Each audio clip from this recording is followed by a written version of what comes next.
And we're live. What's up, Happy everybody? Saturday night, you guys. I hope you're ready to go ultra max on this Saturday night. Hey there, Baze. Hey there, Jordan. Thanks for joining us tonight. And thanks so much to everybody. Thanks for having me on. Yeah, thanks for everybody in the house. It's going to be a good one. I can tell. We had a fun one last night, and now we're gonna pick up where we left off, and we got Jordan. Kind of feeling electric yesterday morning. I have no idea how you guys were up at 3, 4, 5 a.m. doing that stuff. It's crazy. Yeah, we started at like 2 in the morning. To it. Yeah, we were thinking, it's like, should we do this? Should we? I listened to about half of it, and then I fell asleep. Oh man. Yeah, I don't know. Yeah, that was fun. It was a great time. It was a great time. A little bit impromptu, but sometimes those are the best times, right? It's kind of like we think about it that we want some of these streams to be like when you're sitting around with your friends, just on a random evening, swapping stories on the couch and working through problems. And, you know, those are just some of like the most meaningful conversations that you have. And I feel like that's kind of the rhythm that we're getting into. Yeah, and you know, it's a lot of fun too, because yesterday we were using our imagination a lot with different scenarios and different ideas that people probably never even thought about in regards, like with the Charlie Kirk case. But today I want us to be a lot more analytical. And you know, we got Jordan here, and he's been doing a lot of great work. I'm not sure if I know you guys have collaborated in the past. This is my first time collaborating with him, so there are a lot of people that are gonna get to see what he's been doing and hear about it for the first time. Super, super exciting. So, Jordan, I understand that you have got some new developments that you're going to share with us.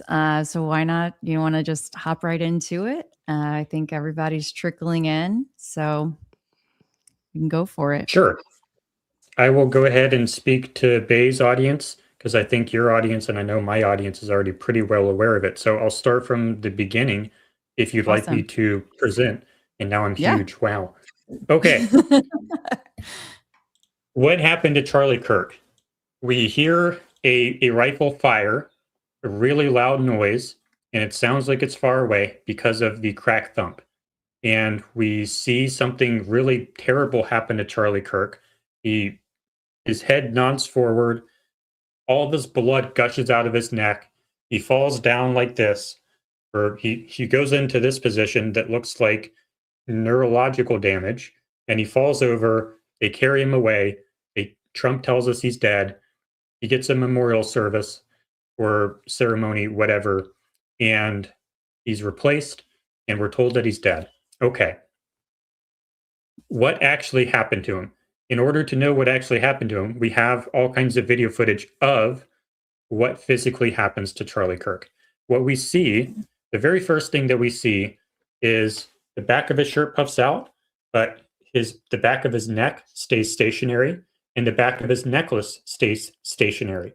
But the back of the shirt is puffing out like this.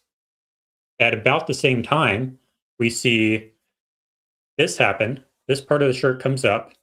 This arcs up, kind of like a bridge almost, like a upside down C, the freedom text does. And it comes all the way up to his ear. And the part of this skin right here, where this shirt comes up to, happens to be exactly where the blood starts coming out. So one would be led to believe that something down here is what caused the neck wound, because it goes directly to the neck wound. And we don't see the neck wound until after the shirt leaves. So this led a lot of people to believe that it was a shot to chest armor, or body armor on the chest, and it ricocheted up. But we can see nipples here. We can see the form of his chest. So we know it wasn't body armor, and people have done tests with body armor that do not show that a bullet ricocheting is going to pull the entire shirt up. Another thing we observe is the necklace.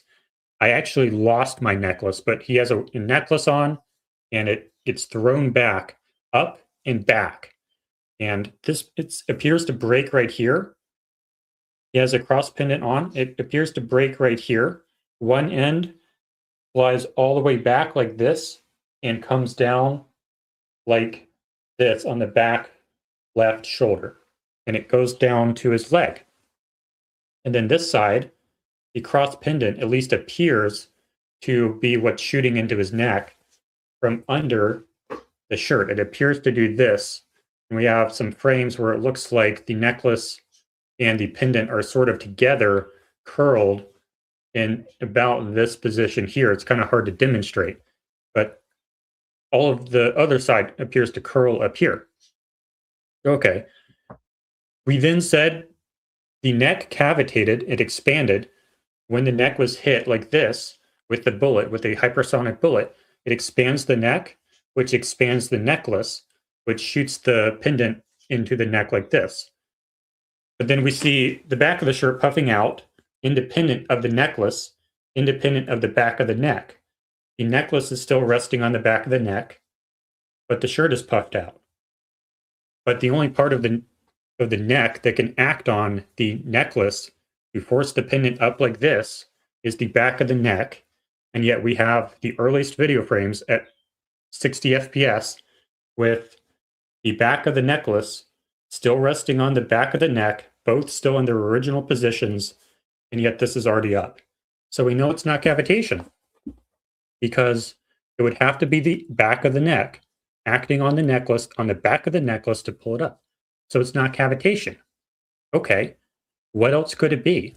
Exploding microphone doesn't have line of sight to the wound. It would push the necklace into the neck like this because of its position, and it's a foot away from the origin of the shirt deformation. So we know it's not the thing over here. So I take a course on prosthetics. And so I take a course on prosthetics because someone else came up with an idea that said Allgeist did, or I think it's Allgeist. I think I've been mispronouncing his name the whole time. Allgeist Nydream. He came out with a theory that said that the rifle was actually shot into a van and that there was a prosthetic here and it was fake blood. So I go take a 4-hour online course on prosthetics, and there's 2 courses online, Stan Winston School of Character Arts. They should really sponsor me at this point. But what they do is they reproduce the exact same neck wounds, and there's all kinds of courses online that tell you exactly how to recreate the exact neck wound that we see on Charlie Kirk. So I take that course, and when I take that course, I find out they have to pre-cut the prosthetic for it to work. When they want the blood to come out, they have to go up to the prosthetic, they have to cut it, they prime the hose, which means that they let a little bit of blood out so that there's no air between the exit and where the blood actually starts in the tube. So they have to cut it before they do the effect. But when we look at Charlie Kirk, when he comes out, when he's throwing hats, when he has all these high resolution photos taken of his neck, it's not cut. We would see it if it was cut. If it was cut, if it was stitched, if it was perforated, we would be able to see that. So if they're trying to do this gag, this blood gag effectively, if the theory is right, they would need a way to cut the prosthetic. How do they cut the prosthetic? With an explosive? I don't think so, because when you look at those high resolution images, there's no room for an explosive. All you have room for is an extremely thin prosthetic that is glued on, that has a very thin, extremely thin blood bladder underneath it. You can move your neck, all of the muscles will show, your trachea will show, this tendon here will show, he can do his weird neck tick, everything. And it all is just glued to his neck, or to this side of the neck. I don't know how big it is. But it would need to be extremely thin, so there's no explosive under it. There is no room for perforation because we have such good photography of it. And even if it were perforation, that material doesn't perforate very well. It doesn't just rip on its own. These things are very leak prone. So you have to come up with a way to cut the prosthetic. So I look back to the evidence. With this context, if it was actually faked, now this evidence makes a lot more sense. I'm looking at a solution to a problem, and I just discovered the problem. I was looking at the solution first. It was an anomaly. But once I understand the reverse engineering, now it becomes a solution to a known problem. What we need to do when we look at the anomalies in this case is consider them solutions to problems that we haven't discovered yet. So that's what I did there. So why does the dependent shoot up into the neck? Is it to kill Charlie Kirk? No, because if you wanted to kill him, if the mission objective was to kill Charlie Kirk, you just shoot him. You don't use exploding Mike. That's experimental. You have no idea if that's going to work or not. And this thing flops around all the time anyways. You'll probably see me constantly adjust it tonight. You just shoot him in the head. There's no extra complexity needed. If the mission objective is to kill Charlie Kirk, you just shoot him. And the complexity is just in how you cover it up later. You just shoot him in it. You just shoot him. That's all you do. There's no need for all this coordination stuff. No need for exploding Mike. No need for shot from behind. No need for a drone. None of this stuff. You just shoot him from Loisy Center roof. Enough said. But if the mission objective is to not kill Charlie Kirk, is to fake kill him, that's when you need the clicker in the pocket. That's when you need all the hand signals going on. That's why you need a shot going into the van. That's why you need all this fake stuff going on, because the mission is not to kill Charlie Kirk. You can't just shoot him. He's your friend. He's the guy that you love, who you're protecting. So I just lost my train of thought. This is why I normally do videos, but I'm going to try to... Where was I at there? You're muted. You were saying, can you hear me? There we go. Yeah. Yep. Okay. You were saying that need... you were talking about the anomalies with the hand signals and the clickers and saying that they were all his friends, and that I think you were getting to it makes more sense that they would be wanting to protect him than that they would want to kill him. And if they were going to kill him, then there wouldn't be all the hoo-ha, that they would have just done it. Yes, thank you. I'm going to go back to ADHD moment. I just completely lost my train of thought. No. You listen. You've been carrying this show so far. You're great. So. Sorry, and I was trying to find the right layout for us. So hold on, y'all have to bear with me for a second. I don't know why it keeps trying to do this with me, but anyway, I'll figure it out eventually. I guess. I think you can make a new one. Yeah, okay. we don't have Danks tonight. How about this? Yes, there we go. That'll work. We'll do this for a minute, so then that way we can chime in. Okay, so you need to open the prosthetic. That's where I was. The reason that we know that this isn't shooting up into his neck in order to kill him is because you would just shoot him from the roof. You don't need a shaped charge inside this. Don't need a shaped charge inside here. The only reason you would have a hose like this under the shirt in order to cut the prosthetic or launch this in this direction is if you're trying to do fakery. That's the only reason the shirt comes up like this. It's for fakery. That's the only reason. So what happened? Well, we have white gas coming out. We have the shirt billowing out. We have the back of the shirt coming out. I'll get to that later. We have the pendant coming up. We have the necklace flying out. How can we reproduce this?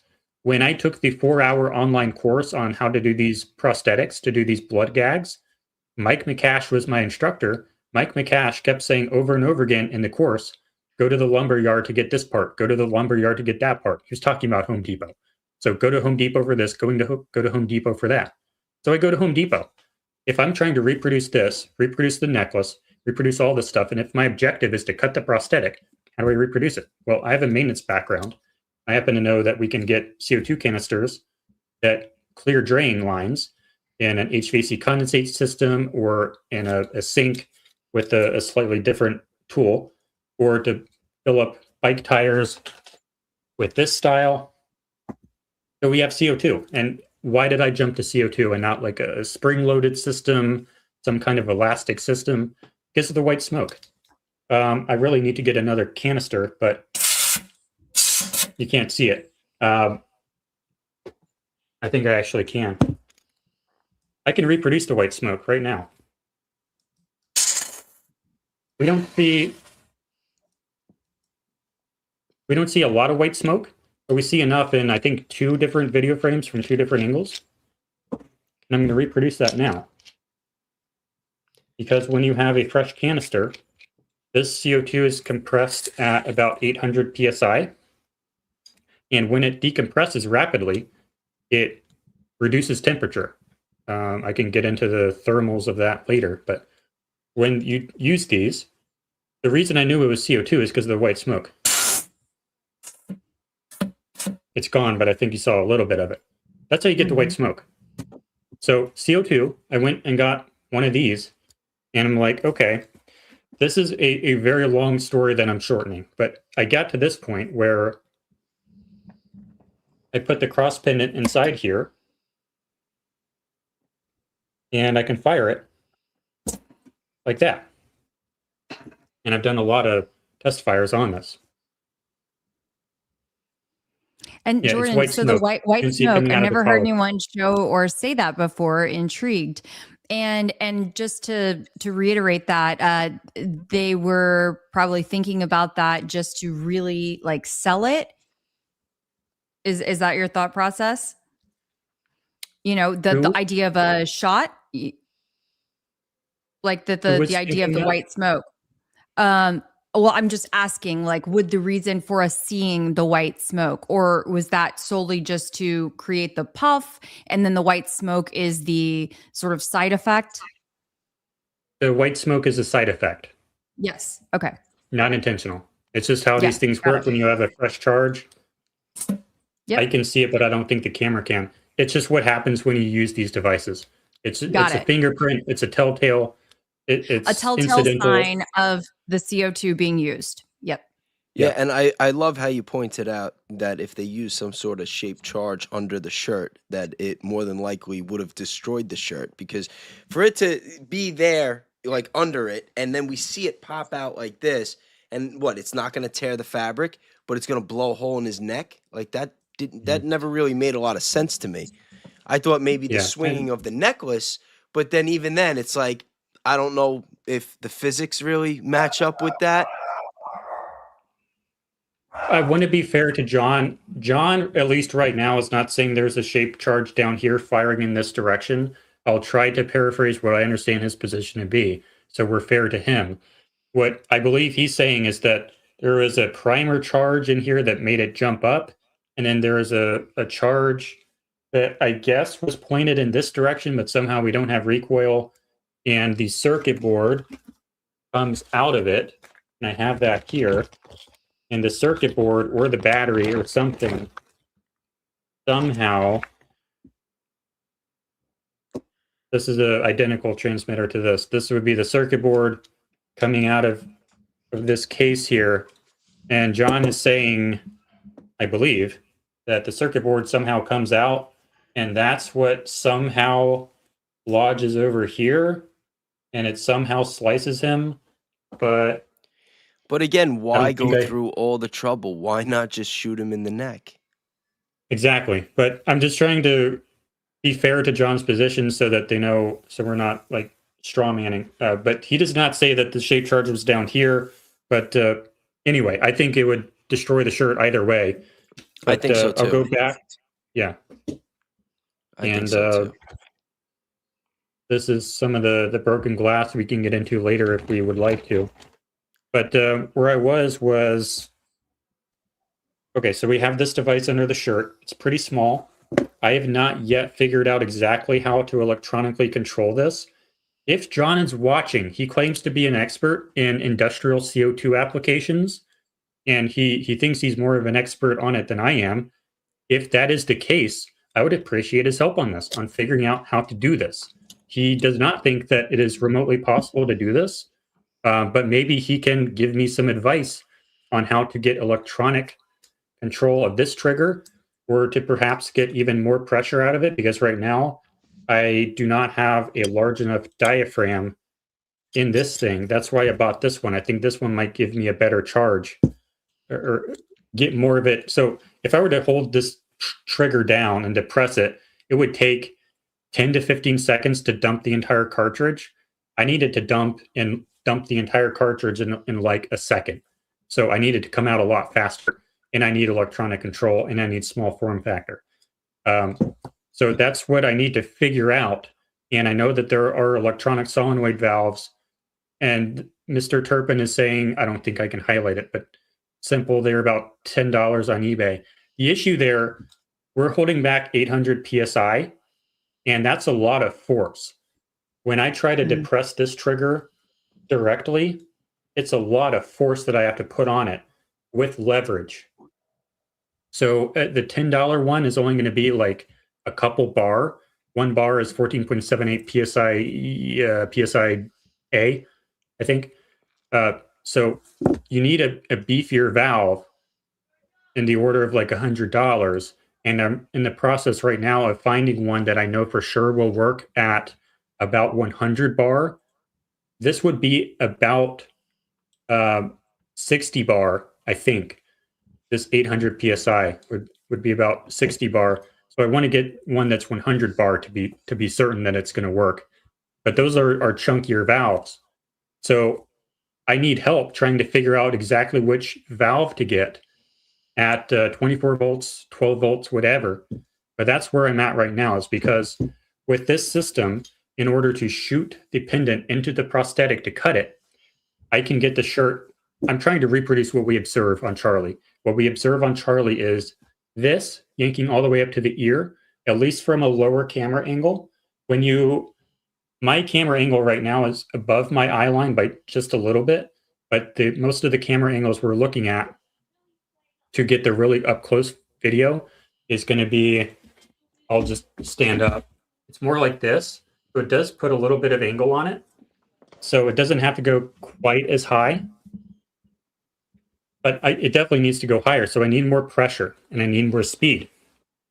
But basically, I'm pretty close to getting exactly what we see on Charlie Kirk. I have a couple more details to iron out. Like this side of the necklace isn't behaving the way I want to yet. I now have oxygen tubing, which is a lot more flexible than the other stuff that I had.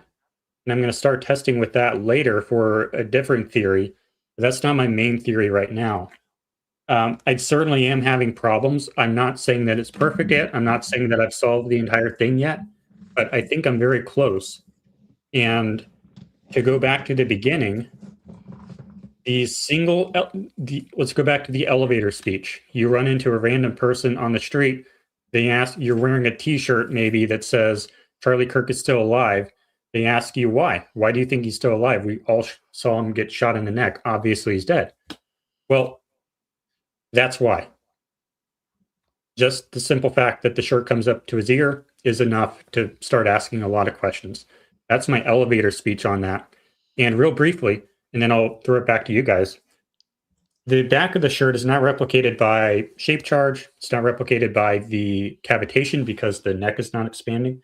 It is not, and the necklace is not expanding either. The back of the neck, I think, when you look at the narrative here that they would have been trying to author, it's supposed to be a 30-06 on the roof into his neck. Every hunter knows that 30-06 to the neck will not have an exit wound. It's going to have an exit wound. So what I think happened, you would ask, why would they use a 30-06 if it was supposed to be if you would obviously have an exit wound? Well, I think they had a squib back here that was supposed to fire to give you that exit wound, but it malfunctioned, and that's why the back of the shirt is puffing out. It malfunctioned, and I can get into why I think maybe it malfunctioned, but I think it had the air come out, but not the blood come out, and they couldn't change the caliber later in retrospect because the caliber they shot is the caliber they expected to have an exit wound. And in the audio acoustics, the right people will be able to tell if it's a 30-06 or if it's a 22 or whatever. So that's a short form of my spiel. I love it. I was just noting that Light said, you need to talk to a movie special effects folks. Surely there's an insider who'd speak on how they do things.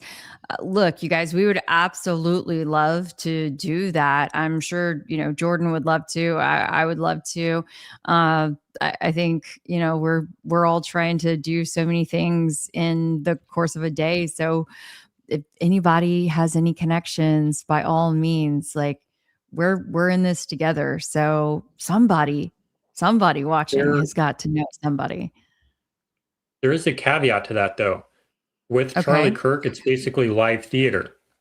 In Hollywood, they never do live theater. When they do blood effects gags in live theater, it's very simple. It's way less complicated than what we would Mhm. see in a feature film, for example. Much like you basically just have a prop that has blood in it and you squeeze it and you go up to their neck, and it's very simple, not nearly as complicated as the stuff we see in these tutorials. That's because doing it for on a film set is like 1,000 times easier than in front of like in a black box theater, which is basically what this was, an arena theater, where Mhm. you have no ability to control the lighting, no ability to control how close the audience is, no ability to control photography, presumably, no ability to control the angle that the audience views it from. This is like theater in a black box style theater, or an arena style theater. This is worst case scenario for any Hollywood gag. Level of difficulty is absolutely insane. So Hollywood people are not going to have any idea what on earth I'm talking about CO2 pinning gun, because this solves a problem that they solve using a video cut. They just cut the camera off. They do it. They use CGI, they use this, they use editing, they use lighting, they use acting. None of those things we can use in live theater. So my main claim to explanatory power here is not used in film. So there's a significant aspect of it that they would not recognize unless there's a specialty field somewhere that does specialize specifically in theater, in advanced blood gag application to theater. That's who I would like to talk to for sure. Well, Jordan, I do think about I took my kids to Disney last year, last summer, and we went to, for example, like the Indiana Jones live production. And it kind of reminds me of some of the really intense and impressive special effects and over the top things that they did in this like 25 minutes or something. I mean, there were explosions and all kinds of crazy things going on. I don't know. I feel like there was some sort of blood stuff, but anyway, I feel like there's got to be some kind of, something more than a high school play, right? Something more, I mean, Broadway, something. But yeah, I'm not giving up hope. I definitely think there's got to be somebody out there who can help us out. And Kelly, Mhm. sorry, Jordan, you can go first. go ahead.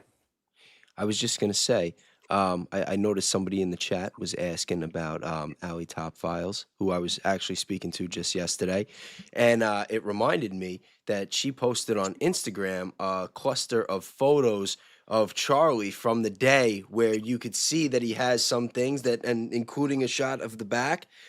Kelly, I just sent them to you on Discord if you want to pull them up. Okay. And again, shout out to Allie Top Files, for getting those pictures to me. And so what was this now?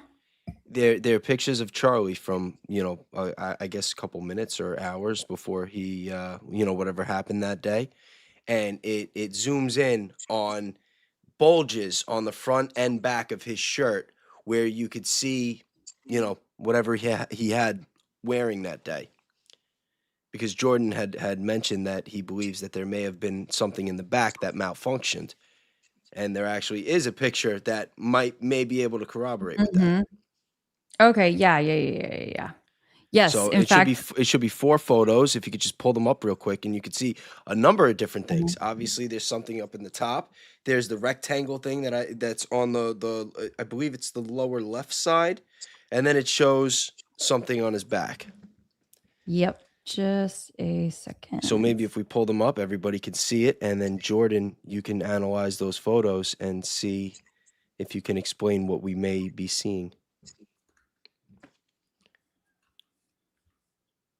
It's basically, Jordan, the photos that we went over in our stream. I know I should have just been there on that one, huh? Let's see. Here we go. I'm sorry for making Jordan repeat himself. No, I didn't on That is that one because my audience, her audience already knows the story. So it's always good to talk to a new audience and start from the beginning, because sometimes Yes, you think about definitely. things in a new way. Yeah, and I have a great audience. It's not the biggest audience, but they are the most based. We have a very open-minded group, and we really just want the truth. We're willing to we're willing to entertain any and all theories as long as somebody is honest and credible and they have something to back it up. All right, so Jordan, what do you think we're looking at here? This image, I'm not sure because we have other images of the same part of the back where we don't appear to see anything. I think there could be some Mhm. tricks of the shadow that could make a real object under the shirt show and maybe in this lighting and not show in other lighting. I'm not sold on the idea that that is anything because what I originally thought it was a quick disconnect to a blood bladder line that goes to the prosthetic. I've since sort of abandoned that theory because I initially thought that when Charlie sits down at the table, somebody would have to come up behind him with something disguised as an audio cord, and they would have to plug in the prosthetic essentially to a pressure cylinder. But I've not been able to see anyone going to his back with a cord that would be a blood hose to charge the prosthetic. So I'm not sure if that is anything Mhm. because number one, we have other photos of the same area that don't appear to have an indentation, and Right. I don't see that it's plugged into anything. But interestingly enough, we do have uh, video and photos of Mike McCash's tutorial where he puts a, a a cylindrical quick disconnect device in that exact spot. So that's why I alerted to it originally, but for the other reasons, I've sort of abandoned it. Ellie? Yeah.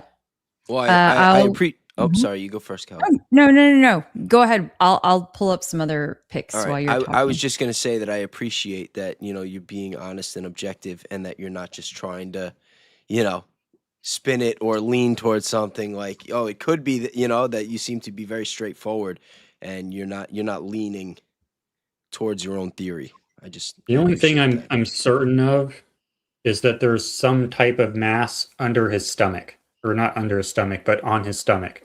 On his Because we see that lower in side, yes. A yeah, 100% I agree. I over said that from the beginning. that's the only one that's consistent enough for me to be sure. The But other you ones don't think maybe, in the maybe not. middle? Yeah, that right there. That's what I was talking about, the rectangle. I've seen multiple images Ev- that show Every something there. single video, every single photo of that part of his body always shows it consistently every time. So there's Mhm. Yes. definitely something there. Yes. Now, have you done any research as to it being some sort of electronic equipment, something connected to a microphone, That like kind of goes something into normal the. with the Rode hardware? It could be a TENS unit for medical purposes. It's a like an electric shock therapy type thing. I think Kelly can explain it better. That's one of the things I'm that we very looked at. familiar with those, and I Okay. think it's very interesting that you say that because I've said multiple times that the first time that I saw what happened to Charlie, his like the way that he jerked his initial reaction, I thought he got tased. It did not Yeah. look to me like he got shot with a bullet. It looked like he got tased. And I just thought it was so weird. I'm like, what the hell happened? I had to like watch it again and focus on the neck and be like, oh my God. But yeah, if that is the case and they were going to fake this and they wanted to have some kind of genuine reaction for when it goes off, it would make sense that he got zapped in a sense. And we have to connect this to reality some way. If we're saying that he was zapped by a TENS unit at the exact moment of impact, at the exact moment everything else was going off, we have to have a physical, practical mechanism to allow that to happen in time with everything else in sync, so to speak. And you can do that for sure. I actually demonstrated that yesterday in the tests in the work that I did. This is a clicker, like a remote control clicker that goes to a relay board. This is the relay board. And what I did last night is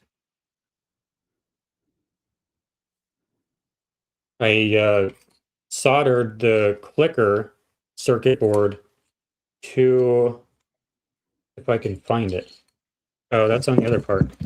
But this is the relay board right here. This little blue thing is a relay. But anyway, let me go back. This is the part that I need.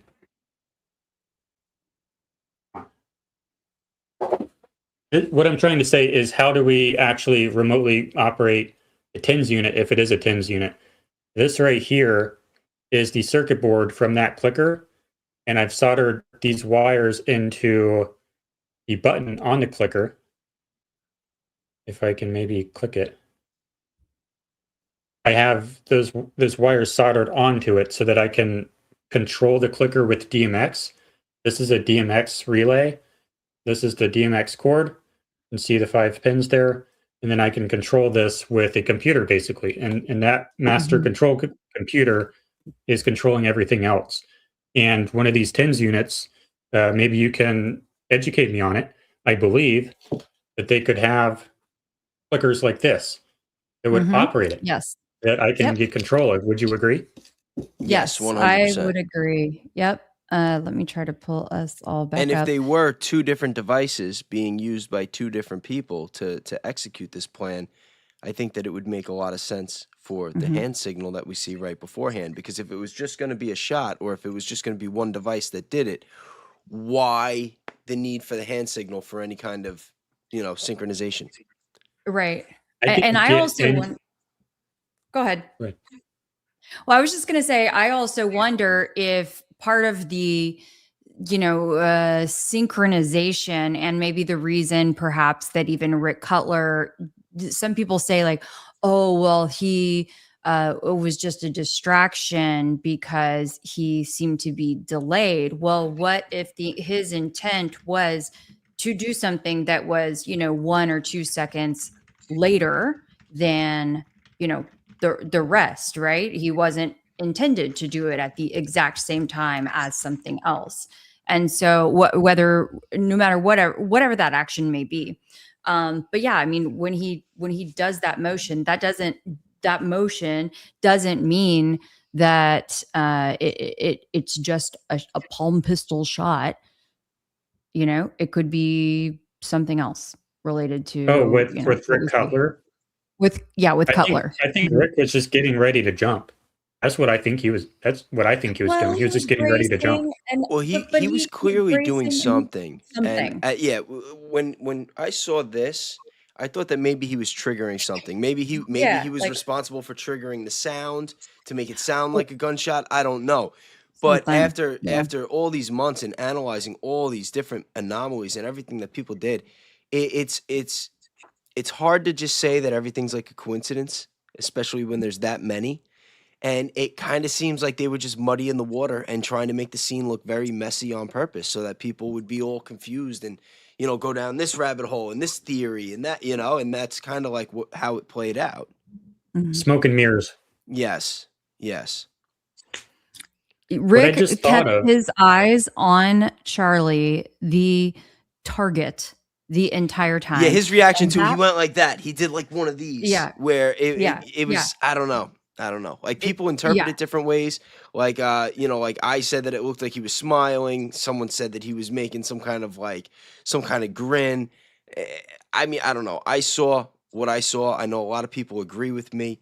I don't know if he was actually triggering some kind of device, but there is no doubt in my mind that he did that motion knowing that it was going to be on camera and that it was going to get put out. Like, I believe that whatever happened to Charlie that day, whether he's dead or alive, that there was a coordinated effort to cause this like mass confusion and all these different conspiracy theories. And I think that it was to take our attention off of other things going on in the world. And it was very successful. Yeah, clearly. At 6 months, here we are. Yeah. What I just thought of as you guys were saying that was, why do we need the hand signal? Why can't it just be on a verbal cue? Why can't it just be like everyone knows the script?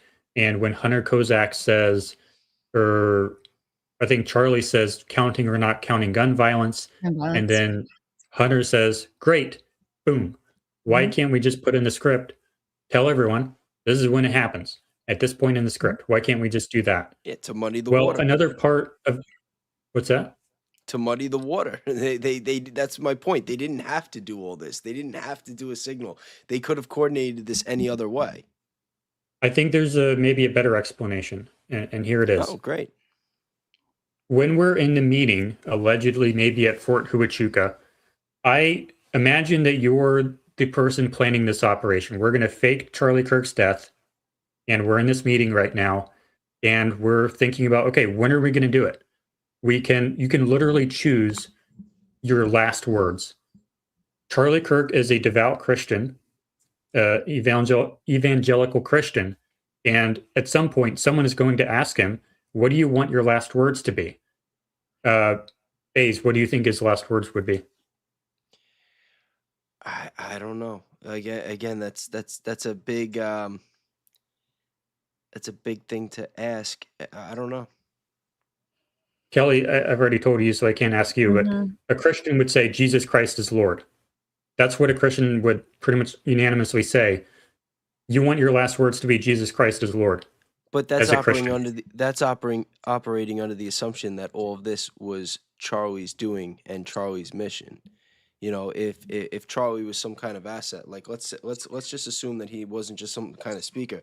But let's assume that he was some type of intelligence asset, especially, and I don't think it's that far-fetched with everything that we're seeing with Turning Point USA now, that there seems to be a real, military operation going on with Turning Point USA that's involving churches. And a lot of the people involved, especially Erica and her family, have deep intelligence ties. So if Charlie is not dead and it was staged, then it is very plausible to believe that he was an intelligence asset, which means that this is a military operation, and I don't think he would have any say whatsoever. I mean, maybe over his last words, but I think that it would be done to what they did immediately, which is what they did immediately. Sorry, you're breaking up. I can't tell when you're done talking. Are you done talking? You're breaking up. Okay, I'll go now. Sorry, I don't want to interrupt you, but it sounded like you were done and you weren't. My apologies. Immediately after the assassination that was allegedly faked, they did their memorial service for him, and it was extremely focused on religion. It was basically a gospel-centered Trump rally. Basically, it was hyper evangelical. It was supposed to be a revival, is the word that they called it. So that appears to be their mindset going into it, and like that seems to be their primary goal.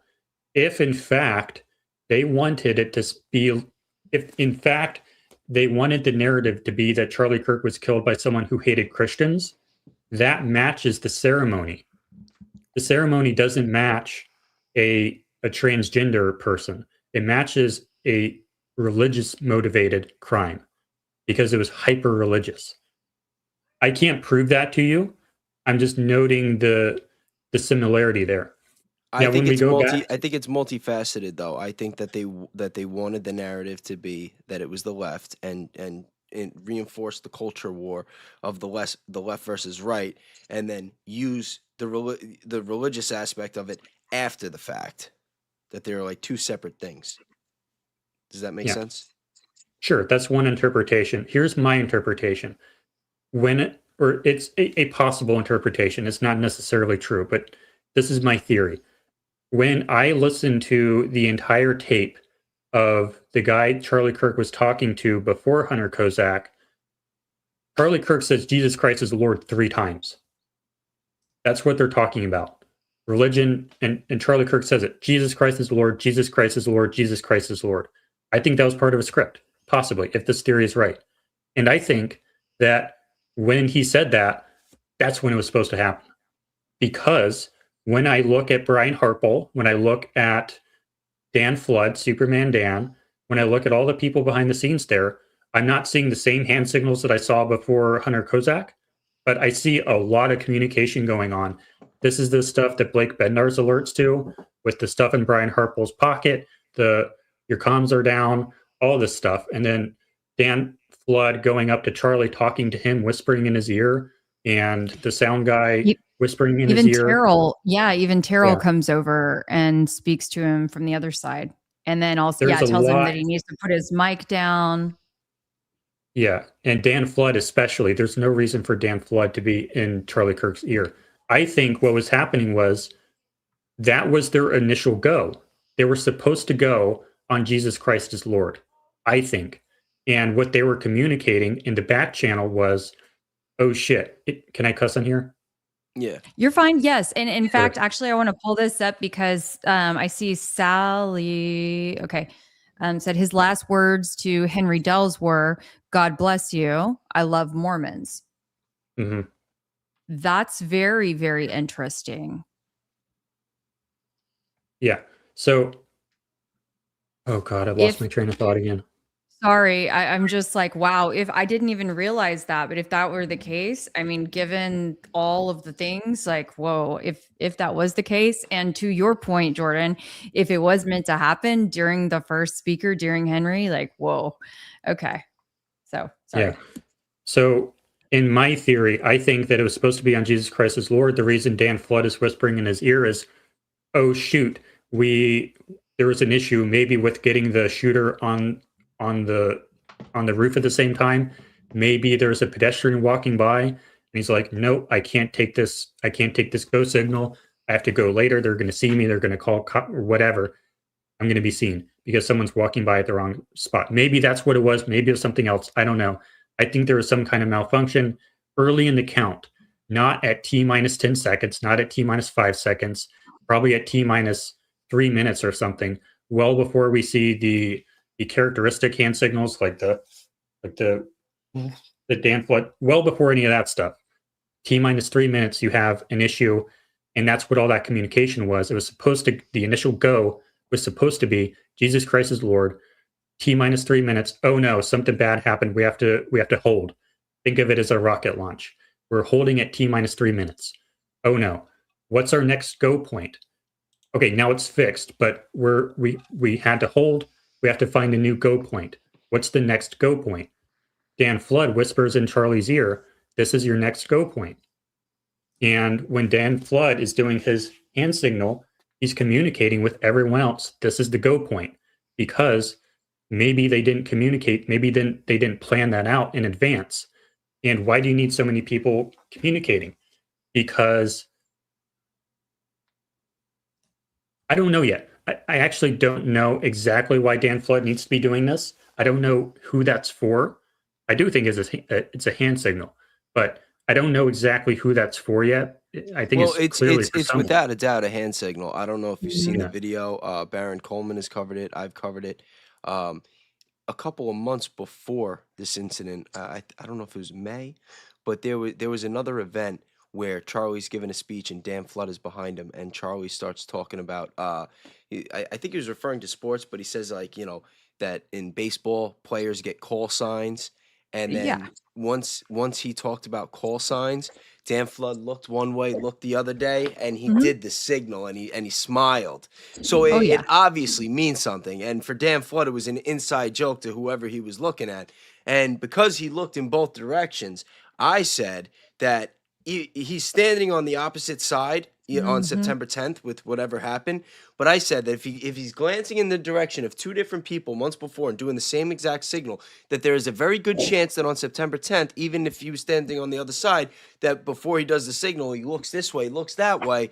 I mean, I think there's a high probability he was probably looking at the same people that he did the inside joke with.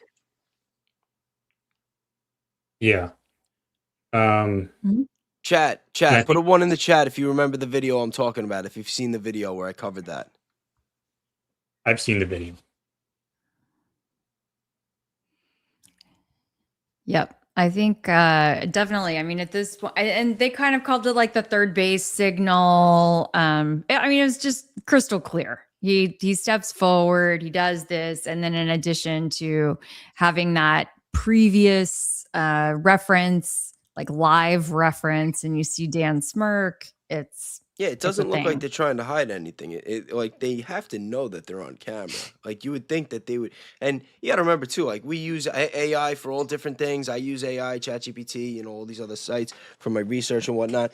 You guys don't think that they're using some type of game theory type supercomputer when they're coming up with these ideas and these theories of what they're going to do? You know, like I'm sure that they have some sort of software that they're using to plan these types of things out where they think of certain, different details. And, you know, that's how they're going to come up with these ideas and their motivations behind them. 0. Come on now. You better not be talking to me. I think they're talking to me.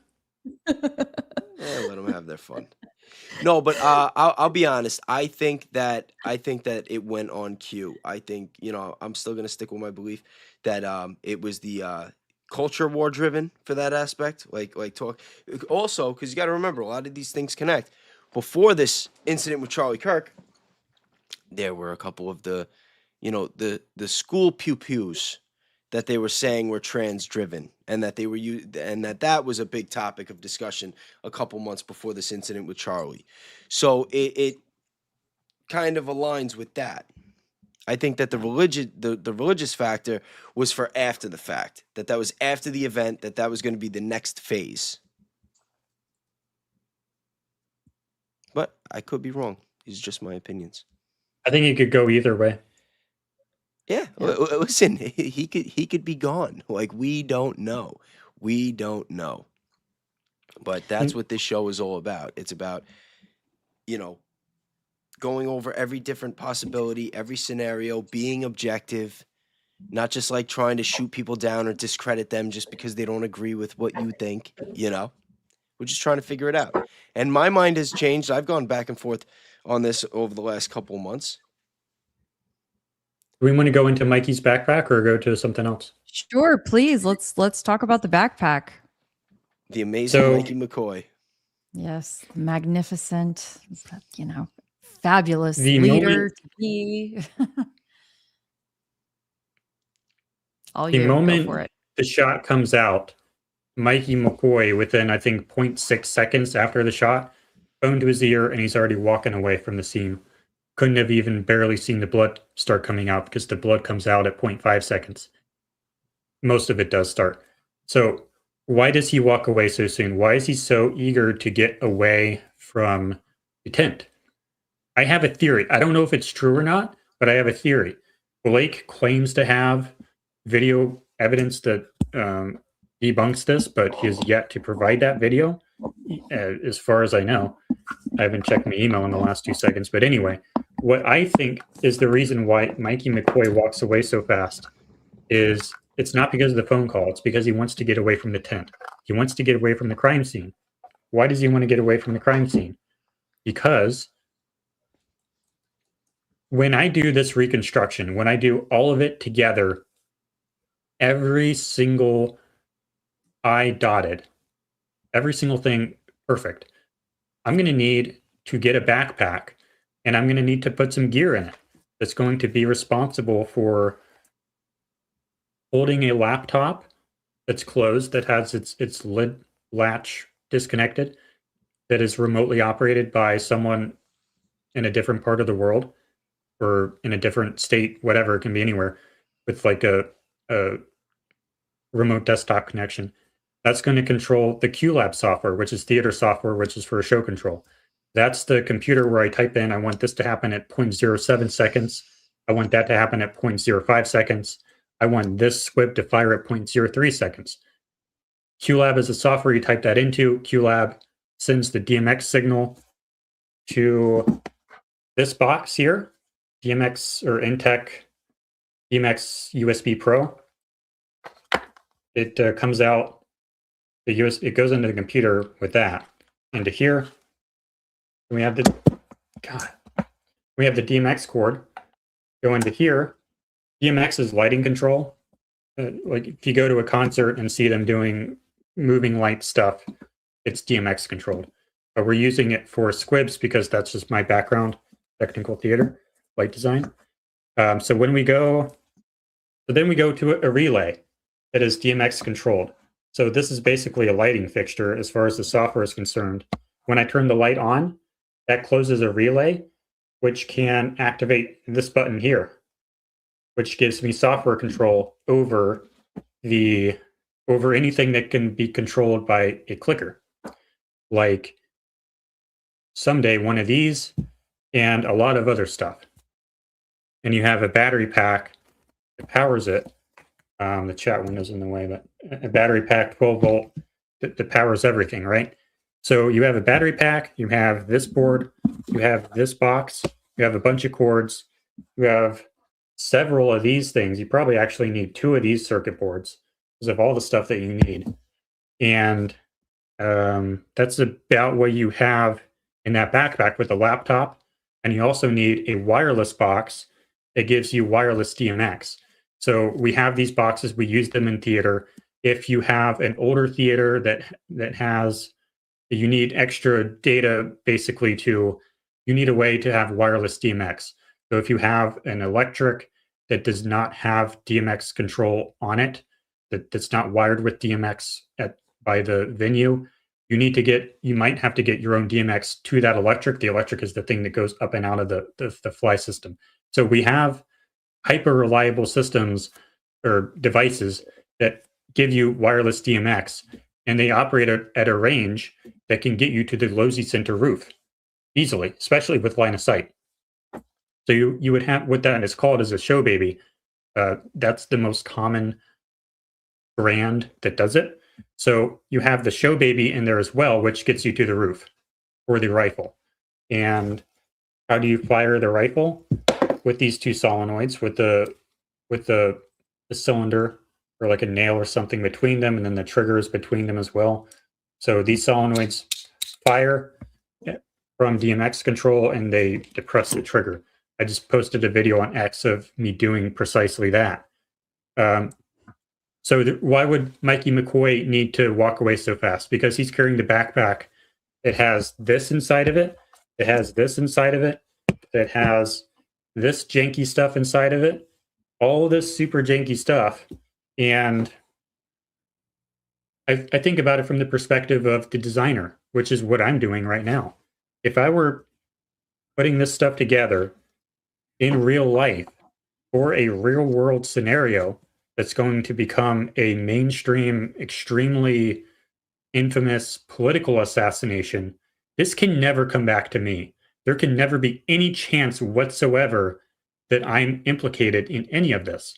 So as I put this stuff in Mikey McCoy's backpack and I give him the backpack, I'm going to say, this stuff can never come back to me. As soon as this stuff's job is done, get the hell out of there ASAP. I don't care if you don't think the cops are going to stop you. I don't care if there's no police line yet. This can never, ever come back to me. Get this the hell out of there as soon as that shot comes out.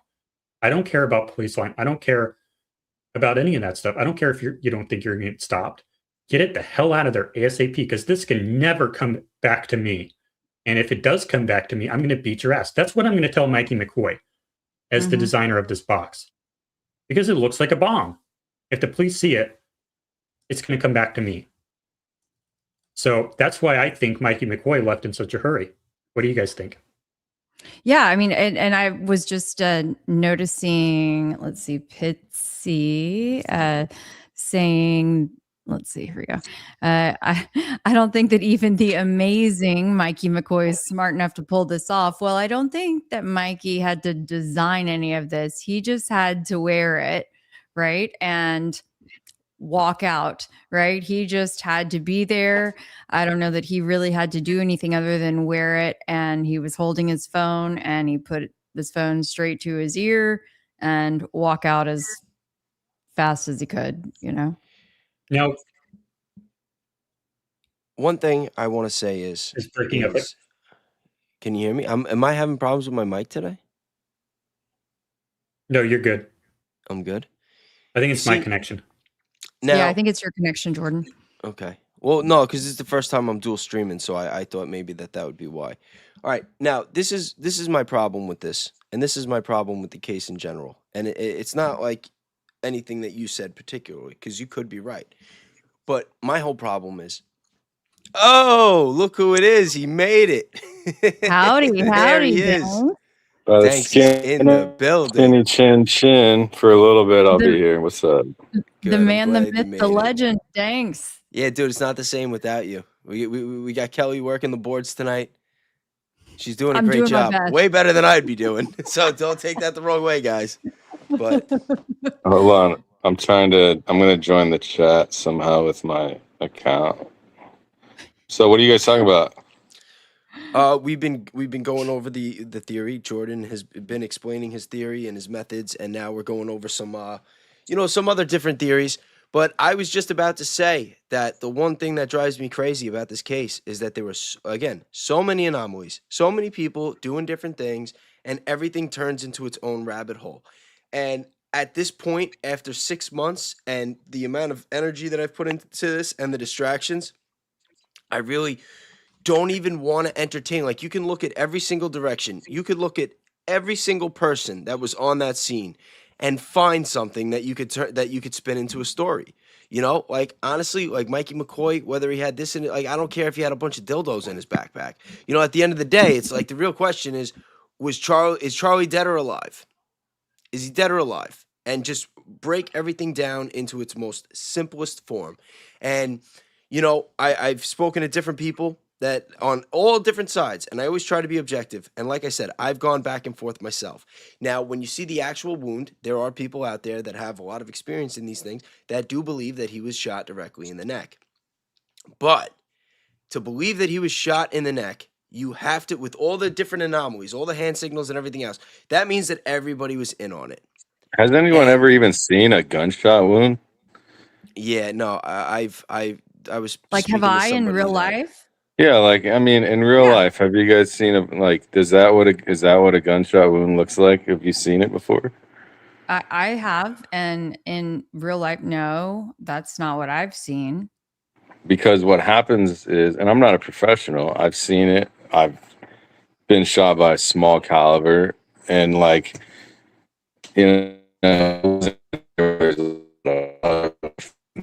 but it's like you don't get that outstream of blood right away. Yeah, it would look like an unless exit it's wound. like a very that looks like an exit wound, or it looks like a nick of some sort. And look, like, and sorry to interrupt, but like, if we look at everything in general, to me, all you have to do is take out the fact that we saw it happen, and everything. Like, if you can somehow get past the eyes That's what thing, I was saying. Yeah, that's what I was saying yesterday too. Take. The I'm not here to emotional push attachment anything. after. I'm here to say what it looks like to me is if you can get past what they want you to see and look at every single thing else, it adds up to be something different than what it looks like. I mean, what we could go, how many different things. Now that Jesse and we were talking, he sent me a text.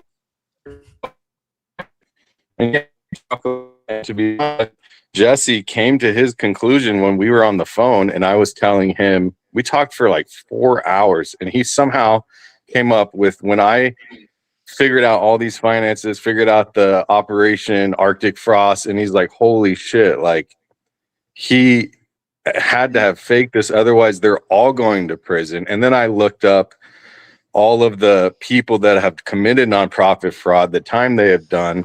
The lady from Black Lives Matter only took 3 million, and she was sentenced to like 475 years.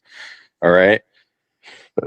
Not only that, they've at every turn celebrated and pushed the president. They pushed Trump. They pushed JD. They've just said outright, and it's illegal. It's against the law. Okay, like you can get penalized for that. You can lose your, like, think about it like this. It's not just the jail time. Okay, if they take them to court and like, people might say, well, how would they go to jail? Even if Charlie's dead, they'd all go to jail. And that's not true, because then once Charlie is out of the picture, he's the CEO.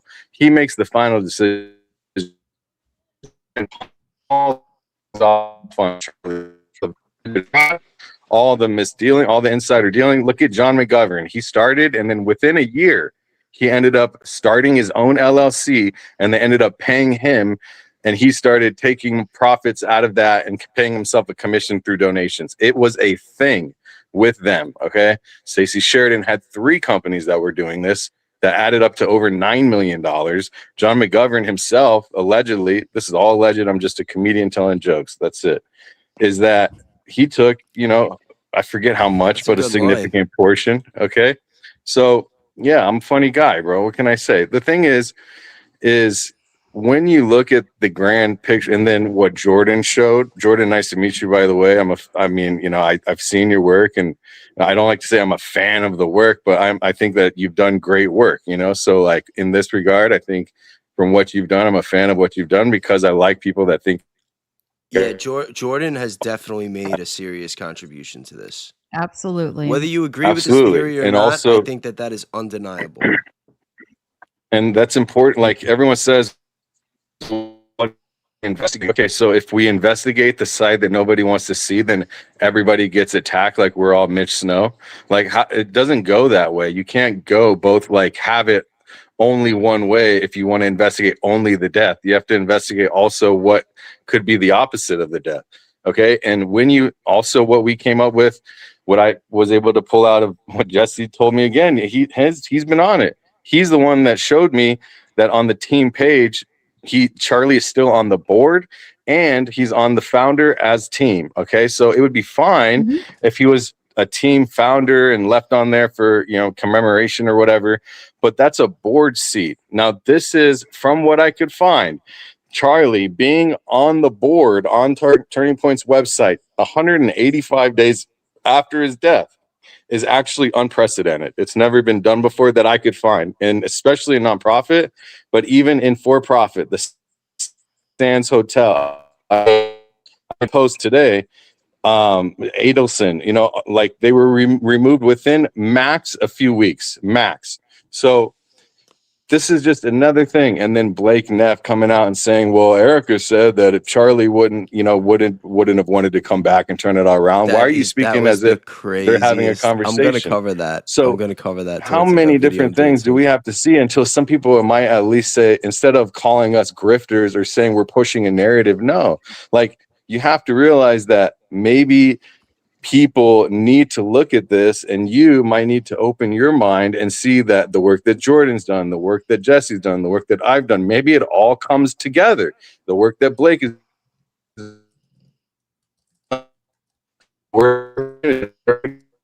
all find a place ultimately, and it doesn't add up to him being dead, at least in the way they've described, also changing the narrative. Like even from the jump start, from the very beginning, they started lying. They started making up a narrative. There was no firearm in the dude's pants. There was no firearm jumping off the roof.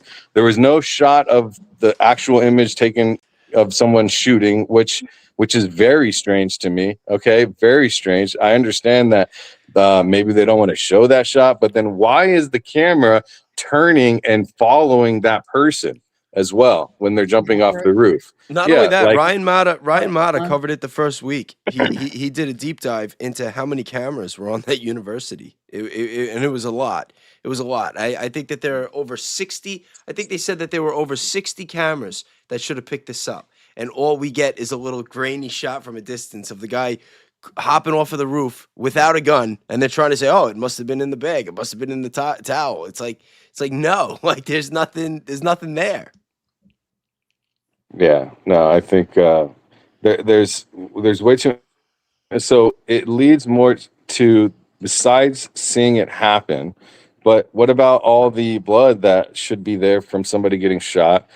Well, that's what I said too. Maybe when they were carrying him away, if they're carrying him away 20 seconds after the alleged shooting, then he should still be leaking. The blood should be dripping on the floor. Everybody should. It would have been a lot worse, especially Everybody neck down, should be covered. Body like heart down, neck down, like coming out of that direction. You'd have it just like coming out. At that point. I messed up. I forgot to ask Nate about this today because I was actually on the phone with him talking about some of this stuff. But I mean, we've been analyzing that video for the past couple of days where it clearly shows Charlie's arm. He's raising his arm, which some people might say the way that he's getting carried, maybe it's getting lifted. But how do you explain his hands and his fingers extending and closing? And what are they doing lifting his arm? But it kind of looks like How about he's what about raising what his if- arm to grab Dan Flood for support because they're carrying him very awkwardly. Yeah, I mean, I think that looking at all of those little things, I think we have to look at we have to start we can focus on the minutia, right? Because things do have to be looked at there, but we have to zoom way out. And now that it's been 6 months, and we've seen so much data showing so many different things, we have to start compiling them puzzle. And if you can at least try to, I'm not saying you need to believe whatever I think or what I've seen or what. All I've said is that nobody has come to us with any more reasonable of a conclusion than Jesse from start to finish, all the way through. Not just a piece, not just this happened and that happened. No, putting everybody's stuff together and saying, I'm 100% confident. That's what Jesse's saying. Nobody else has done that yet. Nobody. So until I see something else that can prove the other direction just as cleanly, then I would have to be put in a position to choose. But for now, I'm either in the position to believe the Fed slap narrative in my eyes or believe the timeline of all the information that we've compiled and then make a conclusion based off of what somebody else has proposed and also what I believe to be true or not. And to me, it seems that that it's, I mean, I'm at this point where I've never really said full on publicly, but when you, okay, and then how about the Board of Visitors? Charlie Kirk was on the Board of Visitors, not designated that position unless the president himself decides to do so. She goes and takes that position. Why? Unless it's to make money off of Charlie's name being designated by the Air Force Academy, which she needs to be in there to place a vote because they're not in favor of it. The AOG is not in favor. So they voted 12-0 to push the vote to the Board of Visitors for the Air Force Academy to make a decision on Charlie Kirk getting a posthumous Air Force Academy. Now, this is what's unique. Nobody in the history of the Air Force Academy has ever actually won a posthumous degree from the Air Force Academy. There's only one person who's ever won it that has not gone to the academy, that has not, I don't know if he went to the academy or not. JFK, I don't think he did, but he did end up getting a living humus degree or whatever. So you're talking about a president who was alive at the time, I believe, if my sources are correct, that and what I read is correct, or Charlie Kirk, who died. Now, is that precedent? Could it be set for someone like Charlie Kirk dead? Yes, I guess. But the problem is nobody at the Air Force Academy wants that except for the chairman of the BOV. Okay, so that's it. I think BOV or the AOG, one of the two. So there's not many people, like students returning, say, like hundreds of students, parents, teachers, academy people. They were all writing into the board and saying we don't want Charlie Kirk to be on this. You know what I mean? So there's a lot of things that lead to that, and I just don't understand why people can't look at the bigger picture. You know, that's yeah. For sure. Danks, thank you so much. I got to pop in for just a second, okay? Because we have some supers that I've got to hop in here. Yeah, go ahead. I can't even see the chat or the comments or anything. I'm on my phone, so. Yeah, and you guys, so also just Danks, he's dealing with no Wi-Fi right now. So that's why his connection is popping in and out. I know it's a little rough, but he's here. He's doing the best he can. We're grateful that he's here. So thank you, Danks, for being a trooper, man. Okay, Ali Top Files, thank you so much for the super. You are doing great work. The fragments are in the rear of the SUV. What does that mean to you? Charlie was not in the rear seat. He was in the middle. There is no rip in his shirt, no blood. I do not see any explosion. Yes. So I'll be curious to hear what y'all think, but I did bring this up a couple of months ago when the picture came out because I looking at the photo, I felt like it appeared that someone was kind of leaned in like as though they were taking the photo from the back seat. My mom has one of those SUVs, and I'm like, hold on a second, that's of the third row, and that was before I knew that the second row definitely had the bucket seats. So anyway, yeah, to me, I don't believe so much in that. It kind of is less compelling to me that those are definitively pieces of, an exploded microphone. It could be, I think it's more likely that it was somebody stepped on a cell phone as they were scrambling out, or something else. Cell phones are hard to break. I mean, if these guys like stepped on it, I mean, I've taken my phone because it got hacked when I was in Singapore, and I bashed it against the counter, and I tried to break it so many times to not get my wallet, my crypto wallet hacked. I couldn't. Mhm. I couldn't break. I turned it off. They kept turning it back on as I'm bashing it, probably 150 times, and I couldn't actually shatter it. And this was 2 years ago. Yeah. So just insight, just Well, what do y'all think that the black specks could have been? I mean, they've been like, to me, they also kind of reminded me, like, I have a little bit of AstroTurf in my yard, and there's like this like black stuff that they put back there, and it's like the little black stuff that they put over like that's what it looks like, and when they first lay it down, that's like actually that dried plastic or like dried rubber stuff. hold on, Something. just made sense, because didn't they lay? Well, that wasn't AstroTurf that they put down, or was that AstroTurf, or was it fresh grass, fresh sod? Well, Because if I know Allie something was did, looking. what does fresh Jordan grass. think about that? Sorry to interrupt. Yeah, no, Yeah. it's okay. I'm streaming on YouTube. I just got a DM from them. I think that was directed at me. So this is what I think about it. Would you mind putting it back up so I can read it again, please? Yep. Of course. So imagine this is the van here. This is the front row. This is the second row. This is the third row. Charlie was in this row, but the images we have of the black stuff was in the back row. So it's in the wrong spot. Charlie here, the black stuff on the floor back here. That's the first thing. I bought one of those microphones.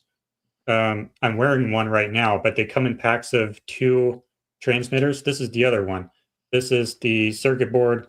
I had to destroy the screen in order to get it off because I don't have the right tools. You can get it off without destroying it, but I didn't because I was lazy. This bag right here is the debris from the screen. As Danks was saying, it's very difficult to get these things to truly shatter because they have adhesive. The way the glass works is it's backed by an adhesive. So when it shatters, I don't know if you said it shattered or if it just wouldn't go into a million pieces, but when this glass does shatter, it doesn't shatter into a million pieces and go everywhere. It's designed to stay put. Even if it breaks, it will stay put. So when you go to the glass store to get specialty glass for like a commercial building, they'll ask you, do you want it to have an adhesive backed on it? And you say yes, and that means that if the fireman has to break it down, it's not going to go flying everywhere. So that's how that stuff is. And the most important thing about the stuff that we see in the van is, as far as I can tell, 100% of it is black and only black. But the screen on this microphone here, and it's not even a screen, it's just black. I'll take it off here real fast. And for context, this is the exploding microphone theory, saying that the microphone exploded, that this exploded and went everywhere. It's not a screen, it's just glass. At least the glass part is. You could be talking about some other part, like that part. But the glass itself is it's not a screen. It's just bare glass with the logo behind it. That's the only glass. It's not an LCD. It doesn't light up. It just has 2 LEDs on the top. But this is one of the fragments from it. And I don't think my camera is going to focus on it correctly, but I think you can see some shimmer right there. When you get a side profile of that glass, it looks white, it looks clear, it looks reflective. because it's just glass. The only reason it looks black is because it has a black backing on the back side of it. But when you see it from any side profile, you see that 99% of it is pure glass. It's only a very, very thin sliver of black in the back. So when we see the stuff scattered on the ground, this stuff, I would expect to see a mixture of mostly black, apparently black pieces mixed in with a few side profiles here and there that appear white or reflective. And I threw some on the ground myself from this pile, and I saw about that. It was about maybe 10% of it looked shiny and white and reflective, and the rest was black because of just the angle. Just statistically, that's about how much you would expect to see white.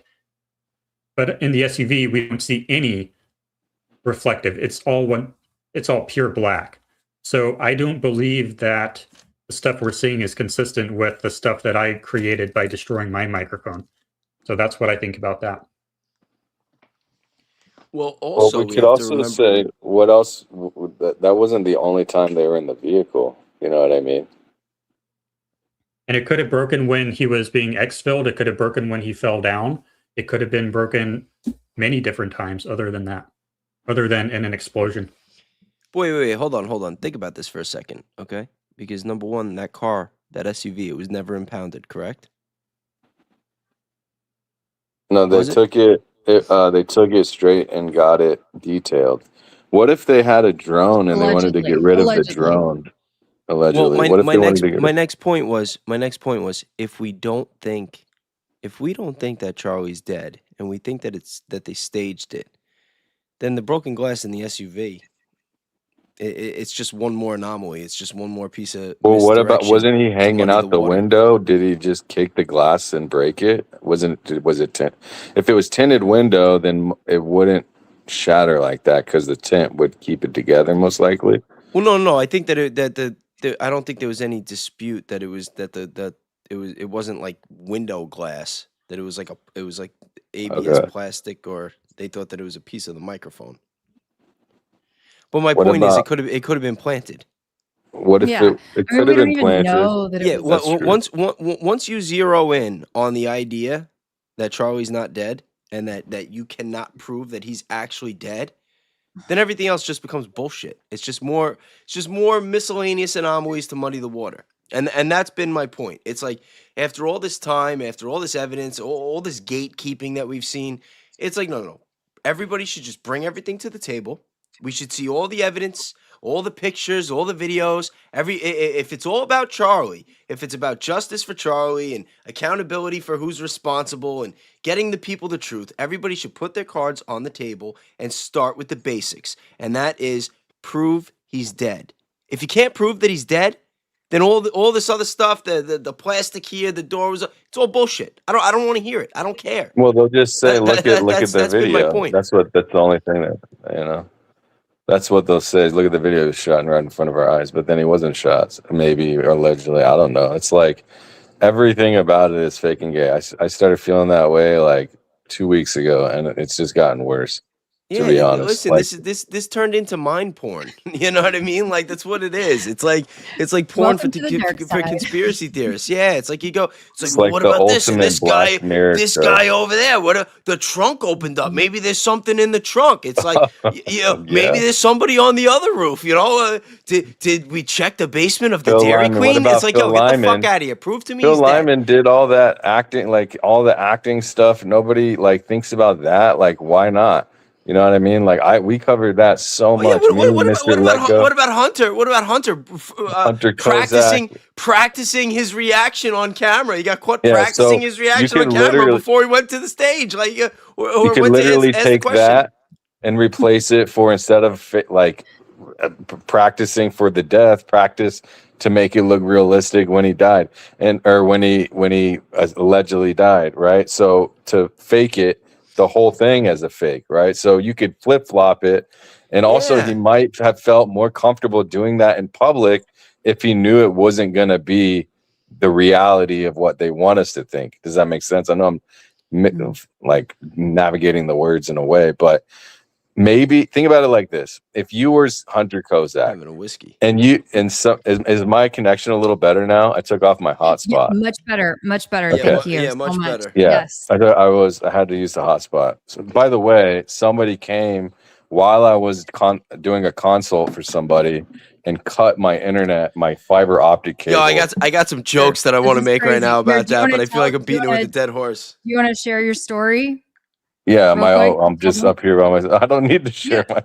It's just, I mean, I was in the middle of a consult, and so one time my wife and her brother were working on the side to get something out of the side gate, and they forgot to lock the gate, which I always keep a lock on it. I have cameras all around the perimeter of my house and facing in the backyard, but there's one camera that doesn't get quite where the wiring goes. So imagine the front of my house. I got a camera at the door, like an actual camera, not a ring camera, a real camera. I've got a camera on the roof, on both sides of the house, and then I have one on the corner that's facing right where the gate is at. You can see the lock, and you can see all the way down the pathway to the backyard. Okay, so when you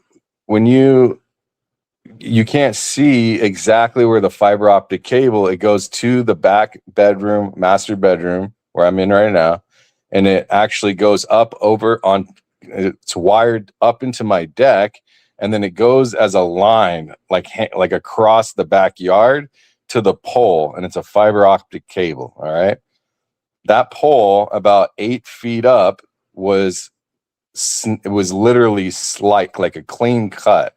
Not like something was whatever chewing on it or anything like that. Not a squirrel, or not my dogs didn't get it. It was a clean cut. The first time they tried to cut it, it was like they repositioned and they got it the second time. And it was right in the middle of a consult for a company that's building a software that wanted some advice on AI technology that's doing certain things regarding the country with an eye. And it's a very intense project proving certain things. That's all I can say. I'm under a non-disclosure. And it happened to be while I was consulting for that company, the Wi-Fi just went dead, and I checked for an outage with my cell phone. There was no outage. So I went out back, and sure enough, the wire was hanging from the pole. I have pictures. I sent it to these guys. And so I checked my security on my internet, my threat attacks, and I have like 60,000 mal attacks on my network over the last 48 hours. So none of them got through. So apparently what's interesting about all of this is, and maybe there's an explanation for all this, but the thing that's got me tripping the hardest is that the one place that you could see the gate, and there's a blind spot right where you get into the gate from the neighbor's side yard. If you don't jump, because the gate is like the wall around my yard is about 7 feet tall. So you could maybe jump it. But if the gate's open, it's just strange that it happened to be the one time in forever that I left it open. Like someone spotting, they left the gate open, the lock wasn't there. And my camera that's like going down that gate side, all the data was wiped and it was blacked out. I went to go look at that camera with the footage, and it's all gone. So, that's what happened to me. But and now I forgot what I was going to say just now. But Man, well, I'm so glad that you're all in all okay. Obviously, a good reminder for all of us to take the extra precautions. I don't know how exactly you could have keep your gate locked. Other than that, there's nothing you can really do. Like they could. I was thinking they could go from the backyard if they have a long pole with a hook. They could, or a hook and a clamp. Yo, I'm just thinking about the retribution when Danks finds out who it was. Yeah. They'll regret. Well, what's crazy is yesterday someone called my wife and said that her mom got into a car accident and that they were holding her ransom. Luckily, we live across the street from her parents, and she went outside, checked the car. The cars are there. She was all freaking out. And so somebody's fucking around with us for sure. That's bizarre. You got to be careful. Well, thank you so much to the Real Sassafras for the super sticker in lighter news. I appreciate you so much for always being here and supporting. Thank you. Thank you. And also saw another super come through. It's just 0. Thank you. I keep coming back to one consistent fact in this case. Any and every detail is so absurd under scrutiny. The aforementioned relies on details even more absurd to be true to lend any credibility to the original detail. What's up, 0? Good to see you, bro. Yep. I mean, it just gets crazier and crazier by the day. When you go back to the basics, it just don't make sense. No, not at all. Not at all. So And do you not know what? lose There's the something- gift of discernment. You know, There- we don't lose the gift of discernment. And I know I said this yesterday, but there was something when I was talking to Jordan on the phone the other day, and because I already had this like back to basics mentality, and he broke it down. I think you said that it was a comment that you read when it's once you rule out the narrative and the cause of death, it's like, okay, they say it's a 30-06. So once you rule that out and debunk it, why would you think that the highest probability of what happened was a different cause of death? Like, you're ruling out the cause of death, which means that the chances are that there was no death. Right? Isn't that something along the lines of what you said? Run a poll in the chat and ask people, based off of everything, if you didn't see the shot, you didn't see him get shot, and they told you he was dead, would you believe he's dead? Be honest. Everyone, just be honest. If you didn't see the shot, take that out of it and think subjectively. You know? Yeah, in my opinion, if Or you the shot. determine that the shot to the neck was fake, then the next logical step is, how do we know he's dead? The next logical step is that the whole thing is fake. So You can say, like, if everybody's career, okay. Oh, this is what I was going to say. Almost, thank God I remembered.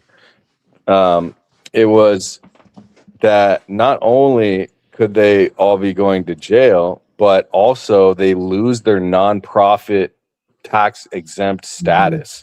So if they get taken to court, but all that gets thrown out the window if they can blame it on the CEO who made all the decisions and he's out of the picture. Everything is saved. They all stay out of prison. Charlie stays out of prison. They get to keep their tax exempt license. No one has to pay millions of dollars back.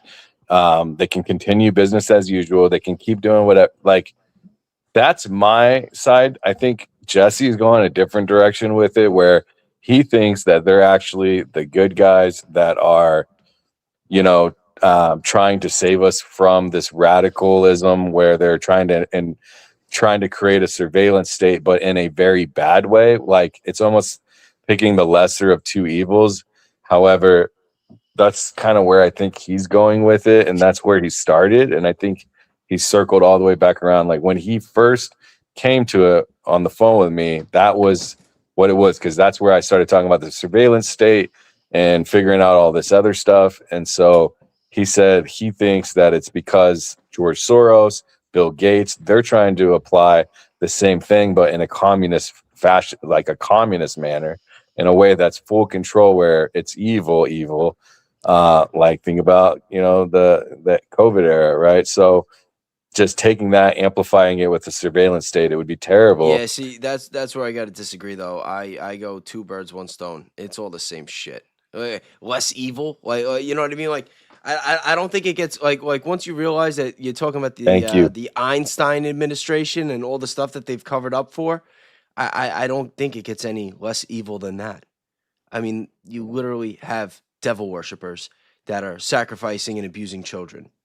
You know what I mean? It's like, fuck them all. Like, there's no, oh, this one's less evil than, no, it's like, they're all bad. They're all bad. Yeah, but I think that the conservative version of a surveillance state would probably be less invasive than the Democratic version. I think that's I how can they're gonna agree try with to. that. I think that's how they're gonna try to sell it to us. It's like, hey, I know you guys don't like this, but believe me, it's gonna be a lot worse if the other people do it. It's all the same shit. We gotta just get rid of it altogether. Okay, Marilyn Wilson asks, if alive, which side is Charlie on? Erica stopped the audit. She accepted the donations that Charlie refused. She's not being the trad wife.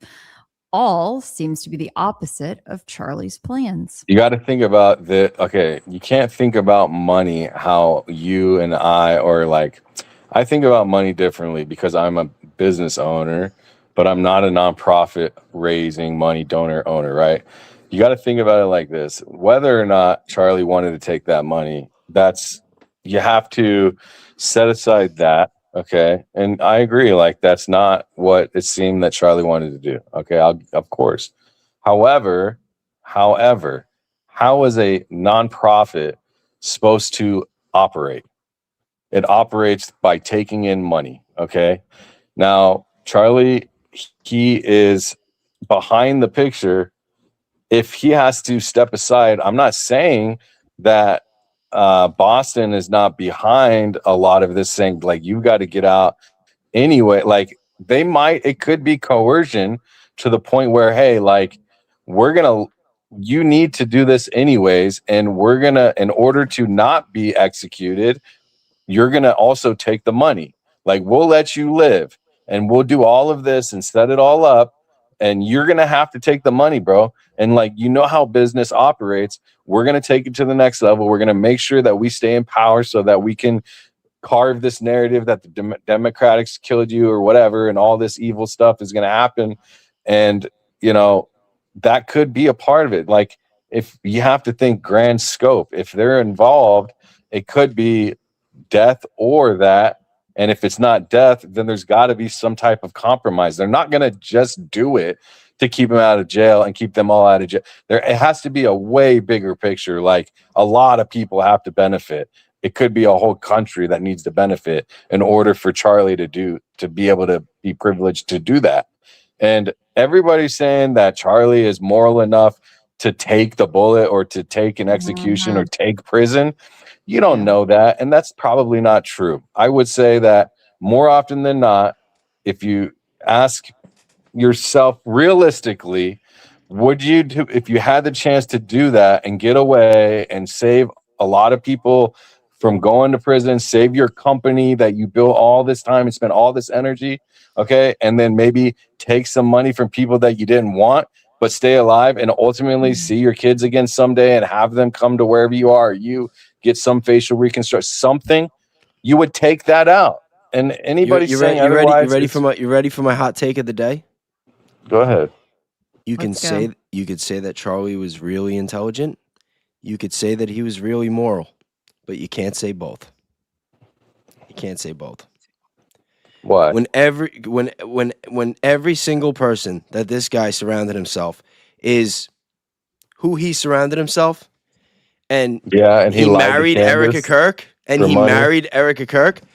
it's like how smart could he have really been to marry Erica, to partner with Tyler Boyer, to have Brian Harpole head of security? Hey, that's a good point. Rob McCoy. How smart could he have really been? And then continue paying Jake Hoffman after he was doing all the shady. So if he was smart, then he knew who those people were, and he worked with them for a reason, which means that he was not moral, because these people were not moral.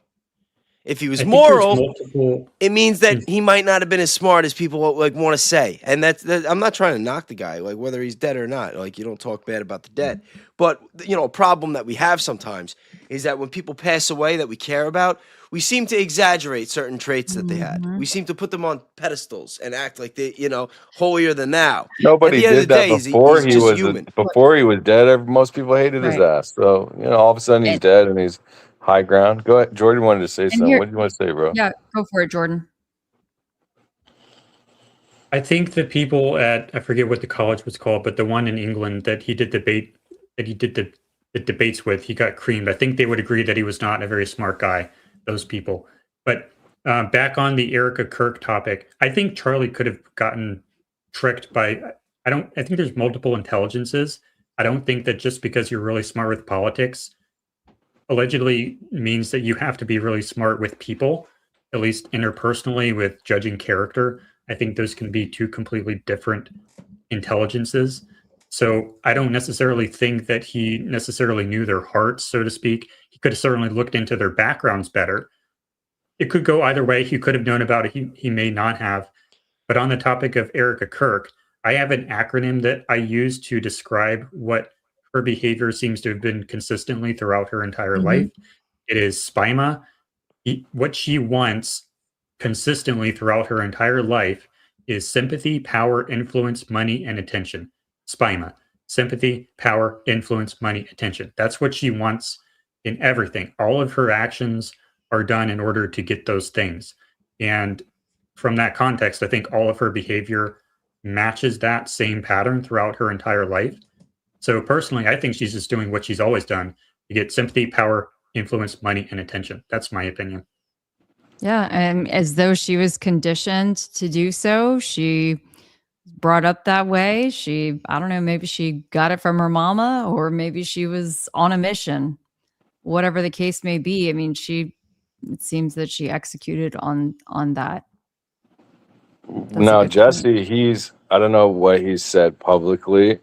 He said to me that he thinks that Charlie miscalculated the fact that Erica couldn't sell it, say that this is real, that he's not dead, right? And don't get me wrong, he's not going to pop out of a freaking cake somewhere and say, just kidding, guys. Like, he's dead no matter what, right? So he's not coming back. That's most likely not. I can't say never, because something might change, but I doubt he would ever come back if he was alive. So the thing is, he thinks that maybe she is overwhelmed and she actually is just a good person. I disagree with that. From what I've seen, there's a lot of lying, there's a lot of deceit. I don't think that she's a good person, but I also don't think that it's right for people like for clicks, like especially lately, like Project Constitution's been on a good one, lying, putting obvious information regarding who she is.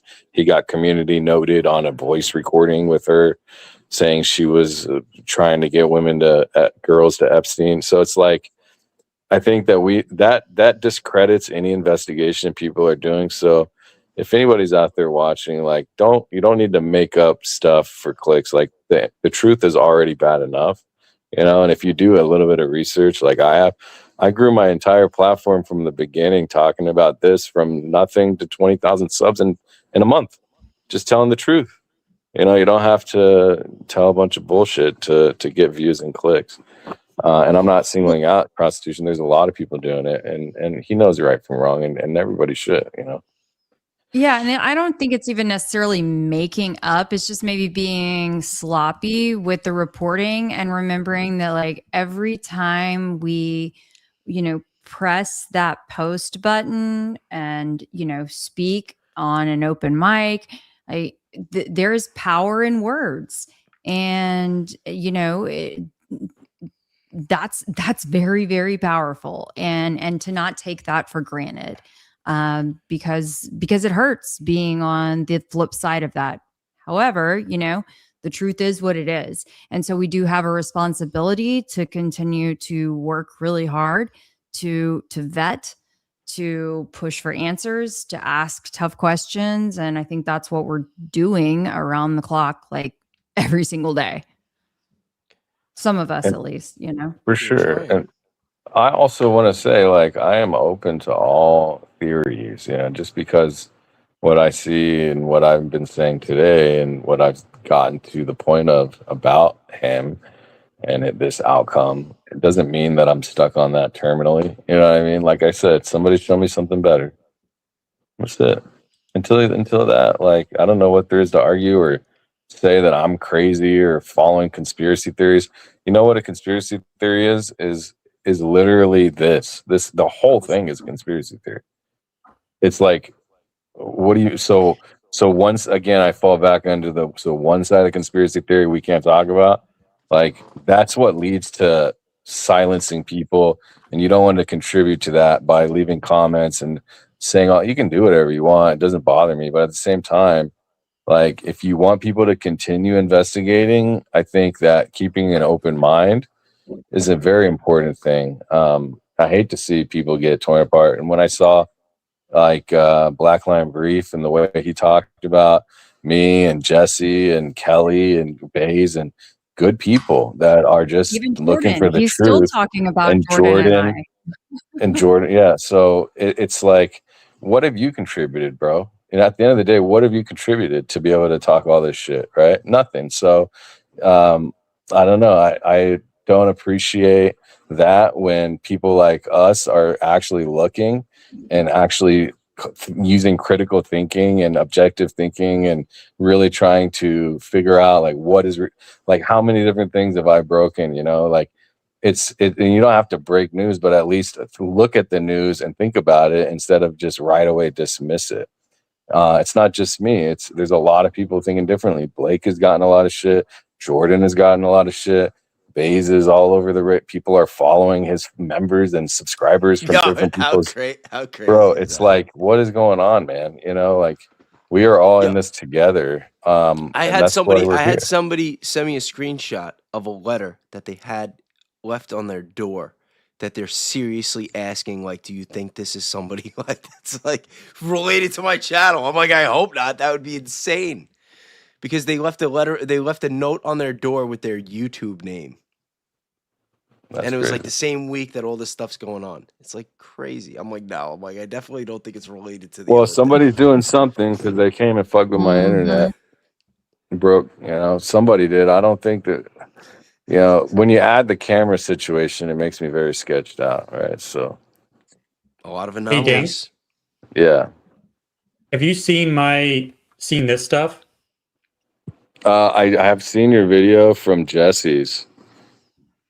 Well, Okay. yeah, I don't know. I'm like, has Jordan even finished getting to show his stuff? Go you ahead. guys? Yeah, no, sorry. I came in and I just like charged off. Go ahead. Don't forget, we got American Discourse and Rogue Dissidents coming too. Okay, well, yeah, So- we gotta let Jordan do his Yeah. thing. On the topic of like what have we produced, this is some of the stuff that I've produced here. So when we talk about how do we solve the case, how do we figure out exactly what physically happened, this is some of the stuff that I've been working on. This stuff in particular, I think would have been in Mikey McCoy's backpack. This stuff works. This is how you would actually activate the squib. This is how you would activate the front one, the back one, the blood system. This part is how you would fire the rifle. There's some of the stuff missing, but this is how you sync everything together. And one of the main theories that I'm working on now is, why does Mikey McCoy basically sprint out of there as soon as the shot goes off? Did he just leave? He probably dropped. Keep talking. Okay, because I wanted to share it to a new person and get new opinions on it. Well, Hold on, don't worry. He's back. I keep pushing back. buttons on my freaking phone and I can't do anything. I just gotta. We thought Okay. they got you. I want to get your opinion on this because I want like new eyes looking at it. What I think he rushed out of there because when I'm designing this myself to actually physically demonstrate it in the real world, in real life, I have to get a backpack and I have to put this stuff in it with some other stuff and a bunch of soldering stuff, a bunch of exposed circuit boards, and it kind of looks like a bomb, but I need that to be close range to Charlie Kirk, and I also need it within like 200 yards of the rifle on the Losey Center building. So I need to put all this stuff into a backpack and put it on someone who can walk down there, and they need to be close to Charlie, and they need line of sight to Losey Center-ish. And so I think this stuff was in Mikey McCoy's backpack, and the reason he had to get out of there so fast was because the person who put that in there said, hey, if you get caught by anybody, if anybody stops you because of a police line, because they want to question you, because they want to know whatever, and they see inside your backpack, that stuff comes back to me, and I will beat your ass over it because it cannot come back to me as the designer of this stuff. So you need to get the heck out of there as soon as that goes off. I don't because know. this is the From only everything I've evidence. seen about Mikey McCoy, I still think that the backpack was filled Bro, with a he bunch was of gay sex marching like toys. the Marines his way out of there, bro. That's not out of the question. That dude just he walked like he was going to freaking China, bro. He just walked a straight line. Like his butt was on fire. yeah, he's like, I gotta go, and they're probably like the kid in the group of friends that sells weed when the cops show up. It's like, gotta go. yeah, you can't run because that's suspicious. Yeah, I mean, like Like but he why rang the not run? doorbell. He could have ran, I guess. He should have. He Bro, was like, it's so "See ya." crazy when you think What? about Mikey McCoy and he just literally the shot like how crazy like think about that alone. Yo, think about his father. His father went on Fox News that night and said, "Obviously, this was a professional hit." And then he gives a sermon. He's like, "My son Mikey, he was leading everybody. He was covered in blood. He was trying to stop the bleeding, but he was telling everyone what to do." It's the Gibbs guy planting talk the about a narrative. grifter.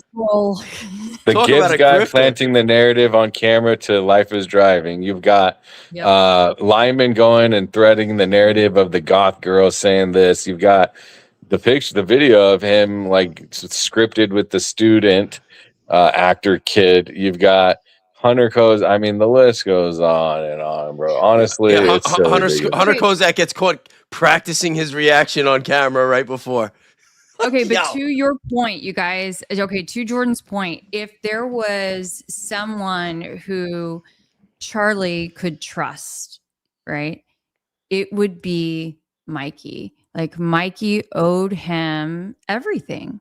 I think Mikey was one who teared up talking about Charlie in those days after. Who said, because Mikey's like the youngest one of that core crew.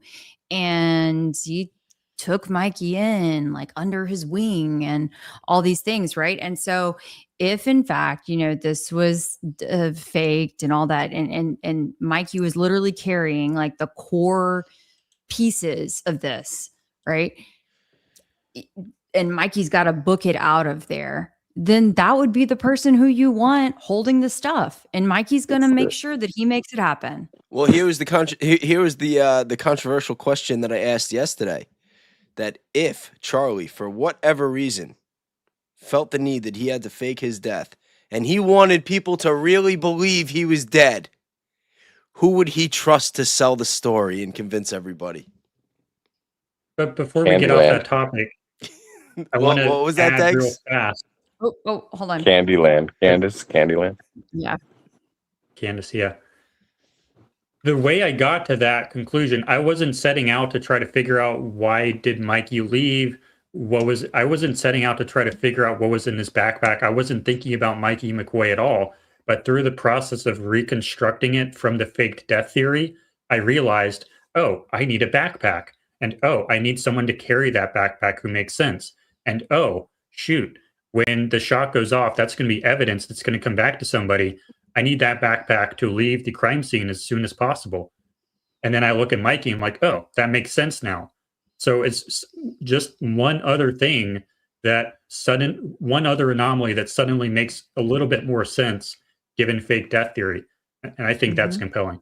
But back on I think that's a really good point. I think that's one of the for me that's a new piece of information. That's a new factor in the equation for me that I haven't thought of, that I didn't think about before. Hey, Kelly, can I send this link? Because Jesse said if he can make it, I can send him the link, but he's not sure. Is that link? Sure. Can I send it, or does that work? Yeah, of course, absolutely. He said to let him know. Here, let me. Yep.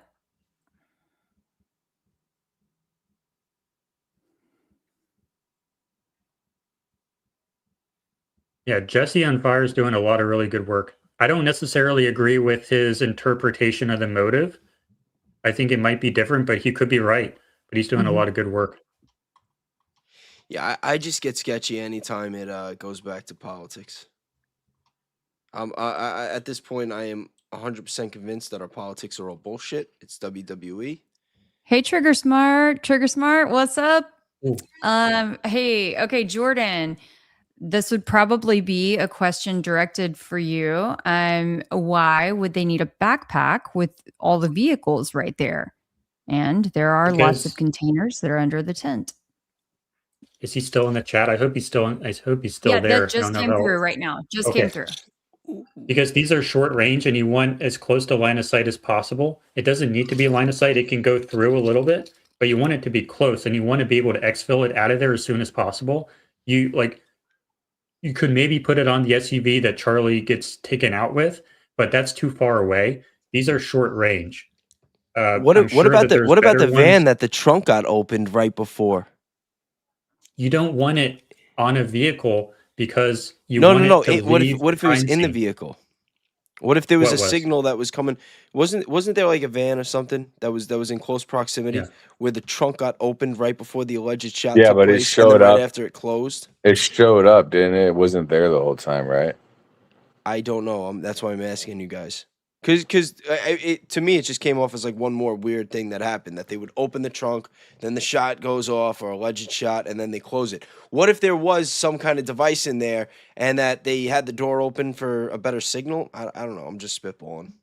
What is the signal for exactly? Is that part of the system? So in order to get the computer to talk, so you have battery packs on Charlie Kirk, according to the theory, but you need a wireless way to talk to it because you need to also be able to talk to the rifle. The computer that controls the squibs on Charlie also needs to control the rifle so that the timing is precise. So you need a wireless way to synchronize. You need one common computer that controls both Charlie and the rifle, but the box you need in order to get to the rifle is too big to put on Charlie. It's like this big. So you don't want to put that on Charlie. So you need these wireless little clickers here, and these are short range. So the answer to the question is you need it as close to Charlie as possible, but it also needs to be mobile such that you can exfil it out of the crime scene as soon as possible without any chance of it being left behind for the investigation. Now, also, it could be. Now, was there any time that there was actually something physically handed off from down when? Because I know there was one image or clip where it just looked like they were handing something off, but they weren't. Right, nothing was in the hand. But was there another point? Like, what about the guy that crawled on the ground? He grabbed something and bounced. Right, maybe that. Because he does bring a good point, all the containers there. So just thinking like, but are you going to open a container? I guess you want as little friction as possible in that scenario. So it does make most sense to me if it has to vanish and it needs to be as close as possible. That makes sense. The backpack makes the most sense, actually. And that's a scary situation to be in if you're Mikey, to be honest. And that's why he gets out of there so fast. Yeah. I mean, he bounces like he didn't even wait to fall over.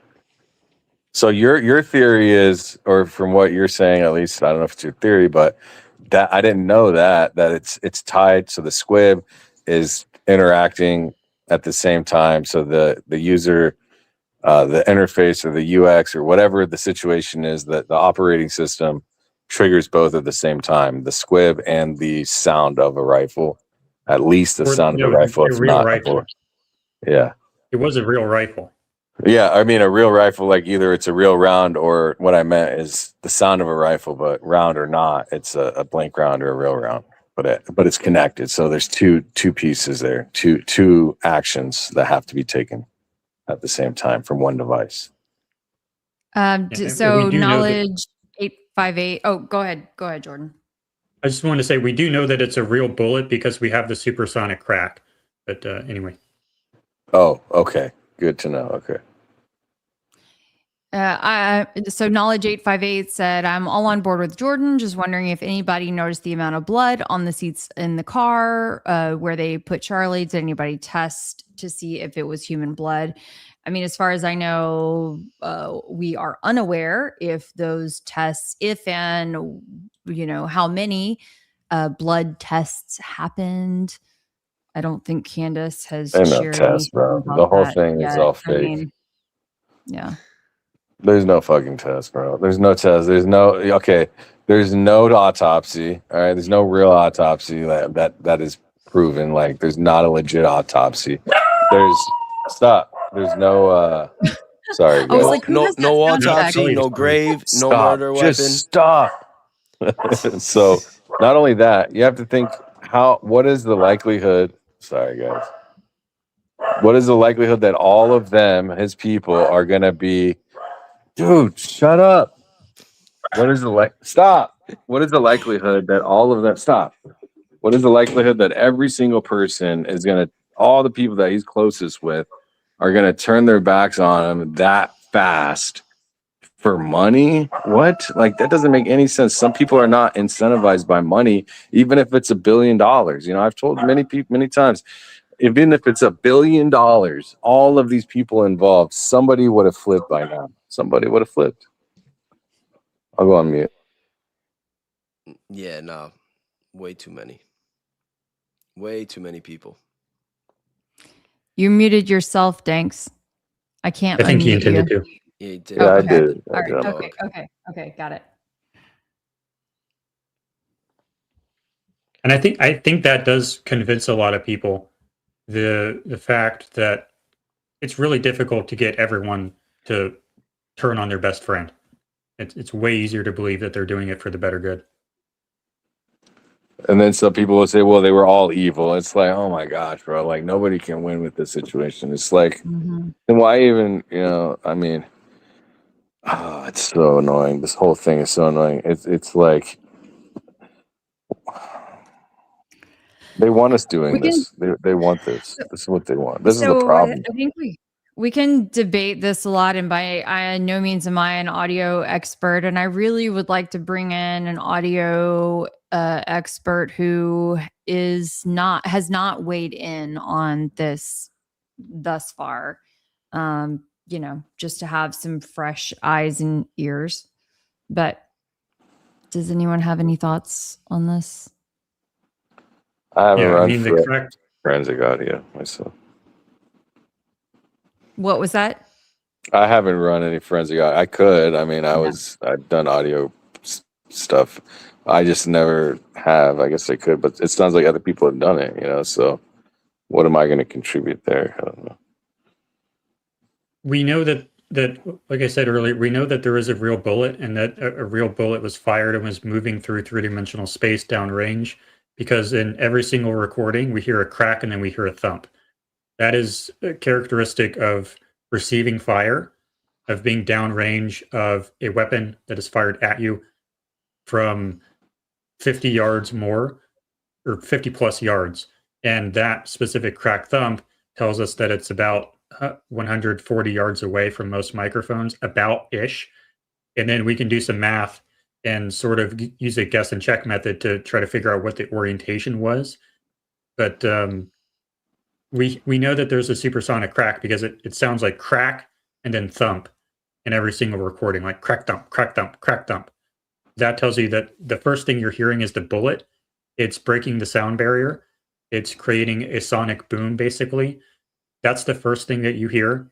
And then the second part is the muzzle blast. We hear that in every recording just about.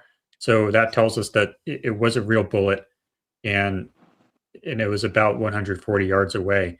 So the supersonic crack is that crack sound, the higher pitched, and then the muzzle blast, or the explosion within the rifle, is the thump sound that we hear.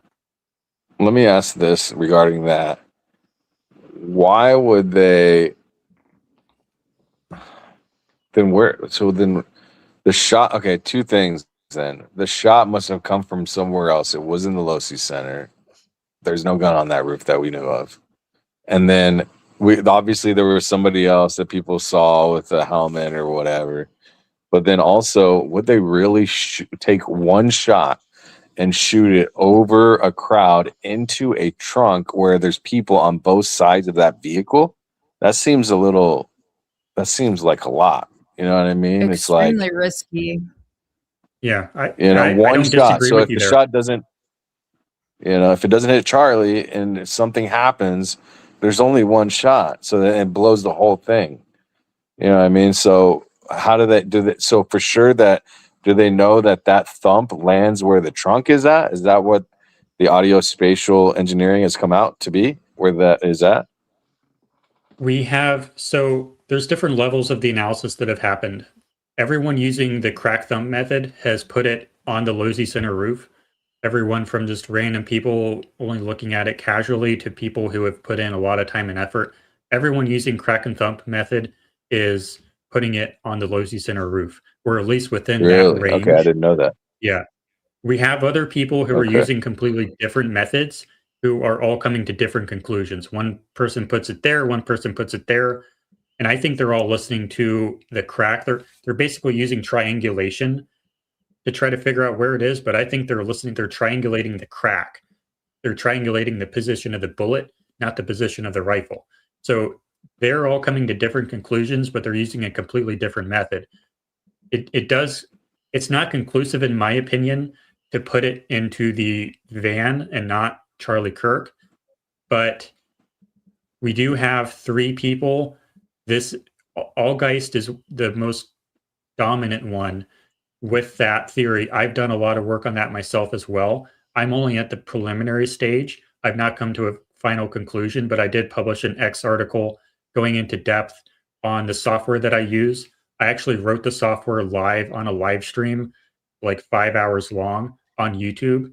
And my analysis is still in the preliminary stage, but it does favor the shot to the van instead of the roof, or instead of Charlie. It's not conclusive yet. I don't know for sure. It's just favorable. And then we have 2 other physicists who seem to indicate that they've done the same exact analysis, came to the van as the orientation. But like Eco would say, and to me, it's basically trust me, bro, for those 2 other physicists, because they're not coming out yet. It's just private. They're not telling us their names. They're not coming out themselves. So it's basically trust me, bro, for them.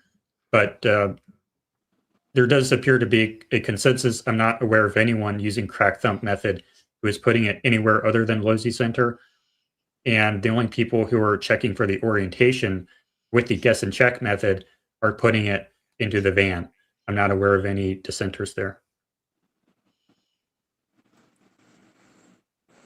Okay.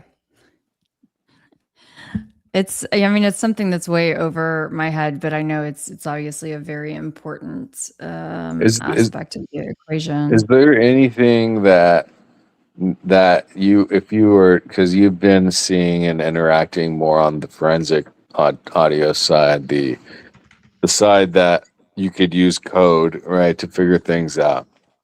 Is there anything, Jordan, that if you were like, if somebody could just do something that could build something to figure out more that would give a more definite answer, do you know of what that thing would be?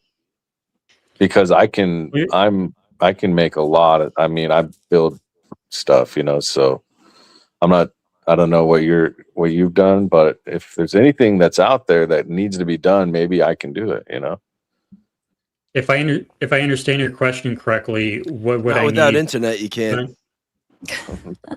Sorry. Well, he can brainstorm on it while he's waiting on his internet You to set be yourself up. restored.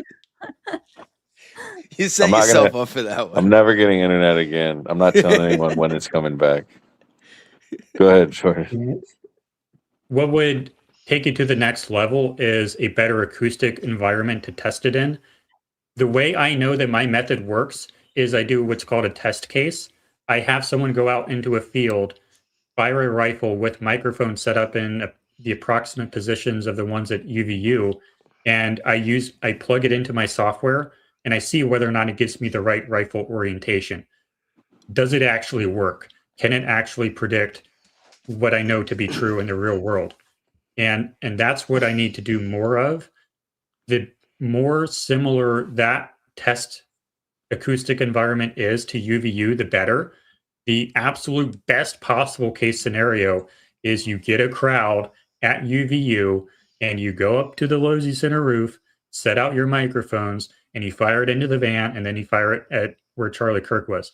That's obviously not practical, but the closer the acoustic test environment is, the better. So if it's out in an open field, you're not going to get the same echoes. So it's going to be more difficult to get to a higher degree of certainty.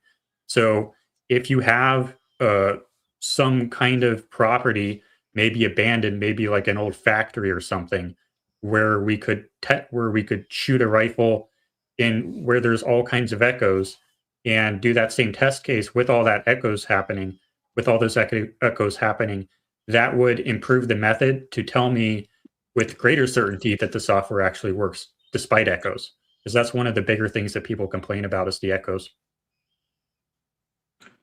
What if we got like those big giant Legos and we just got a bunch of people together on a big ass property, and because it's got to be open air, I mean, that's where we're at that point now. It's like we gotta, unless like I don't think we'll ever figure out the truth. That's the problem, and it's like how long, we gotta, I don't know. Yeah, you're right. I think that's the only thing that can be done. It sounds like you've got what we need, but we need the reenactment. The only thing I know is that the military does stuff like that, and I'm not nobody who's gonna do that for us. You know what I mean? Like they don't want us to know this shit. Oh my gosh, bro. Could potentially find an old abandoned factory somewhere. Maybe. Probably not, but that's one thing. Maybe. Yeah, maybe factory property where there's buildings around. Like, now you got me thinking. I mean, yeah, that could be a thing. Where Trigger Smart's in the chat saying there's no test environment even close to that courtyard. That's true, but the software only relies on the initial sound that we hear from the crack and from the thump. So as long as I can prove that I can accurately identify the real crack and the real thump from echoes, the better it is. I don't necessarily need the exact environment because I just need to prove that I can tell the difference between an echo and the actual sound. So it doesn't need to be perfect. I know a lot of people would like it to be perfect, but we're only listening to the very tip of the sound, not anything after.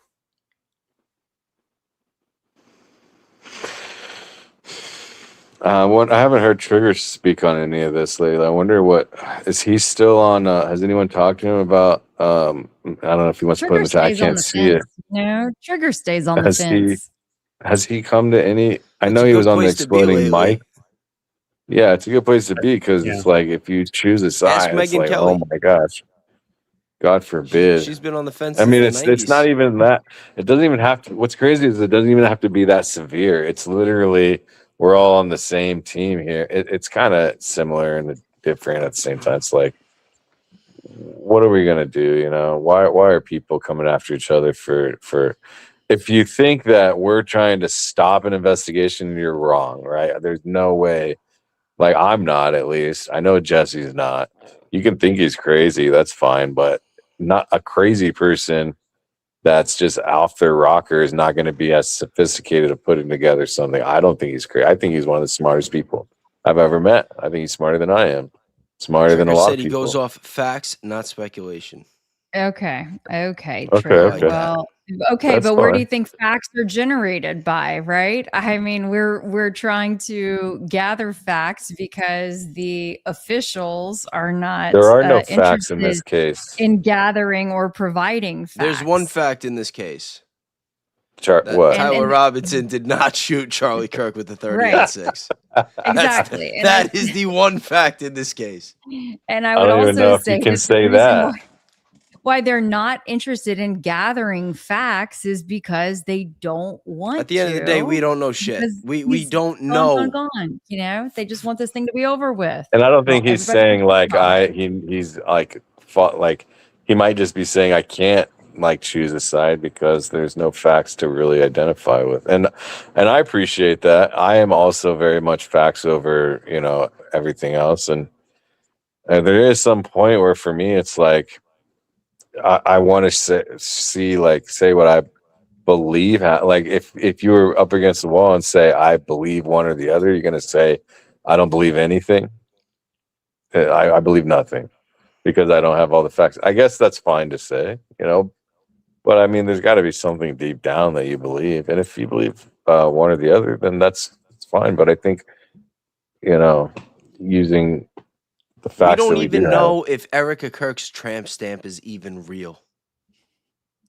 we don't even know if Erica's real. She could be like AI or a body double or something. Yeah, she could be an MK Ultra Nepo baby. She does have like at least 3 different looks. I feel like I've seen The spawn in of last the 6 test tube months. spawn of Michael Aquino, like some people have said. Not me. Yeah. I'm not saying that. Yeah. I heard that. Okay, in Malloy 8, thank you for the super. What's your theory about who supplied the squib, who applied it on the way from his prior event, and is there any documentation to support purchase or funds for the supply? It might be being asked to me. I would assume so. We have 2 suspicious individuals in the crowd and around Charlie Kirk that day. They have been suspected of being Mike McCash and Rick Baker. One of them is supposed to be Butch Hibbs, but people don't think it's actually Butch Hibbs. I think that might be Rick Baker. Rick Baker is basically the world's leading expert on prosthetics. So that would be how you get the prosthetic. Maybe doesn't have to be him, but the voice sounds the same. The body shape seems the same. And the face seems pretty similar. The beard, everything seems the same. It could be Rick Baker. I'm not going to allege for sure that it is, but that might be who designed the prosthetic. And as far as the squib stuff, I would suspect Mike McCash. There's a person in the crowd who looks like Mike McCash. May not be Mike McCash, but it kind of looks like him. And it's kind of ironic because the guy who taught me how to do this stuff is Mike McCash. The guy whose course I took online 4 hours, who told me to go to Home Depot to buy these parts, is Mike McCash. And I find out later that one of the people who is a suspect in this case for being there with Charlie Kirk that day is Mike McCash, literally my instructor. And I found that out afterwards. So Mike McCash might be involved. I'm not going to say he is, but maybe. Did you guys know that? I have no idea. Yeah, I was just thinking that one thing I want to say first before that is Stacey Sheridan is connected to Hollywood industry, and Andrew Colvett is an executive producer on IMDb. Wow. I believe that I knew that about Andrew because maybe He had a show that was with Yes. Trump's show, Trump's network. Yes. Yeah. Yes, and Stacey Sheridan was involved in like a fund or something. Okay. Yeah, I think the mentor, something that he was working with previously, or the first person who had hired him. Yeah, was very involved. Yeah. Mhm. Same network as Shark Tank, The Apprentice. That was what he was in before he got. Very like reality TV stuff. Yeah. Yep. I mean, the plug is there. So just as many things that people could say, like, I think there's more evidence towards the side that he's not dead than that he is, besides the what we saw. That's it. That you're hanging everything on what you saw, and literally there's so many things that you could be tricked with your eyes. It's not even fun. Like, how many times have you in your own lives been tricked by a magician or by something on film or by anything? So many times in my life I've been tricked, whether it was a trick intentionally or I didn't know I was being, or whatever. My eyes tricked me. I mean, what are we doing here, guys? You know what I mean? At the end of the day, we're obviously being tricked, but how elaborate is the trick? You know what I mean? Because nothing we're being told adds up. So Right. Yeah, I mean, we wouldn't still be grappling with it after all this time. And the assassination is, for the most part, besides JFK, is clean and simple for the most part, even if it takes time to figure out and it takes a lot of. But the thing is, people actually investigate. You know what I mean? In a real assassination, there's been no investigation. 33 hours, my ass. There's been no investigation. Okay, a murder, an assassination of the caliber that we've seen, especially before our very eyes in America by a political advocate, would have a significant investigation, despite what everyone thinks. Oh, Trump is in on it. No, if he was in on it, they would do more to make it look like they were really trying. But it looks to me like they're just trying to make it go away because there's nothing to look into at the end of the day. That's what it looks like to me. But they're doing so much work behind the scenes. They are working day and night to do so much work on this case, but you're just not allowed to know about it. That's fine. You know, I guess we won't find out in the trial either. You know, we'll just never know, you know. How about when Erica Kirk told Jesse Waters that she saw all the evidence and she's confident in the case? Yeah, I know everything. I know everything. And then Candace Owens comes on TV 3 days later or 4 days later saying that Erica actually, you know, she was learning from our show. It's like, yeah, it's like, and Erica never made a statement against it. You know, you would think that she would like go on X and just be like bullshit or she's full of shit. Nothing.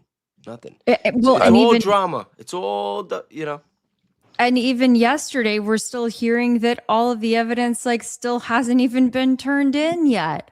All of this stuff like hasn't been completed well, they're still yet. trying to figure out what they got to fabricate to sell this bullshit. Exactly. So I mean, she's so full of it. It's like the only investigating that I've seen. She's allergic to the truth. I think she's allergic to telling the truth. The only investigating anybody in this case has done. The ballistics. The only investigating anybody's done in this case was Erica Kirk's hands into JD Vance's skull and Kash Patel at the bottom of a beer bottle with the Olympic hockey team. Bro, what a mockery. How about Pam Bondi being a foreign agent for Qatar? That was a really good find. That was a really good find. Yo, she is just insufferable. And then how about dismantling Farah on her first day, the oversight of Farah? I wonder how many people watching this know what I found on that. The leader of the DOJ is literally working, was working as a foreign agent for Qatar. Ballard Partners, the company that she was an attorney for, was taking in her as a key personnel on behalf of her company as a foreign agent for Qatar, was bringing in $115,000 a month to work on behalf of Qatar. Then she leaves Ballard, becomes the head of the DOJ.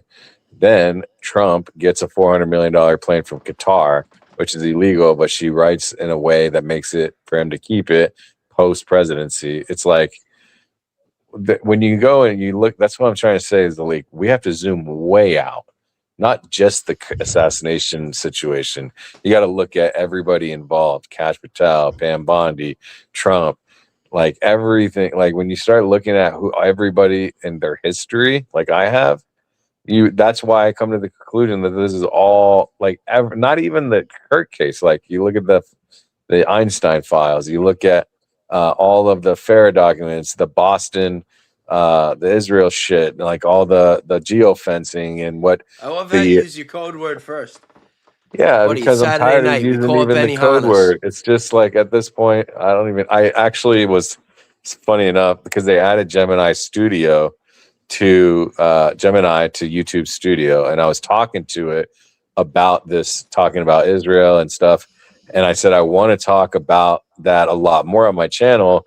And it was telling me all of the guidelines about how I could use the word itself and how it needs to be used and how the channel can not get flagged and there will be no issues. And they have like literally a policy about it that I went through the whole thing. So as long as we're using constructive criticism and we're actually talking about, if we're slandering or talking shit or we're doing all this, then you can't, like, they'll flag your channel. But if you're being reasonable, you can say it. So, I mean, I choose to say the code word because the less is better, you know, in general, for my opinion. But I don't like censoring myself. And I think that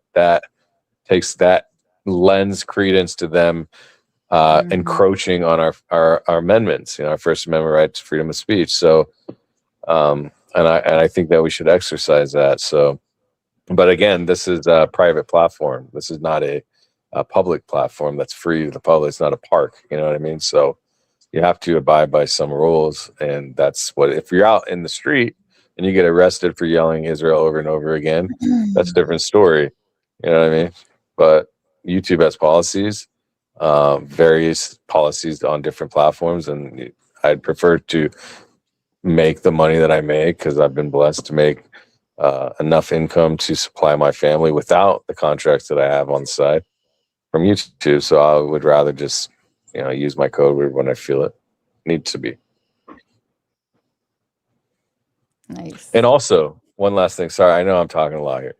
The reason why I chose Boston and not Philadelphia is because I think that we should, if we are going to use a code word, I think that we need to use as many different ones for the same thing as possible instead of everybody just using Philadelphia, because I think that that's the easiest way for them to identify and also try to stop that word. Then all of a sudden we can't say Philadelphia. It's like if we decide to use code words, use something else, I'm just gonna say mods from now on.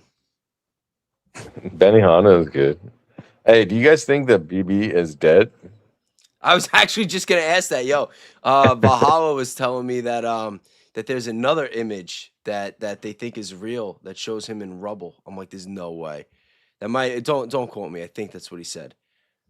Bro, But do you think? What do you think? Apparently, would they got happen? his brother. They hit his house. They got his brother. They Yeah, got the head that's supposed of to be real. the most odd organization that I've ever heard of, and I don't know. We haven't really, Did you? that was There's just another so that shocking. that unit 8200 that made Pegasus that ended up getting Khashoggi killed. Also is now being used for the unit 8200 is like the special ops, like surveillance cybersecurity division of Israel, and they are the company Wiz. Google bought them for $32 billion. The developers of Wiz are the unit 8200. They're people that were from that special ops group, and they have their camera lights on our traffic lights in this country. And they are responsible for the pager incident, a lot of assassinations across the world.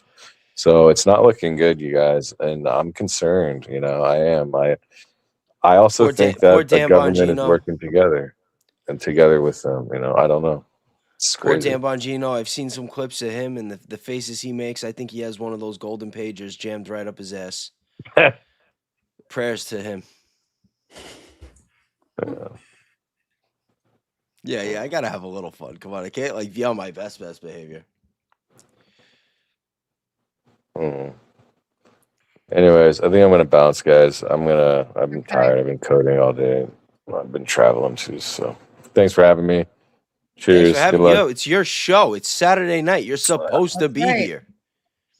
Yeah, well, You're not a guest. What do you mean? You're leaving early. I don't have the capability today, right now. And No. You've been working really hard. You got a lot going on. I'm glad that you popped in. I didn't think Nice you were talking going to to you, be sir. honest. Yeah, nice meeting you, Jordan. It's a pleasure. Yes, Great work, what a day guys. for you. What a day. What a day. What a day. I'll talk to you tomorrow. Yeah, it starts all again tomorrow. I got to go to the other house and finish this demo and all this. Things are picking up for me over here on the other side of the world, so on the other side of my life. So, anyways, thanks, Okay, well, guys. thank God bless. you. Yeah, Thank we'll you see so you. much. God bless. Good night. Cheers. Bye. Bye. I got to make a couple of jokes, Yeah. Okay, Jordan dropped his email in the chat because there was a request for that. Okay, so we had a super chat from Blake, and he requested. He hasn't given me his videos yet. Yeah, no. Tell Blake to fucking kick rocks. He could go hang out with that other douchebag until we start seeing some footage. I don't want to deal with this guy. Everyone's got to cut the bullshit. He has to give us the videos first, in my opinion. Yeah. We don't need you, buddy. Okay, Blake. So here's the deal. I know you're asking that we play your voice message, but Jordan has asked for your video, and I don't know, Jordan, you want to weigh in on that? I think. Oh yeah, you dropped He declared your war on us last night. So. Oh yeah, that's right. I mean, my gosh, it's been a long weekend. Like I think we started that saying it's been a long weekend. You did kind of declare. I'm sure BBL will play that audio. Like I debated him on the audio stuff like a week ago or so, and John basically said the same thing to him, and he refuses to listen even to John on that, and he's still repeating that there was no shot from that it was still coming from the speakers. So he will not listen. So if he won't even listen to John, he's not going to listen to anybody. He's laser focused It's a on bummer. Brian Harpole's ass. He doesn't want to hear about anything else. That's Yo, a you know bummer. who I want to hear right now? I want to hear American Discourse and Rogue Dissidents. Yo, I let me know if you guys are still in the chat. We got to get you guys the link. I told them that they were going to be up by like 11:30, but then we ended up starting You late, had the link. and then I Danks don't popped know. up. Oh yeah, it's the same one, right? I could just forward it. Yeah. Yeah. Let's see if they're still around. I feel so bad we kept them waiting so long. Let me see.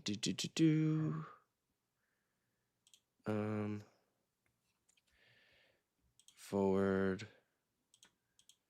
All right, I'm sending it. I hope they're still around. American Discourse told me to take my time. I said we Yes, tried to American take it long. Discourse is here. Oh yeah, they're both here. Let's go, ladies. I don't know who that is. Yo, these are two of my new favorite people. I was on the phone with them today for like an hour. Really, really good investigative journalists and very honest people. Are they coming? Hopefully. And yeah, I know you guys that people are saying that it's really disappointing. Oh, and then I see someone saying, that Blake must have said on his live a couple hours ago that he'd paid for just all the checked it. supplies. Like, I just checked it. No, he hasn't. I mean, if he does, that would be outstanding, but that hasn't happened. At least not now. Blake wants Someone has $100,000 in unmarked bills.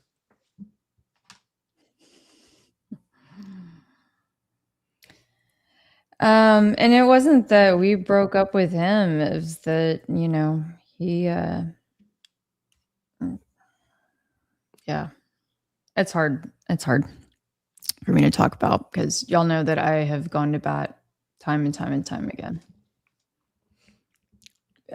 Beyond Undisclosed is asking for the link as well, Baze. Beyond I don't know if Undisclosed, I that don't know was- who that is. Oh, okay. I All thought right, that was maybe later. I just want to get Discourse and Rogue Dissidents because they've been waiting. Oh, okay. I couldn't remember all the names that you were Yeah, no, about. that's it. I'm like, I don't know. I I knew they were double names.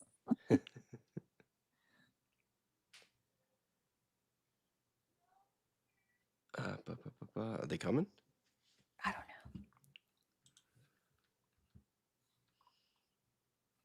know. Who's coming in? I don't think I know who they are.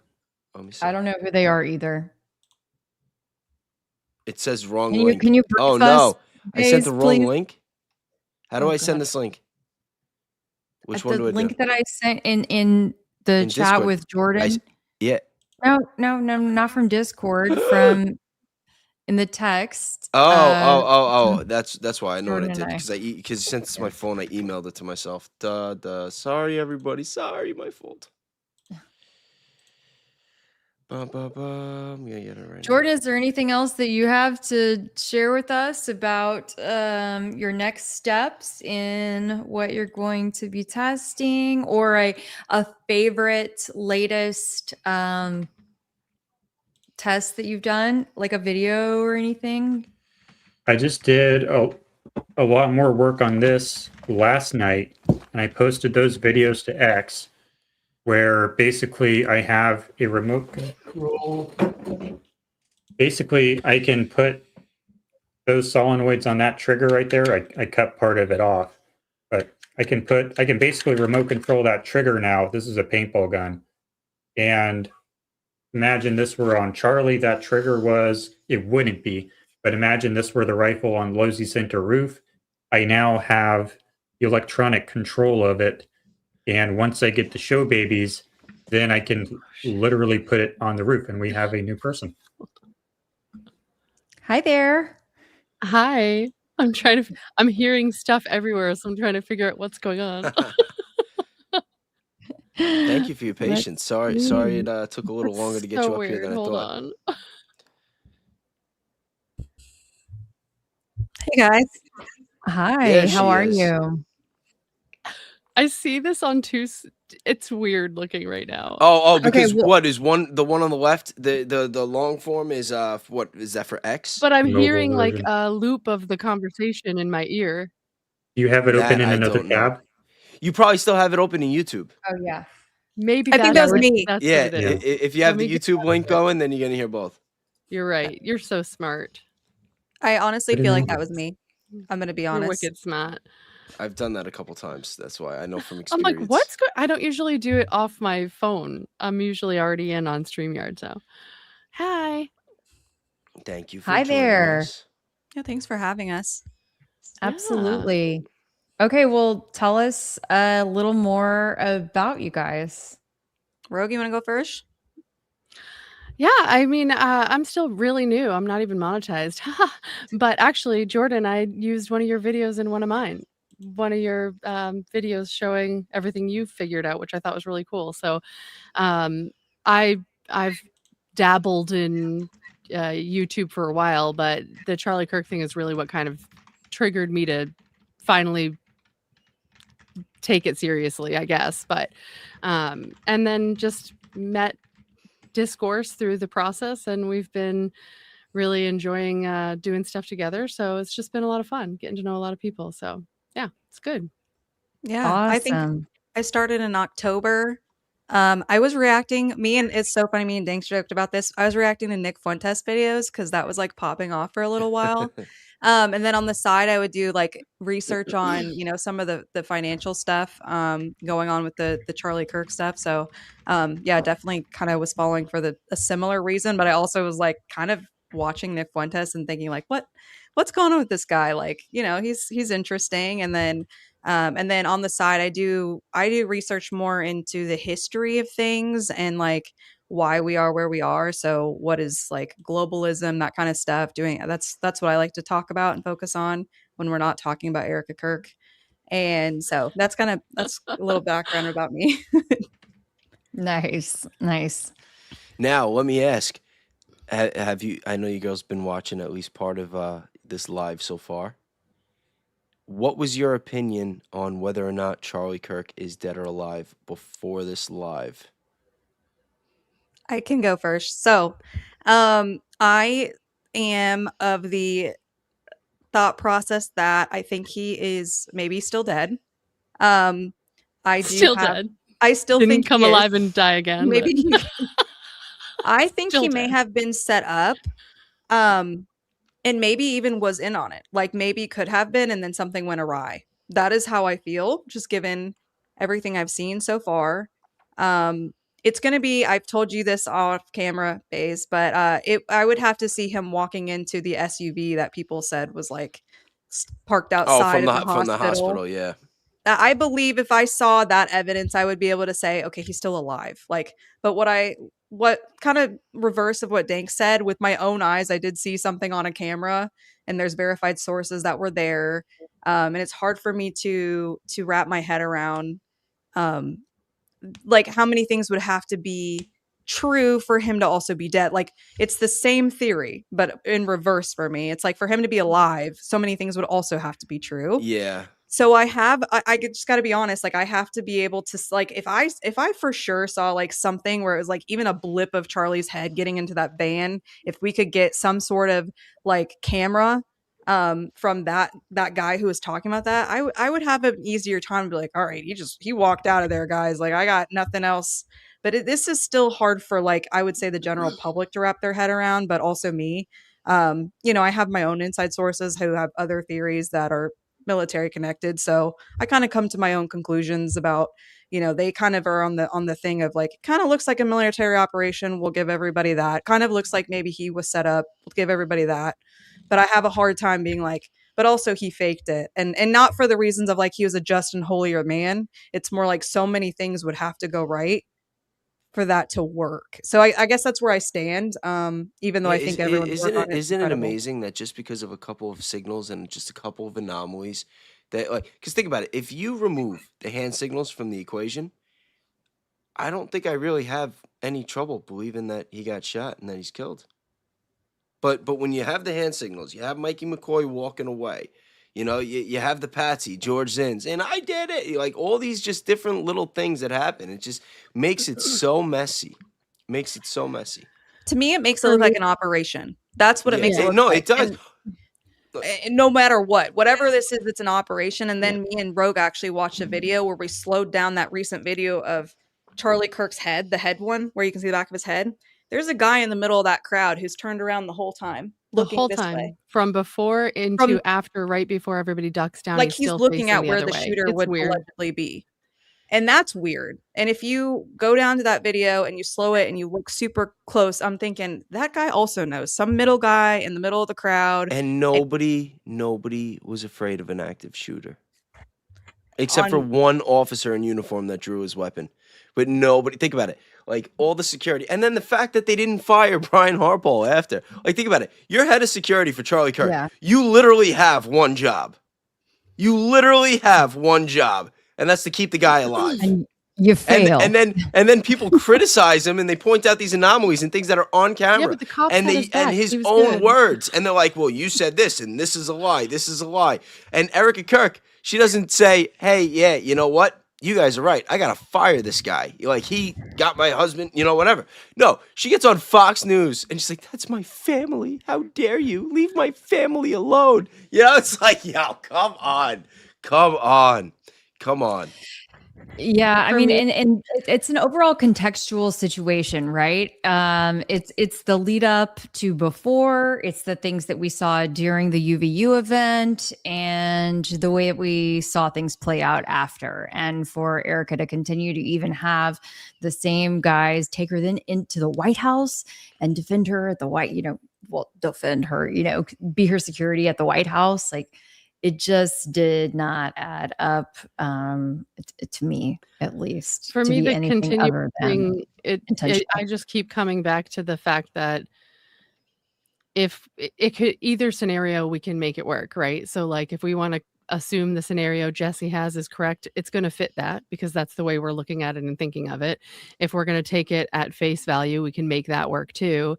And unless there's any other definitive proof, for me, I look at it like the powers that be have spent centuries screwing us over, and they've never once done the good things in hiding. And so if we were to take this as them doing the good thing but posing it as a bad thing, why would they never, if we're going to go off of history and base it on that, when have they ever done anything that was for the greater good, but been like, we don't need to take credit. Get the fuck out of here. Like that, not for me. Like I just don't see that ever be. What do you mean? I thought that was September of 2001. That's what that was all about. That was the sacrifice they were willing to make to get those weapons of mass destruction. For me, it's like I have to base it off history, and if I'm going to do that, then I'm still on the team of he's most likely dead. But if there was proof of any type that would sway me, then I can see it going the other way. But I'm based on history. I'm not believing it yet. But the reason why people I feel like if everyone trying to say like they're dragging on maybe the investigation, that's a little weird because there's so many other things going on in the world, like the war, like the world powers are changing, like those type of things, like very deep things, the Eaststein files, whatever you want to call them. All of these things are really big deals, and they all are important and things we need to focus on. But what does everyone want to talk about? This Charlie Kirk case. And why is that? Because it's getting fed to us like a soap opera. And so if you're getting that information, you need to ask yourself why. Why are they feeding us soap opera information, and from who, and who are they funded by? So when you think about this stuff, it doesn't necessarily even matter at this point if he's alive or dead, but what's the point of this distraction? Because that's what it is. It's a distraction away from the facts that other things are happening way bigger than us. Money is moving in different ways than it has. They want you under a digital currency. You've got to really focus on why would they keep giving you this slop, no matter what side of the aisle you're on, and confuse you and try and ask, like, make you think, okay, well, why am I getting all this information? And then I'm getting it from the other side too. And no one can come to a consensus. There's a really crappy investigation. Why all of this madness? And I think it's because there's other bigger shit going on they don't want you to revolt against. Mhm. That's how I look at it. So no matter what side's right or wrong, it's a Yeah, big either distraction. way, either way it fits. Yeah. Why is Yeah. YouTube pushing that specific content so hard? But like, Well, and if I Jesse had posted that video where he showed how much more he's getting when he tags as a Yes. and he hashtags Candace or whatever. Like, it's astronomically more than it would be typically. So they want you talking about it for sure. They want us talking about it. yeah, all of our algorithms, if you put out a EK video or a Charlie Kirk video or anything like that, like they'll get pushed like crazy. I put out any expose on the Einstein files and I'm getting like 30 views. Oh yeah, forget about it. Yeah, so I think that's interesting. I don't know what you guys think, but I think there's a reason that people are getting so caught up in this. It's because it's made to make us get caught up in this. Well, that's why I said this sure. whole investigation. It's like QAnon 2.0. It's like designed for the types of people that would get into the conspiracy theories and want to find the truth, and it's also designed to just put a carrot on a stick and never have a call to action.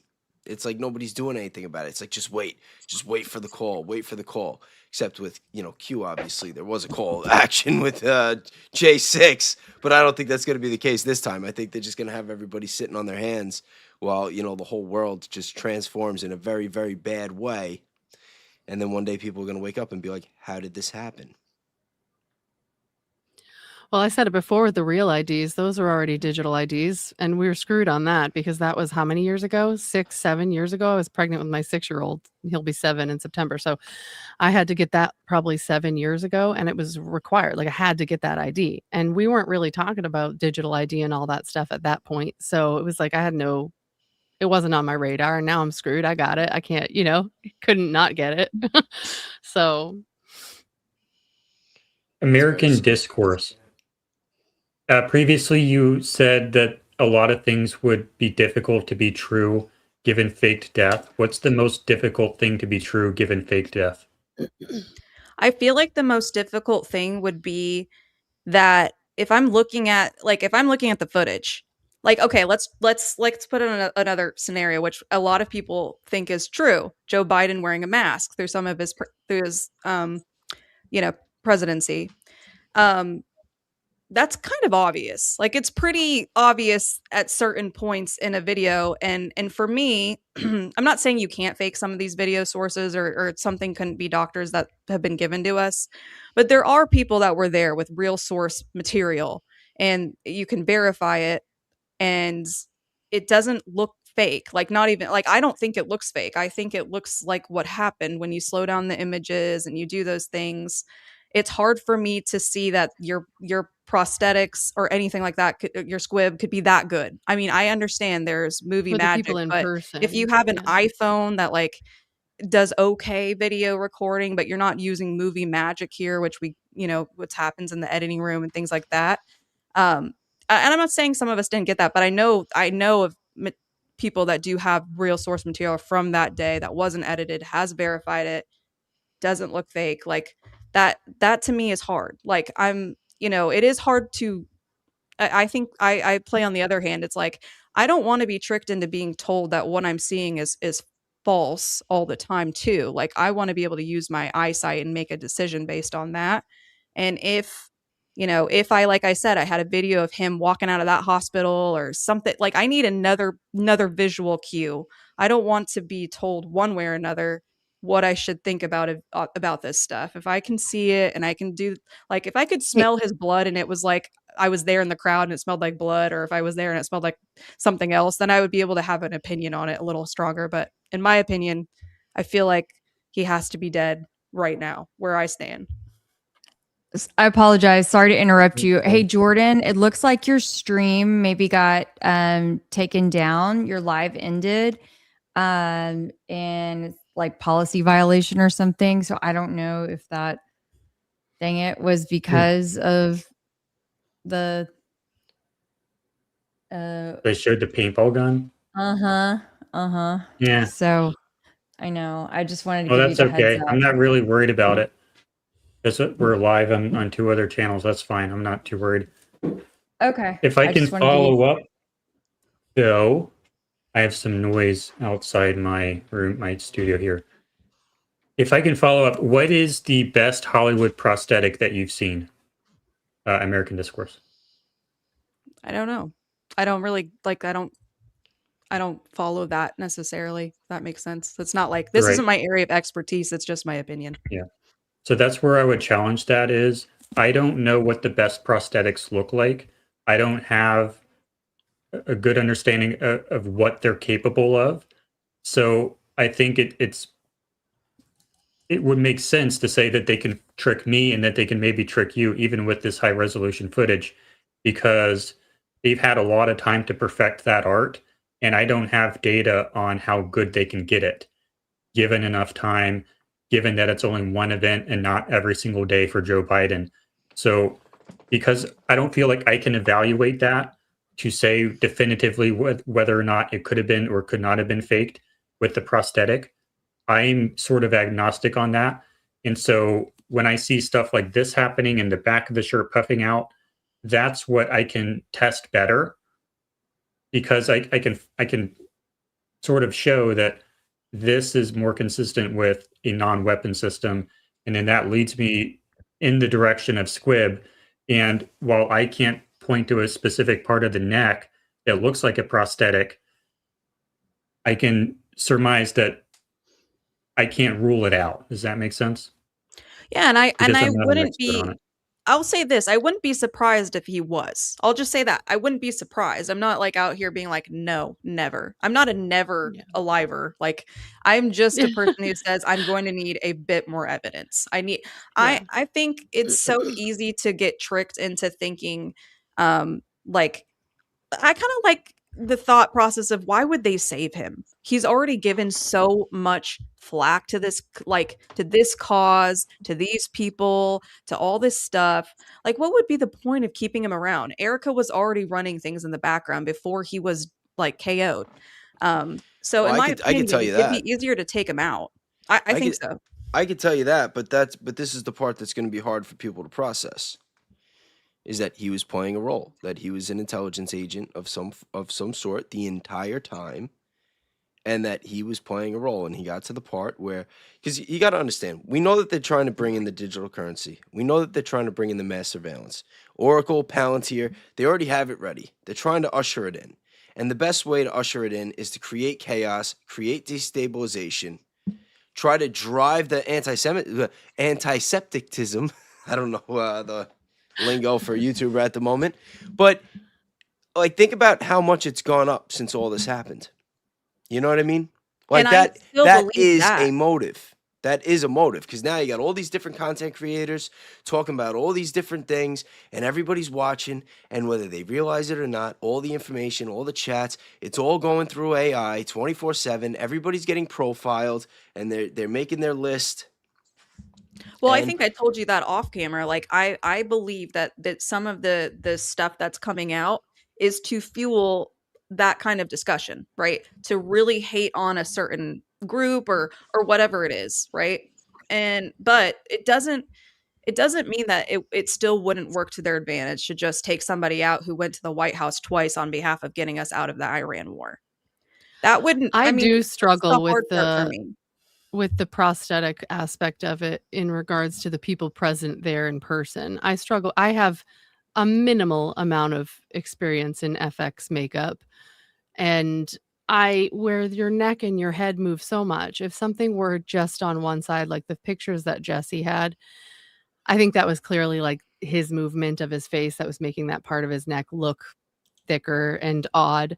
He has a tick. I feel like it would be hard to, I feel like it would be fucking ballsy to try to pull that off with thousands of people present in person.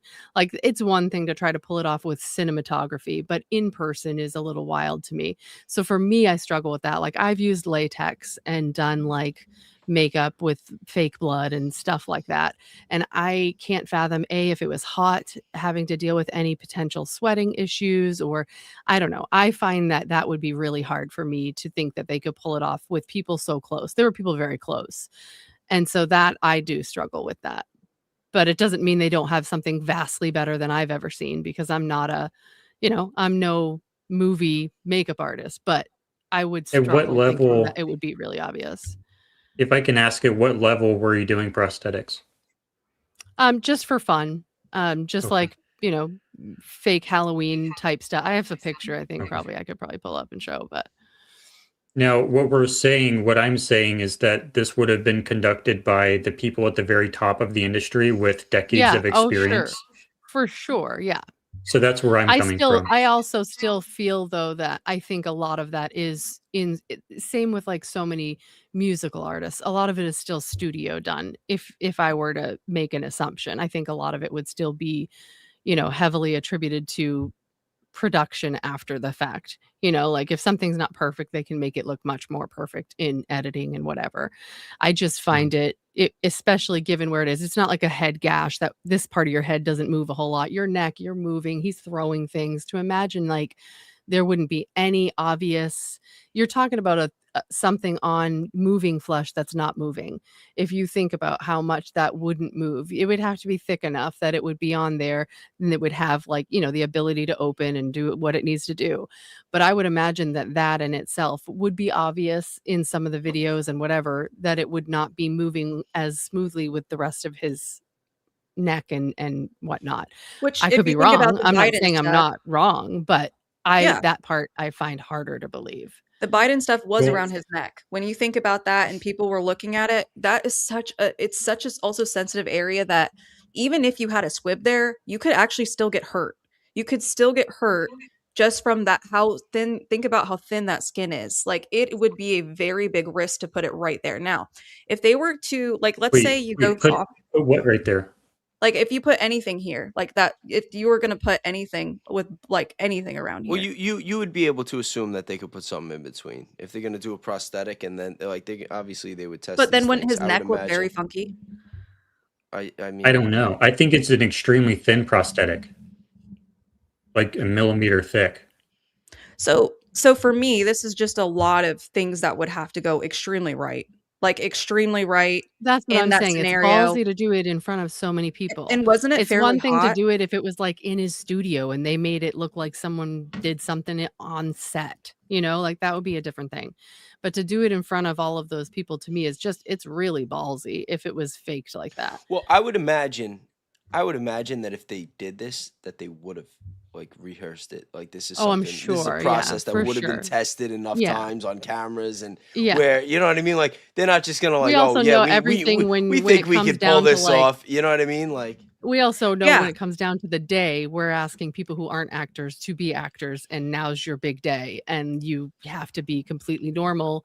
And obviously some of them weren't, but we're talking about Charlie. Was he an amazing actor and we didn't know? Maybe, who knows? I don't know. It's see just, the part that I have the hardest time wrapping my head around is that ever since whatever happened, that he's been put on such a pedestal about how smart he is and his great heart and his Christian values.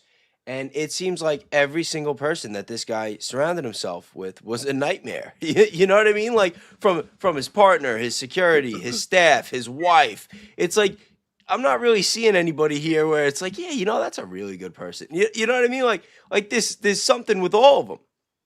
Yeah. And I find that to be really troubling. I agree find that with to be this, really and I troubling. think that it makes the case that it's not like they wouldn't try if they couldn't.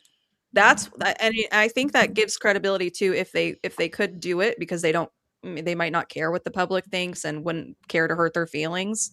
Yeah, I don't think there's anything that far off with being like, oh yeah, they would never do that. That's never going to be my argument. Like they would never do it. It's like they do everything. They would do anything. My thing is, I just have a hard time like at this stage. I'm not saying if something came out, I wouldn't be. I'm a skeptic. Like Yeah, that's I just, can totally be swayed. I just need the right kind of proof because for now I feel like I don't have anything that would sway me more in one direction or the other. And so I have to go with what seems the most obvious still, you know. Do you need me to do the prosthetic and demonstrate that I can do it at least very close to as well as they did Hold on, it? I will be right back. I mean, it'd be cool if Yeah, someone go did that, for sure, it. because why not? You know what I Absolutely. mean? Like, why not? That would be awesome. Yeah. I'm surprised someone hasn't done it yet, honestly. and I would think That's even the one of the right, things like I need to do. like a heat condition, right? Because we got to know how hot was it? How Right. easy would that stay on? How He thin would was it have moving to a be? lot. Like I said, he was throwing these hats. He's looking everywhere. You're moving a lot. I mean, I feel like the only way to pull off something on your neck like that, it would have to go all the way around, I feel, because otherwise I don't know how you're moving here and it's not. I know latex stays well. I know that. But it just feels like you would see it though. Like if you're twisting and you're talking about thin skin, you're either probably going to see the skin move weird or the prosthetic move weird. If it's not done all the way around, it would seem, but I would think that would be way more obvious. And also, I don't know that we I don't have know about you, but if he's clear. someone who has a tick, wouldn't it feel funky? And you would maybe be super True. aware it's there. Because like I go and get my nails done, and at like day 3, I'm ready to peel them off because they're bothering me. And he does have like things about him that you could tell he has his own little ticks, and you'd think that would be Yeah. annoying, and you would probably like try and act a little bit differently and maybe not move your neck as much and not move around as much. He doesn't seem like he's impacted by anything. Like if you watch his videos, I think if it was me, I'm just talking speculatively, totally speculatively, but if I knew I had something on my neck, I feel like I wouldn't really be moving as much. I'd be like, okay, guys, what are you doing? Okay, but if you're trying to pull off like the, ploy of the century, right? Then I think maybe would have practiced before and have some experience with Yeah. that. And I mean, the stuff is essentially supposed to be like a second skin. And so you would definitely have some practice with it and getting familiar with it. Yeah, I could see that too. I think that, I mean, it both are very interesting either way. Like because the story we're being fed doesn't make sense, right? It just doesn't. Everyone can agree to that. We don't think that who was shot by what he was shot. Like a lot of this stuff doesn't add up. So yeah, and I don't think that's not a possibility. I think I just would need just a bit more. I don't know. It's like that's just where I sit on this topic. But I don't cover this topic very often on like the way he was taken out, if that makes sense. It's not I think the why is like the important part. Why would we remove someone like Charlie? That to me is like really okay. Let's think about that. Why would you take someone like him out or at least remove him from the public eye? Well, we know the tides were changing on our greatest ally. All of the people would debate him. He'd try and stand up for them. Also behind like closed doors, bashing them to heck at this point, from what we can tell. Someone in the chat had a good point. They said that he had an interview just before that and that he probably wouldn't have really had a whole lot of time in between to get ready. And that's a valid point. I don't know when the interview was and how close they were to this event. Like if he were to be having like a prosthetic applied, I mean, they probably could have gotten it to a point of being just applied. I mean, if it's just in one spot, it wouldn't take very long, but you obviously want to make sure it's done really well. So, if it's already pre-done and you're just applying it and making sure it looks right, then, maybe it wouldn't take that long. But if it's your big day, you might not do an interview right before. You might try and be like, let's make sure we have plenty of time to make sure everything's right. You know what I mean? So that's a good point. And I see.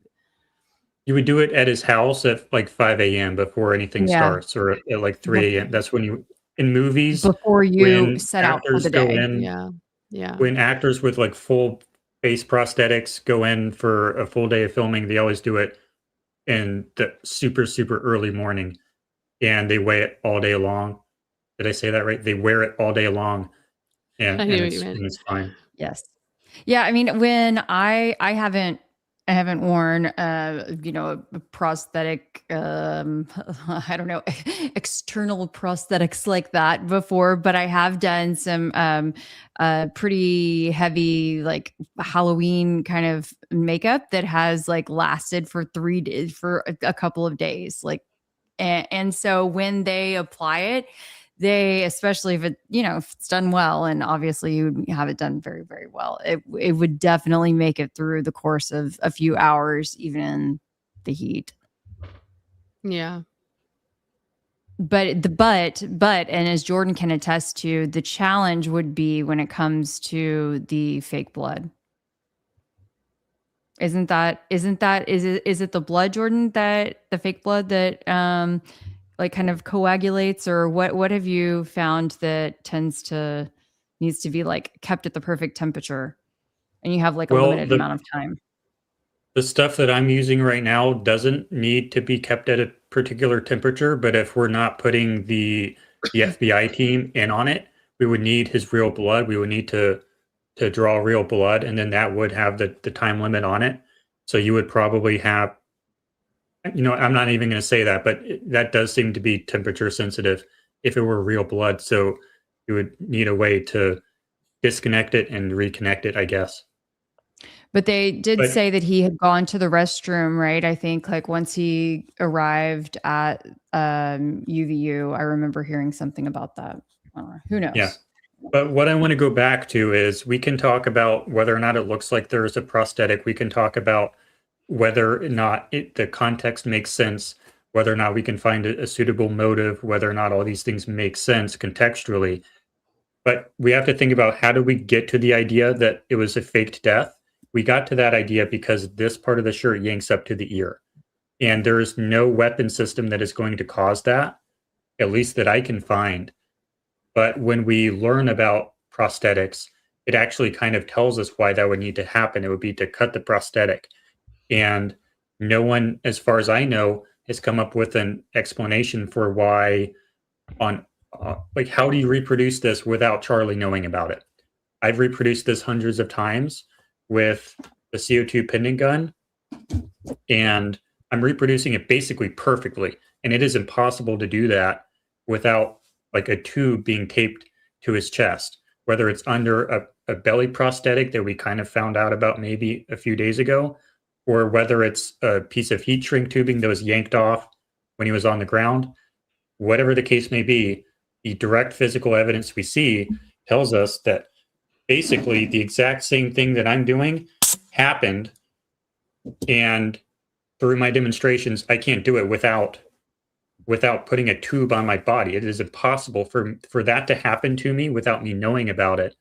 And so that pretty much gets you to the point where, how can you explain this with a weapon system? I've done this to myself hundreds of times. I've never been injured by it. So that's how I get to prosthetic. That's how I get to fake blood or whatever. And once we figure out the what, then we can sort out the why and the how.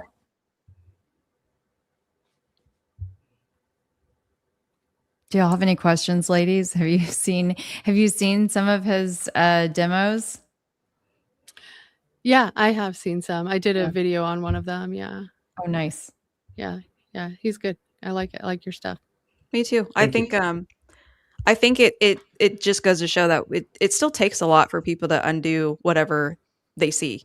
Honestly, quite frankly, it just gives way to how mainstream media can manipulate people, whether you want to, see it as like, okay, if you're seeing something for yourself, it's a really hard way to basically take your brain off of that. Like, it's super hard to people don't like to come to believe that they've been duped. Right. And I don't have a problem admitting that, like, at all, because I have other reasons where I think what maybe they could have wanted to do this. I think it's hard to wrap your mind around certain aspects of it if you don't number one, I'm not versed in this stuff. I'm not versed in prosthetics. I'm not versed in any of this. I'm just talking from what I would imagine how it might be funky to feel on my skin, or, just some of those things, how I might move my head. And, Charlie did seem like a particular kind of guy. Like, it would seem kind of, I don't know, if he was literally anything like me, it might have annoyed him at some point, we would have seen him maybe touch his neck, just something to indicate maybe something was there. And I don't know, it would take a little bit more for me, but it doesn't mean I would take it off the table. Yeah, and like she was saying earlier, neither of us have really dove into this theory very much. We don't, it's just not been one we've focused on. So I'm sure if I listened to other ones, maybe my opinion would change. Like, I've not listened to all of Jesse's stuff or anything like that. But yeah, I think I can see a for both. It's just hard to imagine, right now at the stage. If I took more time and looked into it, maybe my opinion would change. But so let me ask you, I also, what did you girls see that video that I sent you before, the one that I was telling you about from my IG? Mm-hmm. Yeah. What do you girls think about that? Like, my stance on that? And I just want you to know, I'm not married to any opinion or theory on this. I haven't even seen Jesse stuff, although Danks is telling me I have to. And now that I've been coming around to the idea that he's alive, I'm definitely going to check it out. But I knew it was like a 4-parter, so it's like I don't have a lot of time to like I know. sit it. You know what I mean? It's like it's like binge watching some. But I'm gonna make time for it this week. But like, that was my whole thing. It's there's no weapon. Like the narrative, the gun they said was used was debunked. I don't buy the electrocution theory, as I said, because Dan Flood grabs him right after. There's no gravesite, no autopsy. It's like, what evidence do we really have aside from the visual that we saw? Yeah, for me, again, it comes down to like a 50-50 for me. It could be either. Yeah, and for me, I don't know how much I care about one way or the other. You know what I mean? I care more about the stuff around it than I do necessarily the event itself. But I could see it going either way, and I could make all of those scenarios fit. So like, I could watch Jesse's, and I know I would watch it and go, makes total sense. It still would be like, I'd be in the same boat. You know what I mean? I feel like I wouldn't change anything for me, because I don't. Neither way. But that's why I feel that's like what you just said. Like, you could go either way. Yeah. There's so many different rabbit holes. Either so many way. different. I feel like it was designed to be that way. And that I agree with. Yeah, it was designed to be the ultimate mind screw. Either way, whether or not it he's was dead or designed by alive. someone else, or it was designed by him, but it was designed that way for sure. I agree 100%. Yes. Well, it's 6 months later. We're still talking about it. There's a huge war going on, maybe even World War III. No, not maybe. It is World War III. Basically, and they're trying to change the world's power structure, like, entirely. Like, the US will be taken off of the main, which some people like that. Like, some people are like, you know what? We don't need to be the main governing police person in the world. Like, no one, a lot of people in America are like, we're done. Like, I'm done with the Middle East. Get us out of there. But like, to what peril? Well, it's going to be to the peril of our dollar. Our economy is going to sink. We're going to have a lot of issues. This was by design. So that's what people don't want to talk about, is what's actually going on right now. Well, we're about to not be a major power player. We're about to get de-seated from that throne. They're going to pull, any type of investments from off the Gulf Coast that were coming into here to other places, because we've lost their trust. All of our places were bombed, right? Like, all of them. So, Iran did that. It did it to all of our allies. We couldn't defend them. That's horrible. That makes us look awful. We depleted all of our stuff in Ukraine. That was by design. It almost feels like this is all on purpose too, right? This is all by design, because if you think about it, when you go back to the Ukraine war, what was the point of that? Hey, guys. Yeah. The only thing is, I don't know if we're allowed to talk about the Ukraine. Hey, guys. Why? Yeah. I think there's guidelines. It's like, yeah. Oh, is there? Yeah. Mhm. Yeah. Really? Yeah. Okay. All right. Anyway, go ahead, Jordan. Which is bull. Facebook too, and that's where I'm streaming. Okay. Of course, I'm on Facebook and YouTube. Go ahead, I was Jordan. just trying to We'll talk redirect about that back next to Charlie Kirk and maybe the original format. Yeah, and then we have some super chats also. Black Dog 128. Thank you so much for the super chat. If it's a soap opera to hide bigger moves, how do we stop those moves? Thoughts? Everybody needs to get their head out of the sand and wake Yeah, up I mean, and be smart with their money. I've said it before, and I I think that one of our agree. biggest issues is that when someone already has an opinion about where they believe you fall politically, and they might fall on the other side, for instance, and you guys decide you're going to have a conversation. The issue we have right now is that when we're having those conversations, both sides, for the most part, are listening, but only enough to find the spot they can argue in. They're not listening to retain the information or genuinely consider someone else's opinion. They're listening in order to find their argument, and we're getting nowhere because no one is willing to consider the fact that they were wrong. Like we were saying before, the cognitive dissonance, it feels uncomfortable. We don't like it. I don't like how it feels to know I was duped or, I was fooled by the people I swore that were the best choice or whatever. And because of that, we are not making progress because people are too butthurt and not able to have a conversation without being like, I'm going to argue and that's my spot right there. You're wrong there. So here we go. And we get nowhere. And I think that's why, especially with Discourse, and I feel like we both have said it before, why we feel like starting the channels were so important, because we really want to be able to promote people who don't necessarily agree across the board, but are willing to hear out the other person and genuinely consider the information instead of just being like, nah, I'm right, you're wrong. That's what we do all the time now. And I think that's the biggest way that we can try and make progress, because when we're divided, we are going to get nowhere. We're easier to conquer, and that's what they want. And that's what they have right now, for sure. I couldn't agree more. Specific steps, I don't got them. I don't know. I don't have specific steps for you.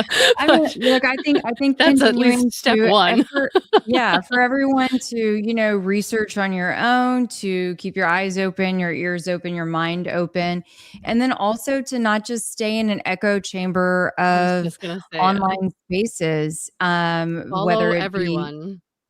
Whether it be X, whether it be YouTube, Instagram, Facebook, Rumble, whatever the case may be, right?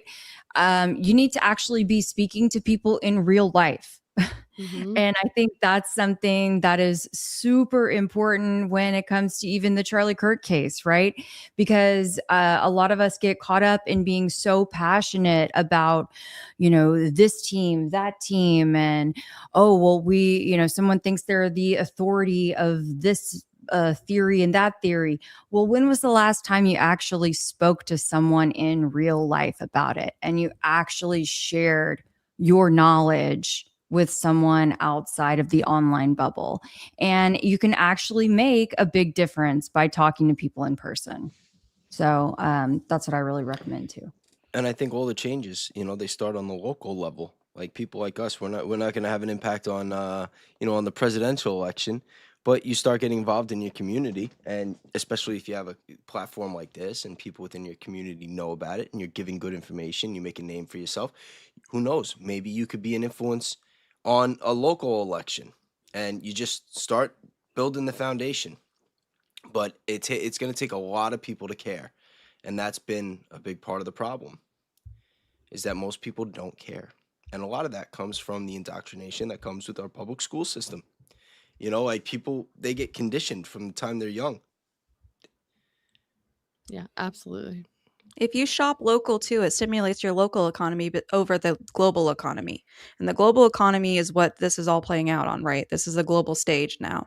So if you shop local and visit your local stores, if you can, that would really help. So it kind of tells the people at the top, like, hey, I'm buying my honey from this guy down the street, and it keeps them still in business too. So where you spend your money really matters in this space, because that's all they care about. Get to know your neighbors, like really get to know your neighbors, offer to help them with something one day. Make a community around yourself, because we don't do that anymore. COVID changed that for us. Well, I feel like that's also what we're trying to do, like in this community, in this space that we're 100%. Building. Yeah. Just having honest, honest people with integrity that just want to do the research, do the work, and share truthful information without an agenda and without causing chaos. Right. I agree. Oh, Sorry, so I'd seen someone mention I don't really I just want to address it in case anyone else is wondering, but the country that we weren't like supposed to speak about a second ago, it has nothing to do with a congressman, okay? If for some reason the platform that we are on doesn't like it, okay? I don't know why. You can Google it. I'll Google it after the I don't fact. even know what they would do if they would demonetize it, if they cut the feed, if they give a strike. But Like I well, just whatever. So not trying to play around with it right now, but it has nothing to do with a congressman. Thank you very much. Yeah. I wanted to ask, because American Discourse, was it you or was it Rogue? One of you messaged me about Tucker Carlson and that they're Yes. trying to charge him with crimes. Can Yes, you they Can you are. give me the story? Or give us the story?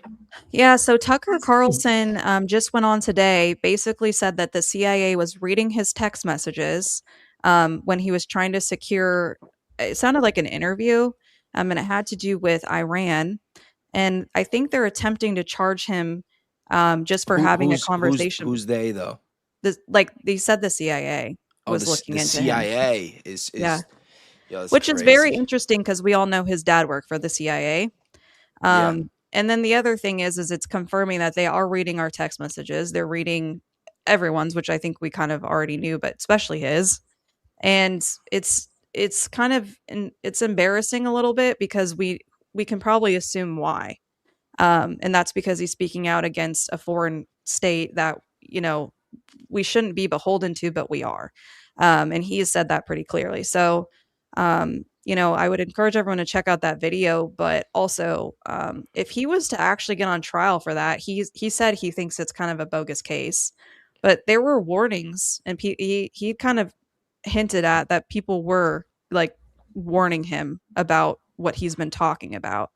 And so I think that also goes into how we have to use all these code words and we have to stop at things. And, is freedom really what we are under anymore? I think that's what I've been kind of wondering for a while now, if I have to use a code word or I have to stop at a certain subject. And, even someone like Tucker with a huge platform, his own money, he doesn't, he's comes from the Swanson family. Like he has trust fund money. He's not just like you and me. Like he has his own money. He doesn't need a job even.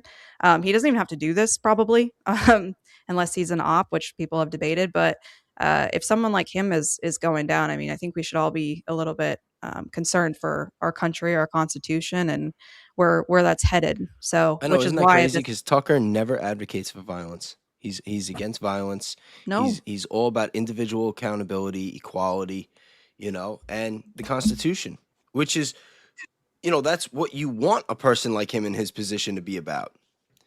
So to me, if there's any American institution that is going after Tucker Carlson right now, that is only more evidence that our government is occupied by a foreign nation for a foreign interest, and we should all be very, very concerned.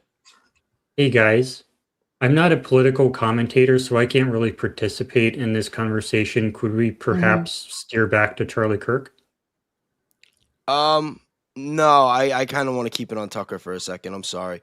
Okay. This was something that I'd spoken to American Discourse and Rogue Dissidents about, that like we were gonna get into for a little bit. But I mean, we could try to merge it, I think. Maybe. I don't know. Yeah, like Okay, I don't well, really let have my me- political opinions on. Yeah. I'm just investigating the case. Gotcha. Okay, well, I'm going to go ahead and read another super, if that's okay, while we take a little break here. Thank you. It's just 0. In investigation, everyone should always, in the forefront of their mind, truth matters, no matter how uncomfortable it makes one feel if incorrect. Love it. Thank you for that super and for that encouragement. And also, Danks, thank you. Until you've watched at least 4 episodes of Jesse, then you're not doing the theory itself justice. I highly recommend spending time with Story to Watch. You owe it to yourself. I'll try to find time this week, Danks. I love Danks for that. Oh, what did Danks say? He was basically saying until you've watched Jesse's stuff, you won't understand. Oh yeah, as he's much, a, he's and that's he's a cool. big I get advocate. it. I He's a get big it. advocate. Yeah. I started. He knows that. It's just time, like you said. It's time. How many It's totally a episodes is time it? thing. I think Is he it said 8? 4. Oh, is it? I don't know. Well, he said you should watch No, at least I 4. guessed. I I'm don't pretty know. sure that At least he's 4. got, I think Jesse has maybe, I don't know, maybe it's 6 at this point. Jesse needs to coach Colin, who fine. will do me like a quick, a couple like clips of him. That would be great. I can't see the comments. Yeah, 6 to Oh, 8. you guys can't see him?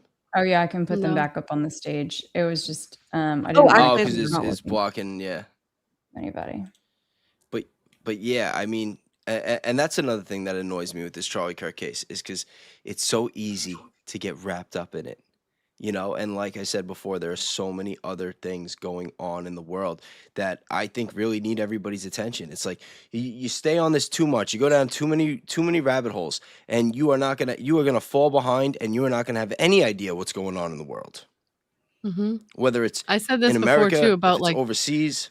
Yeah, about all of it. And I obviously it feels very intentional. We're kept busy and whatnot so that we can't pay attention. And so much is spewed at us for like so much back to back to back that it's like so many people don't even feel like they can step into it because it's like coming into the middle of a conversation you weren't involved in and you don't even know where to start. You know, it takes so much time to get to a certain point where you feel like you truly understand what's happening, but like literal years, you know, because for me, at least, I'm the kind of person who, if I want to understand something that just happened, I need to understand what happened before. And that leads me to before that. And then you can just keep going. And so it's hard. And I think that a lot of people avoid it specifically for that reason as well. Like, how do you even know where to start, you know? Yeah, you're probably right. You're probably right. And it's just wild because, like, before, whatever happened to him, I never realized how influential he was. Like, I didn't realize, like, how big Turning Point USA was. I mean, I wasn't that big into politics, until more recently anyway. So, that would make sense, I guess. But, like, when he died, didn't die, whatever happened, seeing the reaction from, like, everybody, like, I was just very, very surprised. I was very, very surprised. Kelly, did you want to say something? No, I'm just listening. Yeah, All right, my Jordan, position where do you want to is go? Where do you want to go with this? Since you wanted to bring it back to Charlie, we'll pass you the ball. well, my position is I have my own thoughts and I do my own research on the other topics aside from Charlie Kirk on my own, and I can discuss those in private, but I don't like to discuss those publicly because my entire platform is just the investigation. So I don't want anyone to associate me with totally a understand. particular political affiliation or opinion. I don't want, like, I'm going at it the way the NTSB would. So, like, if a plane crashes, like, the NTSB isn't going to be doing press releases on Epstein or whatever. I'm just focused on this one case for my platform. And, like, personally is a different story, but that's my position on that. But and I know Jordan is very specific too about when it comes to topics, about like what he participates in, and so I want to be respectful of that as well. And so just to reiterate that, I want you to feel comfortable too, Jordan. So we're at 1:30 a.m. I'm probably going to go ahead and drop out here pretty soon. You've been a trooper 3.5 hours for sure. Yeah, it's 1:30 a.m. here. So thank you. Okay. And I hope that please let me know. I hope everything's okay with YouTube dropping the stream also. I'll be sure to check So wait, my stream after. YouTube dropped his stream? Yeah, so it's probably impacted our streams too Why though? because anyway, we'll deal with that in a Oh, little one bit. of the devices? Oh, gotcha. Yeah. Yeah. That's not good.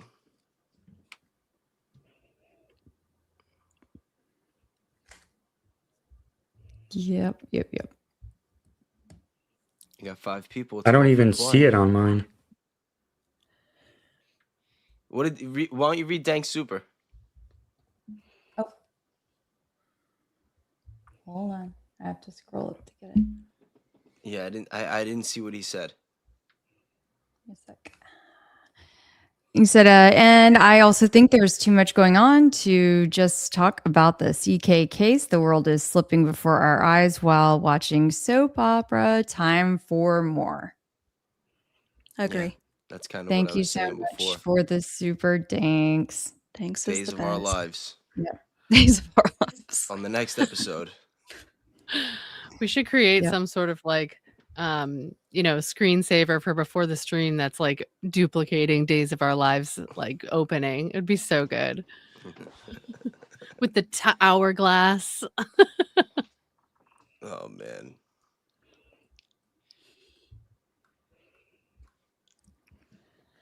Yep. All right, So I'm gonna many get moving parts right now. Thank you, Jordan, so much for Nice to meet you, Jordan. Great sharing your work. evening with Hi, us. Jordan. Great work. It's been wonderful. Really appreciate it. All right, thanks, guys. Bye. Take care. Thank Bye. you. Bye. All right. Back to Tucker. Okay. Okay. hold on, let me I'm gonna have to pull the comments though down so that way. Okay. So we All can right, there see we you. go. All right. Now, did he actually get charged or they were just talking about charging him? I guess he got the tip that he was going to be. And I had crazy. also heard in other circles that he was being looked at from our greatest ally. Yeah. That's actually insane, especially if you think about all the other people in this space that probably say things that are so much more controversial. The fact that they would charge him. Yeah, and he tries to keep it as respectful as he can while He also does. saying this is not our government, essentially. It's so funny to me. I have a relative who just recently was posting something about Erica or whatever, and somehow it came back to why he stopped listening to Tucker, and he had made the comment about he's like, well, he just went off the rails, which is obviously what people have been saying. It's like he's just like repeating what they said, and I'm sitting here like, tell me how what has he said that's so crazy? Like, I don't understand it. Like, it sounds all very logical to me. This whole situation just seems most odd, in my opinion. It's like, I feel like you're only saying that because they're telling you that he's gone off the rails. Because like otherwise, if you listen to what he's saying, none of it is off the walls crazy shit. I don't understand. Yo, I was in the shower like 2 weeks ago, and I'll usually like when I'm in the shower, just put on like a short YouTube video, whatever. And it was Theo Von and Tucker Carlson, and they were talking about the state of America and all these things. And it was like one of the most logical and rational conversations that I had heard anybody talk about America on you. And I'm just like sitting there thinking to myself, you know, like Theo Von and Tucker Carlson, like they got it all, like they got it all figured out, like they like just spot on. Oh my God, I wish I don't even remember the full details of it, but I got to dig it up. I got to go through my my recent history. I feel like that about Tim Dillon too. He'll give Oh, he's the monologues best. about He's so like good. Epstein. I don't know if you guys saw that one. And I just died. He's like, they're Yeah, I sitting in covered a the couple of 'em. Aspens and they're just like saying like, I heard this guy and, you know, he's doing these things to these, you know, underage. And they're just like, oh, really? Is it good business? Like, that's how these people talk. And it's true. Like, they take away the actual humanity of the people that are affected. But Tim Dillon nails it on the head because he knows these. Like, Tim these type of Dillon people. is the So only good. person that could talk about the JE case and make me burst out laughing. Right. It's like, ball! Like, he just, yeah, like, the guy is just, yo, he cracks me up. He really cracks me up. I loved the episode after he was talking about how we kidnapped Maduro from Venezuela, and he's like, oil better go down. He's like, because we know now, like it has to go down. He's like, that's just how they're going to start doing things. You know, you'll be in the grocery store and you'll be like, blueberries are like 90 cents. Like, you didn't hear? They killed the governor of Maine. So they're basically free for like 3 months. They're like, that's just how we're going to do things now. Well, didn't they give that to our greatest ally first, if I remember correctly? And isn't our gas up more? If I remember correctly. Oh, our I think gas is it's up. up a Our gallon. gas is going to go up a lot more. Yeah. Well, I'm just yeah, I saying. mean, and that started what, just a couple of days after Like the State of the immediately. It was Union. Like, ridiculous. Yo, could you imagine they're charging after all these years? If they charge Tucker Carlson for exercising his First Amendment right before they charge anybody on the Epstein list. Right? In God this bless timeline, America. Absurdity. in this timeline, I would Do I not believe doubt it? it. Yeah. And remember, Tucker campaigned for Trump. He did, and he said it was one of the first times he's voted in a while, maybe ever. I don't know. I can't remember the exact details, but he went on a limb because we know those text messages that came out in 2021 where he was kind of bashing on him and wasn't a big fan, and then Trump won him over, and then now they've flipped, and it just goes to show that Trump does whatever's best for Trump. That's just the facts. And whatever is best for the Zio agenda, obviously. But, I think Tucker stayed pretty true to his moral compass. Whether he works for another agency or not, I don't know. But from what I can tell, he at least tries to stay within his moral place. I don't know. That's my take on Tucker. I think he at least is doing his best. I believe so too. And even if he was controlled op, I gotta say, he would be my favorite controlled op. Well, he also sprinkles information for you to think about. So this is actually a funny story, and it goes back to Charlie Kirk. Actually, I was watching Theo Vaughn and Trump, and they were talking about Brad Parscale, who was on the Clock Tower X. Oh yeah, wasn't filing. was he in the FAR documents, or I'm thinking of something Yes, else? he is. So he's in there, but they only mentioned him as Brad Parscale. But I knew they didn't say his businesses, and I was listening to them, and Tucker goes, "Oh, he sold us out. I know that guy," and was so mad. And they still hadn't figured out how badly, how many deals they did with our greatest ally. That wasn't really out, but it did prompt me to go look at those documents and figure out who this guy was. But he's on the money about who people are, from what I can tell. He was like, American "Oh my Discourse, gosh." I don't mean to interrupt you, but on this Yeah. show, we have to use code words. So it's either our not so greatest ally or Oh, Benihana's. even that GA is too much. Not I'm being sarcastic. I just always say Okay. our not so greatest ally. Okay. Benihana's is the I real like code that. word, though. I'm not gonna remember that, I don't think. Because I'm so used to saying GA. It's all right. BB maybe. We were Benny calling might him be out of Satan the Yahoo. equation anyway. We might Yeah, have we to just see say who's Satan next. Yahoo. Satan Yahoo. Yeah, that one's got to be getting flagged by now. I'm sorry. It's all right. Who I'm knows? used to free it's okay. We're speech. 3.5 hours in, so at this Butthole point, baby. Jordan already got his part removed. Yeah, they should have so, a late night. It should be the after wheels 1 have a.m. fallen off. It should be after 1 a.m. They just stop the bottlenecking in the let it throttle. go. Late and night just let us, YouTube. let's YouTube actually after have our dark. freedom of speech. Yes. They're like, know, "Oh, this is not a big deal." Right. It's crazy. It's Like so I'm sad. just thinking about what the chats were when I was 19 playing Call of Duty. You know what I mean? Like the crazy things that people would say. And it's now you can't even tell the truth on a professional platform. I was God thinking forbid. about that, but on Omegle. Omegle used to go so Omegle. wild, and people would do the craziest stuff on there. And I'm wondering, do they filter that stuff now? Because that was a crazy site. I don't know if you guys ever went on that, but we would sneak on that on our high school computers. The whole premise is pretty crazy of it, really. But Yeah, you just chat Yeah. with a random person, and they'd come up, and you'd just start talking, and you don't know what you'd get on that screen. We eventually, Mhm. Oh, I think Wait, what was it called? I saw. Omegle. I know what you're talking. I saw a thing. I don't know I if think it was I'm real too or old not. for that. I think I'm too old for that. I don't know. Oh, I saw something really funny with that. I feel like app. I'm a lot older than y'all. I don't know. I don't think you're a lot older than me. I think we're probably almost the same age. I'm not good at this. I'm not good at the age stuff. I saw a short where it showed like two young kids. They were like 9-year-old boys on the Omegle site. And then like on the other side, Mia Khalifa popped up and they're like, Mia Khalifa. And the girl's like, how do you know who I am? Like, I don't know. It's really funny. That's the only time I've ever heard of that site. Wow. That video was hysterical. I've heard of it being a thing in like, well, something like that, you know, maybe in the last, I don't know, 10 years or something like that. But, you know, in terms of something to watch out for. But I mean, even with Roblox and things like that the kids, you know, the kids are on these days. Yeah, you just never know who's gonna. My kids told me that there was a game on there called Epstein's Island. Stop it. I wouldn't be surprised. That's breaking Yeah, news. this was last year. Yeah, I was like, get out of here. I'm like, there's no way. Also, what about Ellen DeGeneres' set that looked just like the island? I mean, that to me was like so in our face, and we all just missed it. Like, Rest I don't in know. peace, Anne Hetch. Remember that video? Yeah. She was said crazy. she said they're gonna kill me. They're gonna kill me. She got in a car accident, and then all of a sudden they have her in the burn bag, and they on the news live saying that she's dead, and it's sad. And all of a sudden she pops out of the burn bag and tries to run away, and they just like throw her back in the ambulance and tell everybody that she died on the way or she died at the hospital. Yes, Weird. that's not Weird. suspicious. It's weird. It's almost like they could have done the same thing to Charlie. Yo. Thank you, wow. Emily 8.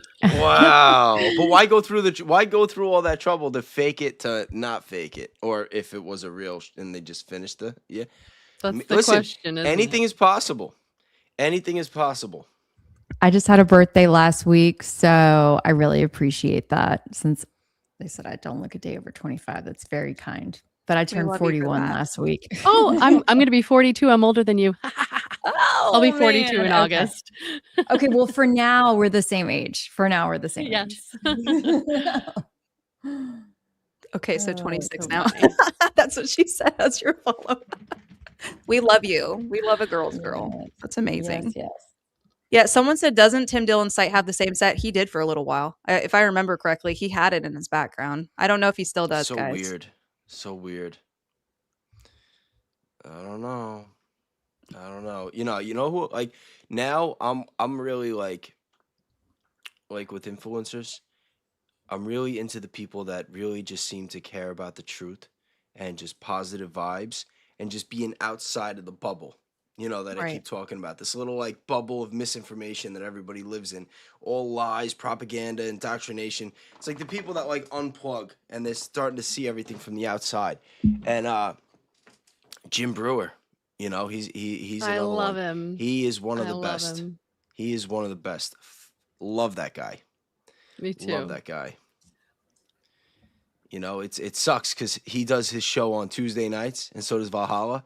So I'm like always back and forth between Jim Brewer It's and so Valhalla. hard. We were talking about you that know? earlier, how like the time frame, like the time slots for everything, it makes it really hard for a lot of stuff. Well, that's why, you know, some of us trying to get organized, trying to, you know, get our little community going. Mm-hmm.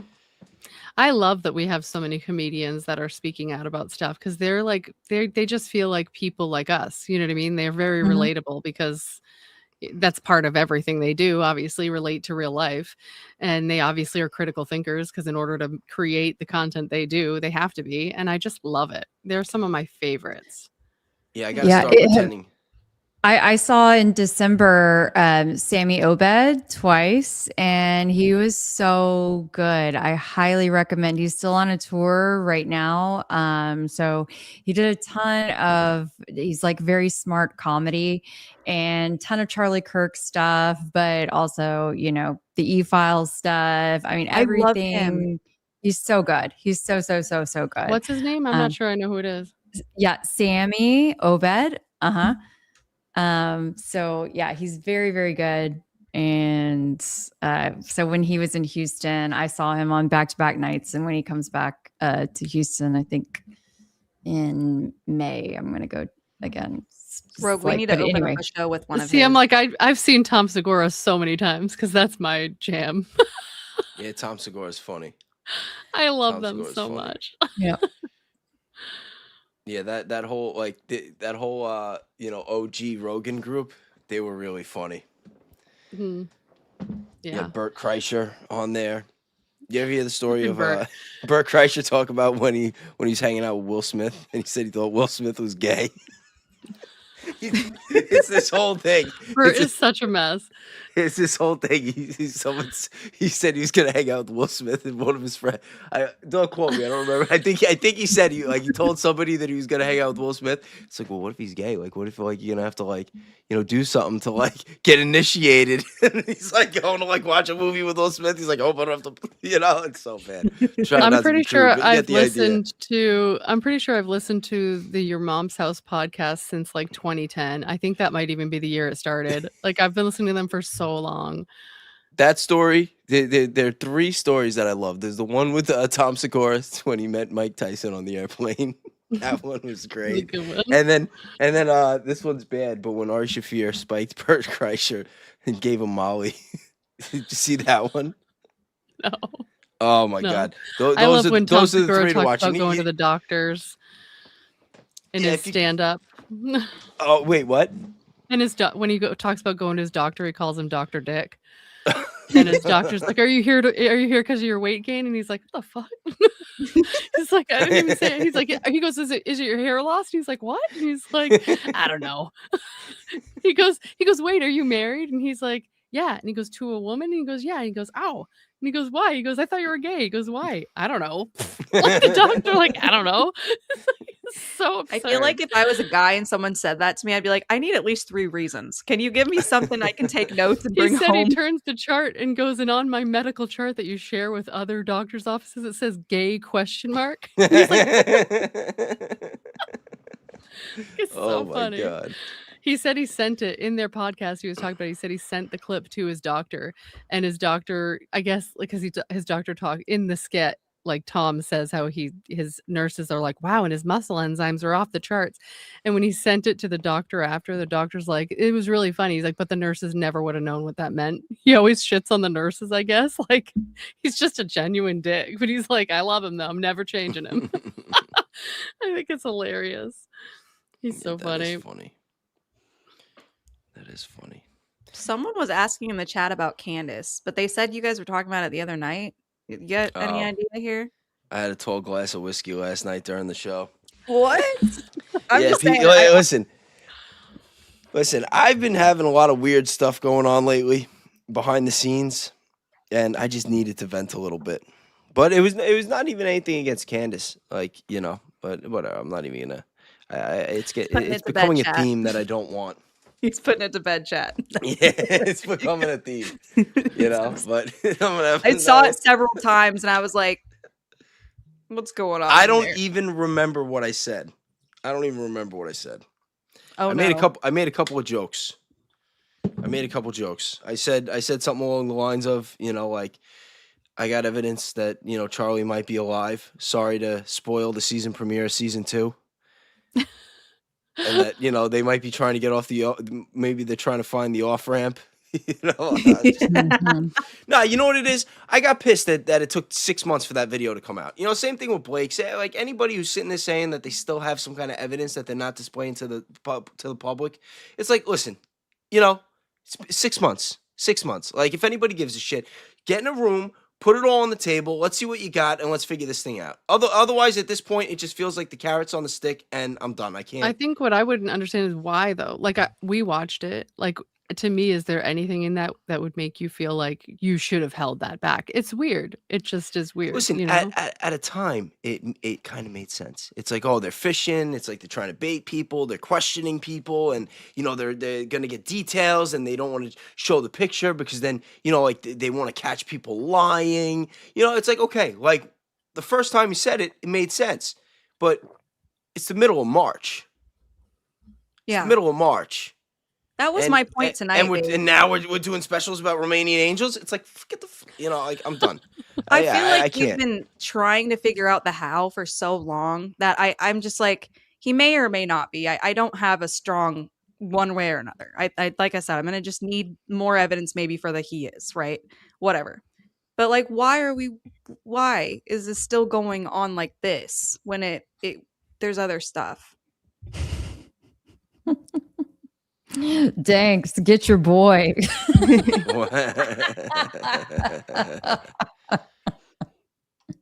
Yo, and it's crazy too because when you talk about some of these things, people get very, very sensitive about it one way or the other.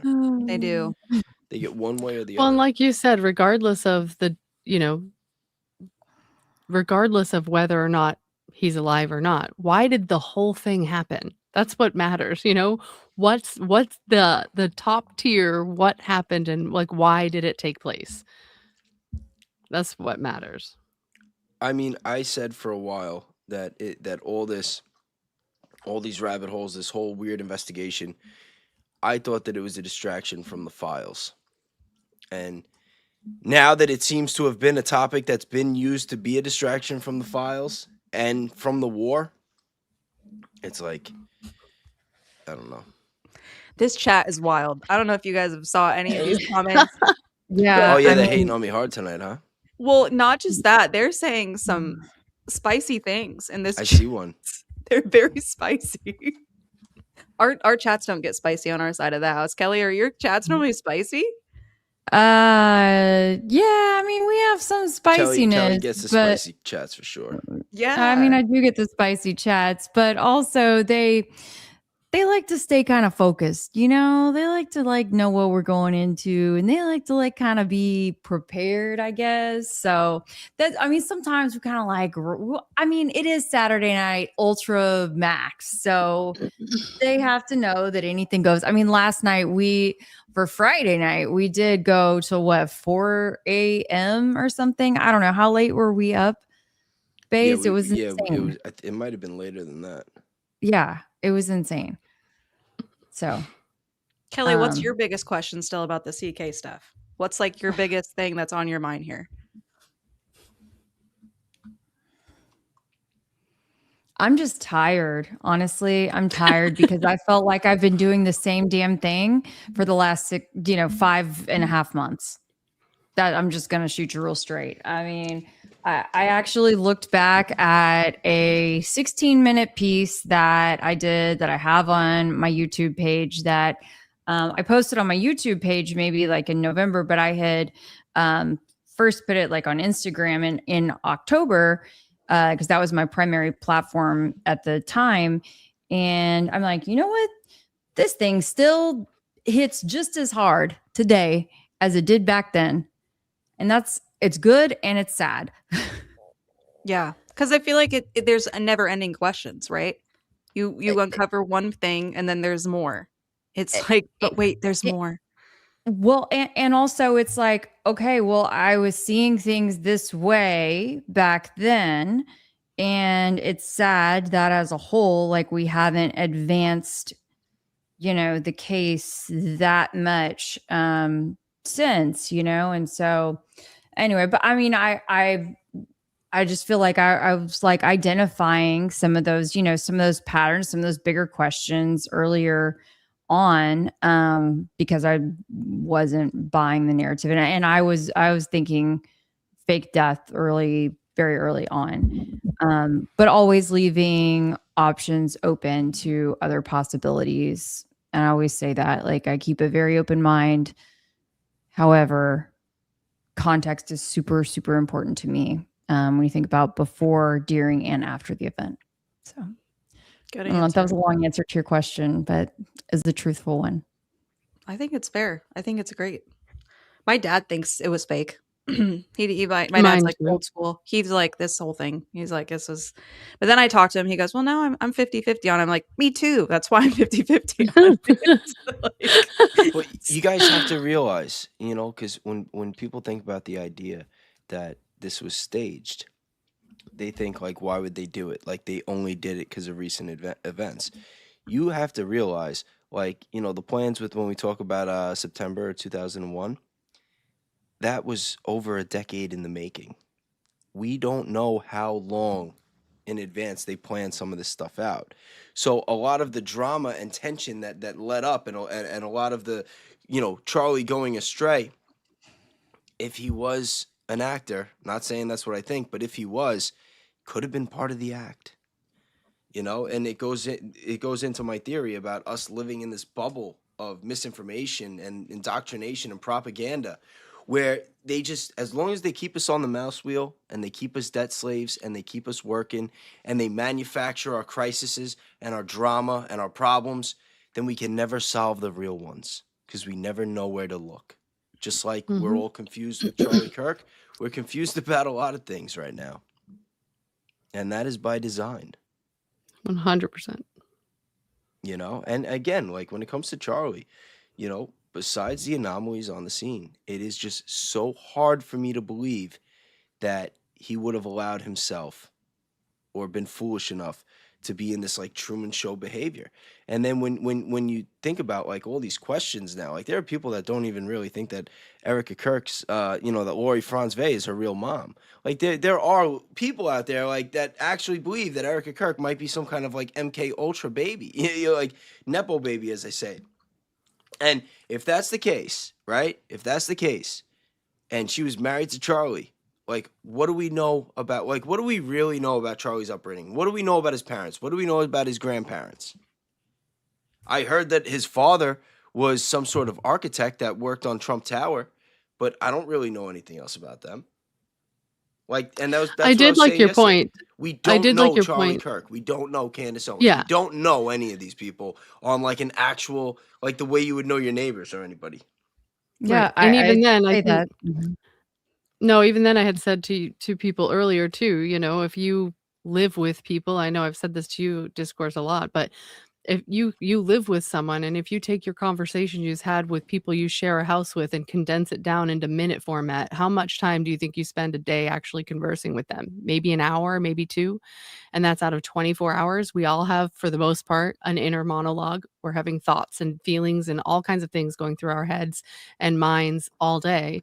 We don't share them all because sometimes we're like, I ain't fucking saying that to anybody. You know what I mean? Like we all have those thoughts. It just goes to show how much of a person we might know these people better than anybody, but in reality, how much do I really know? This is how people live with serial killers for years and don't know about it, you know? And when it comes to Charlie Kirk, I've said before too that I think it's safe to assume that he was on the autism spectrum to some degree. He had tics. He was obviously highly intelligent. To assume that he probably had some kind of disconnect between, you know, behavioral context and picking up on certain things with people that he interacted with on a regular basis, and add in the fact that he was obviously probably very busy as a person in general, I think I could probably justify missing some red flags or clues. But I did pause when you had said the other day about, you know, all the people that he was surrounded with. And out of all of those people and all of the things that we've discovered about these people, he didn't have pause that we were aware of or tried to, you know, or maybe he was already in too far at that point and he recognized it, but it was too late. You know, like, I don't know, but I agree with that. I think at some point, you're going to notice at some point the people you're surrounded with. So it for sure leaves a question I don't have the answer to, but I always thought about it like this when I was thinking about this whole Charlie versus our greatest ally problem. For a long time, would you really have questioned them? They weren't doing anything horrific. So the support seemed obvious. Like, it was like, yeah, sure, they've always been our ally, whatever. And then stuff happened in the month of October, right? In 2023. And then you start to go, well, why did that seem like a false flag? Which he flagged. He said that. He said, that's the size of New Jersey. The state is the size of New Jersey. Seems a little weird, right? He flagged that in 2023. And ever since then, you could imagine he probably had a slow awakening against what may have happened. Because at the time, when you're coming up and you're younger, you're like, well, of course I'm going to take this money. I do support this cause. I do, you know, he doesn't know about the big globalism Zio agenda, right? I'm trying to use code words here. So at the time, I'm sure it wasn't very obvious. And then you move into, well, why would my wife care if I really, like, you went away from this cause? We were always on the same team at some point. And I'm sure there was internal struggles. We do know, I mean, if what they told us is true, they didn't sleep in the same bed the night before.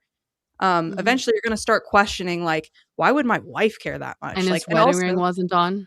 Why was she hanging out with Netanyahu's son in 2019 or something like that? Like, you know, at the time, he probably was surrounded by those exact same people because that was actually the normal thing to do. You know, when Nick Fuentes was speaking out about these people, that was very weird at the time. Like, no one thought that way. No one could see that deep. No one looked at that rabbit hole. I didn't know it. I'm assuming most of us here didn't necessarily know that, unless you were like super awake to how like the system itself works. Yeah, I didn't even know about who any of these people were until Charlie Kirk, Exactly. None of it. left We the didn't board. know that. So how can we assume he did? What he did know was the CIA operated behind, like, as a secret government. He knew some of that stuff, but how could you realize the impact that this foreign government has over our politicians until you were in it? Your wife is against you at a certain point.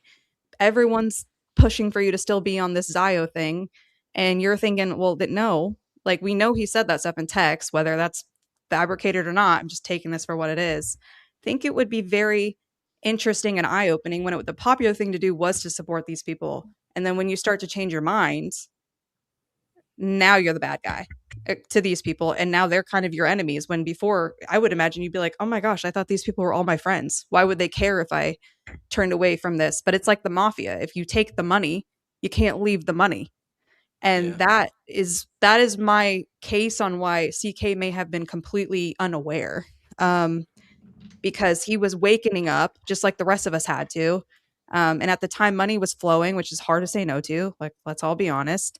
And you thought these people were your friends. They had your best interests at heart. But instead, they had an agenda. And you're just thinking, oh, well, they just want to help prop me up. So that's why I think that it may have been harder for him to understand he was around these people, because at the time it would have looked like support, because he was supporting the same things they did. And then when he starts questioning things, well, why would they care? Like, right? And then he wants to do a Doge audit for what we're, aware of, or Doge thing. Well, why, who would have been implicated in that? Well, his COO, most likely, who he had demoted. So I do think these details all matter if you think about context of where Charlie may have been at during this time. So I don't know. I think it would have been easy to be fooled, quite frankly, if I were him. I think I would have been. I think I would have taken the money at the time because it was a popular stance to have, not because I'd done my due diligence. If I was him at his age at that moment. So, well, and we're talking about someone who was like a CEO from high school on. Like he was inundated with business and all kinds of stuff from day one. Like, I mean, I didn't have time to learn about shit, but it was because I was being a dumbass fucking teenager, like he was actually doing real stuff, and I'm sure he was very busy, and it's very easy to miss things. And in regards to their marriage, I mean, how many people do you know who've gone through divorce and you found out after and you're like, wait, what?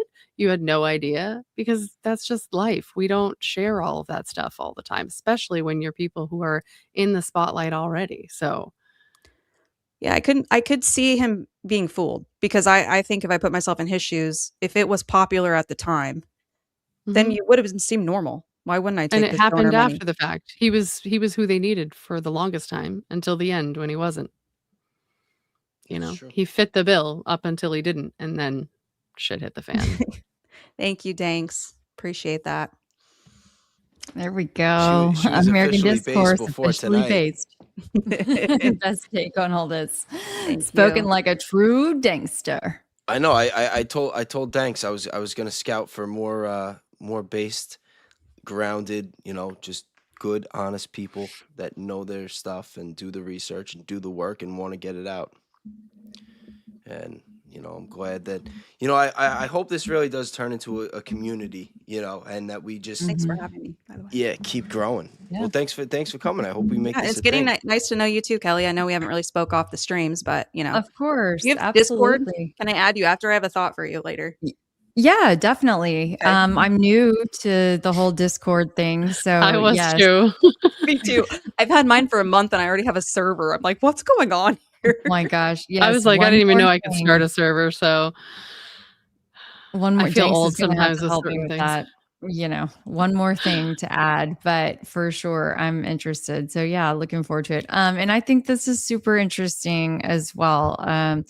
Watkins is here. I think completely unaware in this context is in the context of someone on the spectrum. I'm autistic, and usually even if you are aware, it's easy to not act until you know with certainty. Yeah. I think can I comment on that one too? I Sure. think that's a normal human thing to do in I was general. gonna say, I think we all Because do that. millions of Yeah. dollars are on the Mhm. line. We're not talking about a couple bucks. We're talking about BB calling our houses, asking us, "Can I give you 150 mil to support my media cause?" That he laid out in a letter. By the way, Charlie Kirk gave the foundation on how to overhaul his media. He put that. So anything we talk about with Clock Tower X or any of these other companies, they're running the CK playbook before CK was maybe becoming based. I know And it's so he's getting crazy. the call first. I want to run your playbook. I see we're losing the information war. And now Charlie's thinking, no, I'm my hands are I don't want to be any more dirty and soiled in this. We know he turned it down in the Hamptons. His own plan he turned down. That's what we've heard at least. Yeah, and they left Mhm. out the part that Erica was there for a long time. Exactly. So That Erica was at that meeting.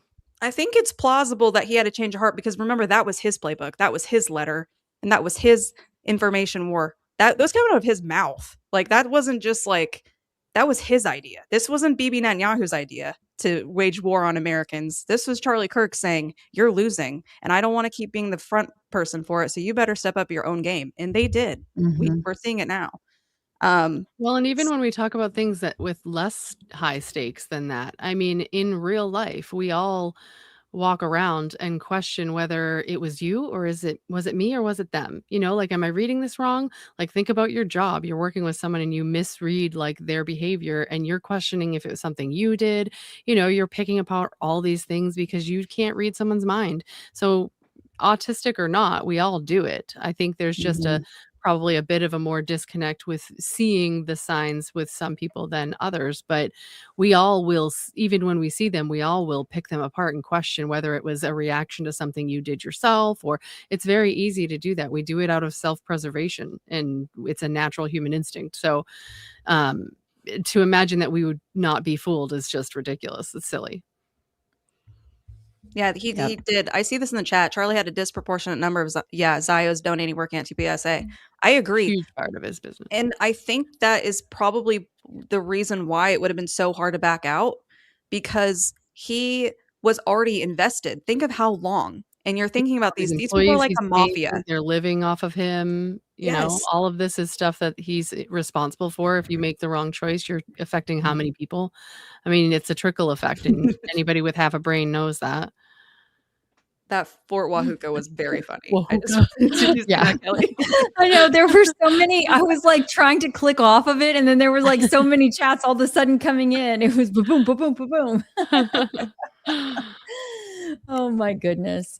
Well, and I was just going to say in regards to the autistic spectrum, you know, I really hate to diagnose someone. I'm by no means am I qualified to do that, but you know, I've like recently been exploring schools for my son who's going through a whole lot of stuff. And anyway, one of the schools that we're looking at is one that focuses, even though he doesn't have autism, it focuses a lot on autism and they would welcome him in. And anyway, it was very interesting, their approach.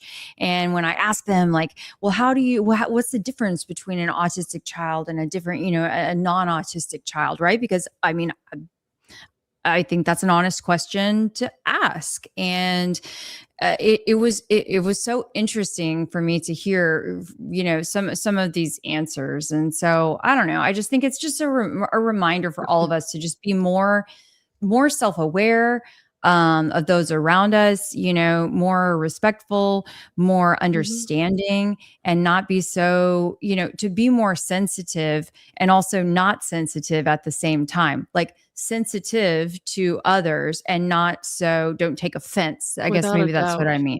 Yeah. Yeah, Be more no, I agree sensitive to completely. others' needs and don't take offense so quickly. Yeah, it's not for the most part, it's not about More you, empathetic. usually Yeah. ever. Yeah. I'm one of the people who I honestly kind of feel like the autism spectrum is I think we're all on it somewhere. You know what I mean? Like, I don't know. There's just more extremes than the others. Some have different things than other people do. And I have woo-woo ideas about all that anyway. You know, if we're gonna, you know, if we were gonna go down that path, I think that there's totally I think those are just more enlightened people personally. That's what I believe. But I think that we all live our life based on how we were raised and the things that we experienced between, realistically up until the age of like 6 or 8. And we've kind of decided what things in life keep us safe and make us feel loved. And that's with us forever. So whether or not we realize it, the thing that pissed us off or gave us anxiety at work is still stemming from that kid back then. And, we don't know how to, we can't just readily and easily fix those things. They're with us pretty much forever. And we can learn about them and we can try to adjust them over time. But that's something that a lot of people aren't going to be able to just do very quickly. And so you can't, once you kind of think about things like that and look at things in that way, it's really hard to not even justify people who do some things that others would deem horrific, right? Because you're like, well, they're coming from somewhere, right? Like this person is the way they are from something that happened at some point in their life. And it's really hard to not see that after you see it. And so, I think that a lot of people need to start thinking of things that way because, like I said before, for the most part, this is not about you. It's usually about the person that's having the reaction. And it's easy to think it's about you and take offense, but we have to work on being better at not doing that because we won't get anywhere if we do that all the time. Yeah. Thanks, Danks. He had sent this right after that previous super chat, Baze. So this one was for you. Whoa, whoa, whoa, Baze. I found her first. Cool your tits, Baze. And I catch you as you have a mouthful of what are you eating? Mac and cheese? What you got? If we're going to clarify, folks, I found her before any of you. orange. Okay. That's true. That's true. I was a taken woman by Rogue. Yeah, I'm her founder, so y'all step back. There you go. Oh man, okay. Kelly's in her glory right now because she's usually on the stream with 3 or 4 men, and the chat's going the other way. Yeah. now I'm the only guy in there. If I could tell you the things that are usually said in the chat, yeah. She's It's on the taking more opposite than end her of fair the share of spectrum. lashes. Okay. The opposite end of the spectrum. So there was someone in the chat last night that said to listen to Simon and Garfunkel for certain songs that I listened to today, then looked further into the meanings, and it's crazy on target to the CK event. Thank you for sharing that. I think I took a photo last night. I can't remember, but if you have those songs and want to repost them in the chat, that'd be cool because I think it's a different group of folks, in here tonight. But I'm interested. Did you have a chance, Baze, today? I know you were busy as a bee today. No, I was very busy. We didn't even get to prep for the show. I was going to do it live before this, and that winging it. It's a good day. Okay, it was productive. Catch back up.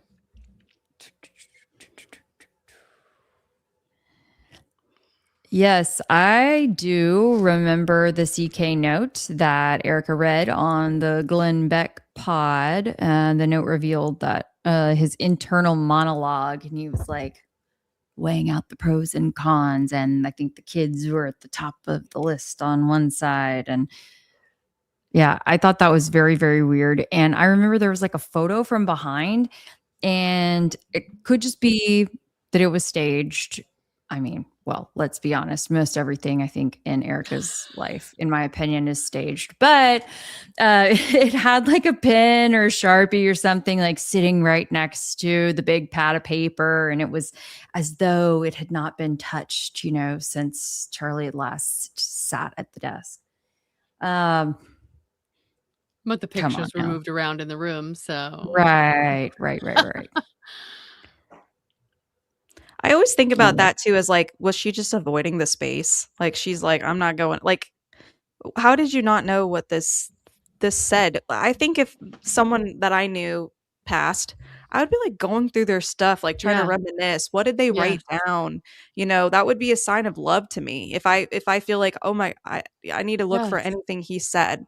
But they talked about he had all of these plans ahead of time, but you didn't check the office for these plans ahead of time. That's confusing. She did look insulted, I felt like as she well. did. It was like nobody checked. Like she read it and you could see her processing what she was reading at as the she time. was reading Mhm. it. Yes. Now, I mean, it could be that maybe she was, as she was reading it, she realized how bad it sounded. I don't know. Maybe Yeah, like I feel like she thought in her head it couldn't be anything she couldn't share. And then when she did, it was kind of like, oh shit. it's weird. But I mean, at the same time, it's like, okay, was he really like? It also just it seems like one more of those coincidences or coincidence that is just too much. That Too whole much. podcast was cringy too. She was very Yeah. happy for the time frame it was in, which I think is what gave a lot of people the ick.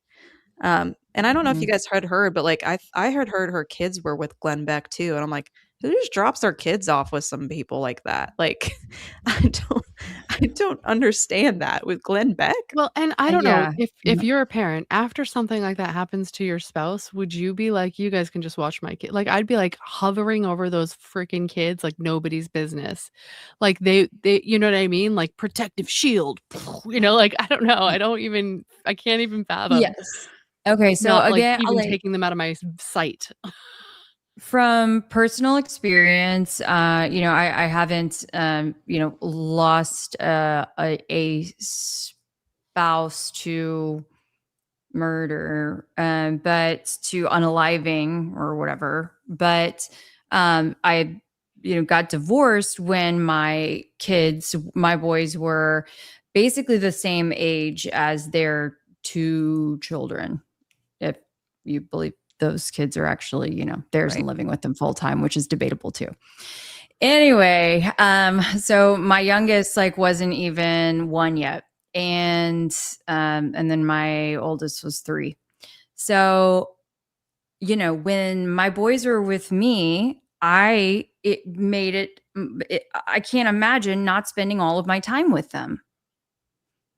And in that case, they had another parent when they went to their dad's. And so it makes it very, very hard for me to imagine her being the sole parent and not being around after such a traumatic event and just jetting.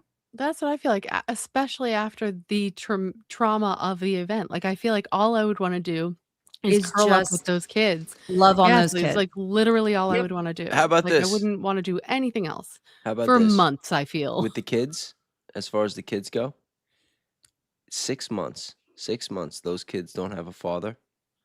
And Erica Kirk told Blake Neff, allegedly, that if Charlie had a choice, he wouldn't come back.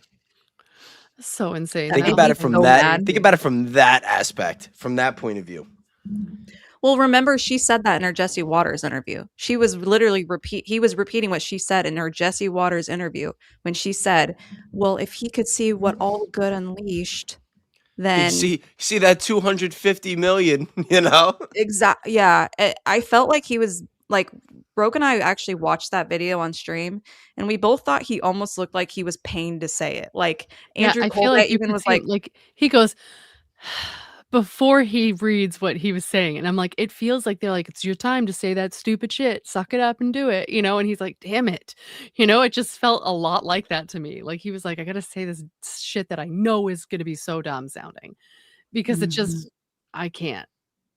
I agree with this comment. Yes, I agree too. That was, yeah, that even I think people who were like kind of around in that circle said that, from my understanding. Mm-hmm. So much weirdness. Oh yeah. Yo, oh yeah, I Her forgot dead about that. And they OBGYN? talked about it on the show one day. I don't know what that When- is. when Charlie had Erica on the show, the Charlie Kirk show one day, and they were talking about the process of the pregnancy, and then they referenced that the OBGYN had died, and they like the way they said it made it sound like there was like a story behind it. I don't know, It's maybe weird. They were caught in the mafia. I don't know if I could deal with any more Charlie Kirk rabbit holes though. I know. I'm just saying. I'm just All saying. so It's like, crazy. that's why when Jordan's like, can we go back to Charlie Kirk? I'm like, come on, we just spent 3 hours talking about this fucking thing.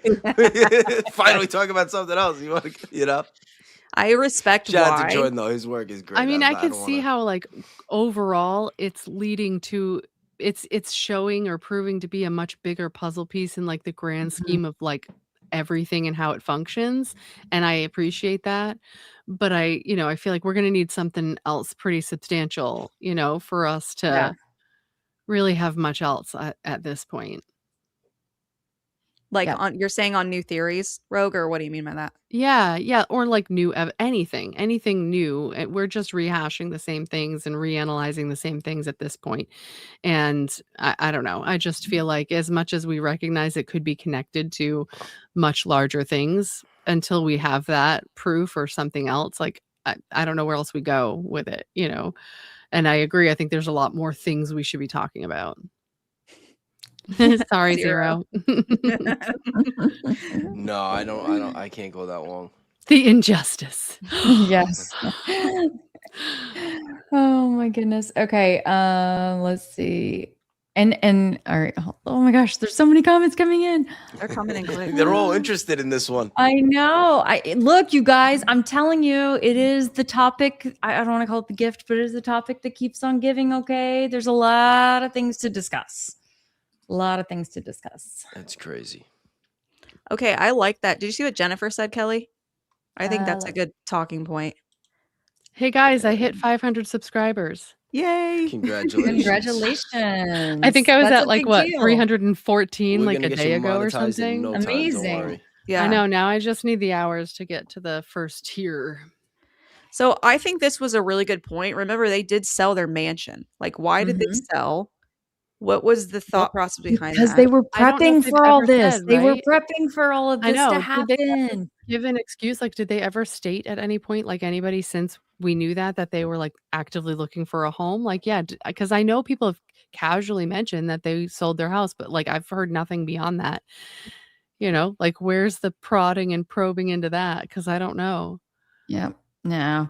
I mean, she doesn't answer anything personally. Hey, you know what I want to know is where is Erica? Okay, as the CEO of TPUSA, the most important conservative organization in the country, right?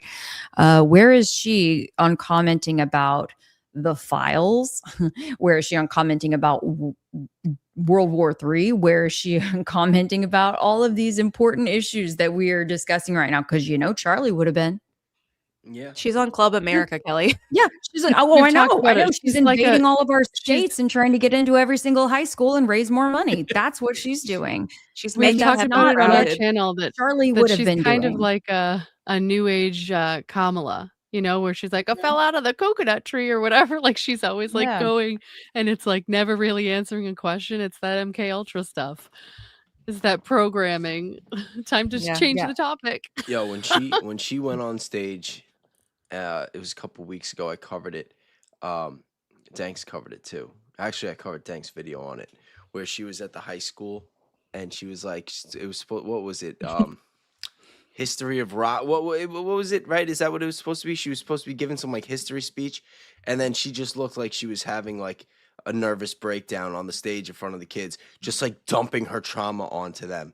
And it was just so disturbing. It was so disturbing.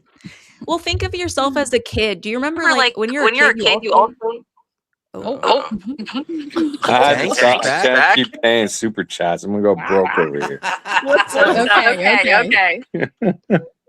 Sorry, I'm just chilling. I was watching you guys. Sorry. Just go ahead, continue. I mean, this topic, Kelly, you said it right there. That was like Thank you. It's a tweet. Oh my goodness. It's a tweet that I have been like wanting to drop.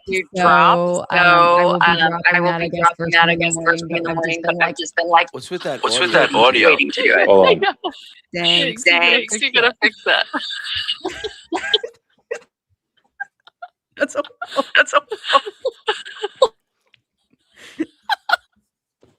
Cool your tits.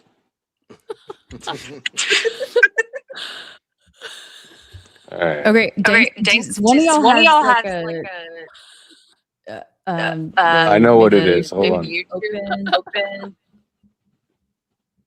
Is that? I don't know. I stopped all my YouTube and stuff. Is it better? Yeah. Yes. Yes. Oh, nope. I just heard it again.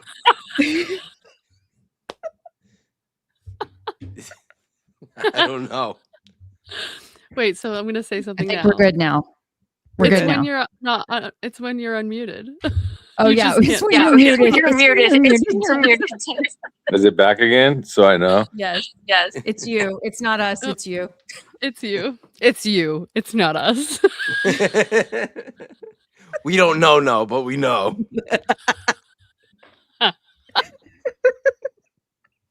We were able to identify the problem. Oh god. Danks, are you wearing pants? Danks, all we see is a fan. Oh my god. There was on one ice on full changing- speed. That fan is wild looking. That was funny. Oh. Wow, the fan's pretty. There we Danks, go. where'd you go? That'll do. That'll do.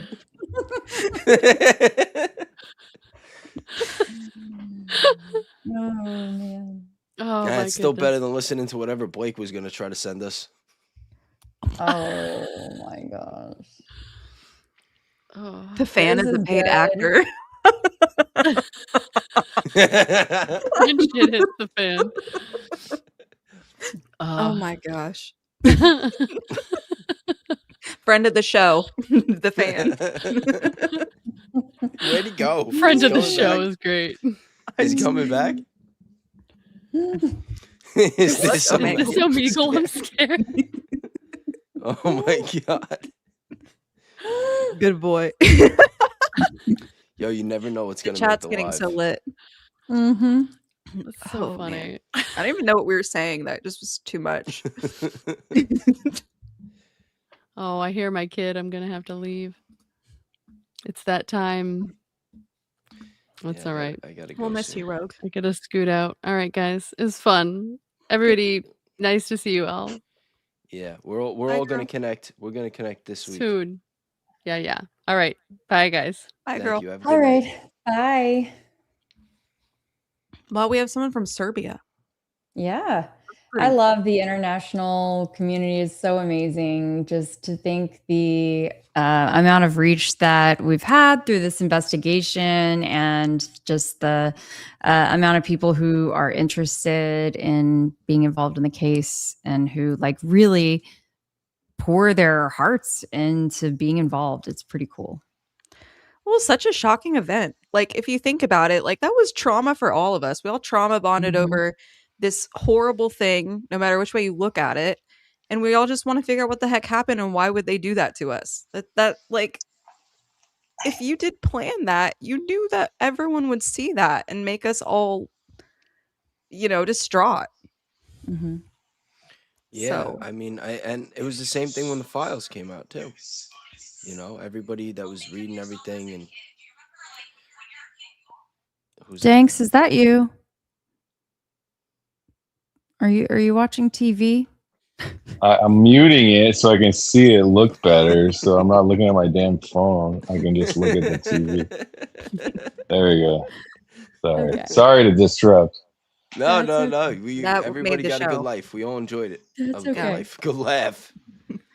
Yeah. We all enjoyed it. But yeah, that's a really good point that Kelly made. I didn't even think about that. I don't know why. That's why I tell people Yeah. I'm not that freaking smart, man. It's like that's a very good take. It's like Well, Charlie would yeah, be all over that shit. of course. It's like if you're going to be the CEO and you are going to be the big bad leader of the most important conservative political organization in the country, where are you on these issues? Yep. Nowhere. Absolutely silent. Well, it's not Turning Point. It's Turning Point 2.0. Well, They're bringing in the big bucks. She doesn't have time for this. They're building. Yeah, they're building. she's grieving. They're building a new Einstein network. She's grieving. Leave her alone. Yeah, that's For me, it's a little crazy now that you say that. It's like, what is she doing then? Like, She's just building, raising money, she's building a fence, building. So She's I think a geofence. so. Hold on. Now the Just surveillance infrastructure. Now does it make sense, right? Like that is like all they're really trying to do is roll out the surveillance infrastructure, gain as much ground as they can, get as much donor money as possible. I don't know. I put it in a super chat. I did the math on this when you were talking about the Zio donors and like how much was going on, and like.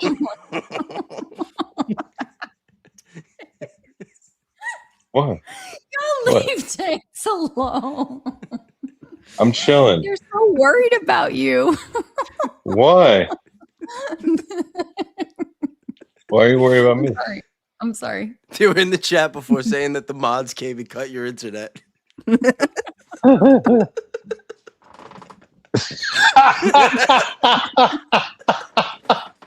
That took me a second.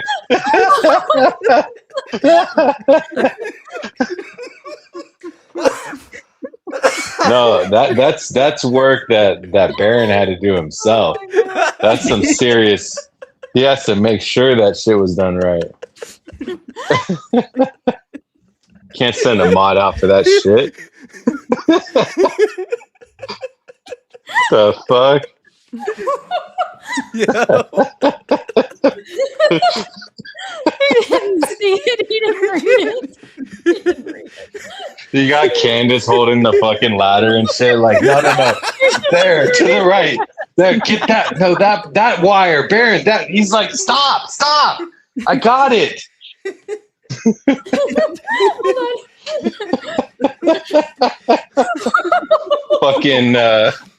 Fucking what's her name? Whitney comes out of the fucking bushes like, here, use this one.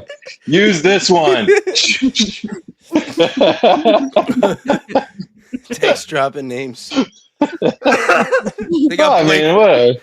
they got Blake recording the whole thing for later. I don't have anything against Baron and stuff. It's not his fault that the mods went rogue and just took over his whole fucking show. It's too busy for him to pay attention. That's gonna have to be an Easter egg because You got fucking 20,000 people in the chat. Yeah, I don't even watch, and I have a freaking 200 people in there. It's too crazy.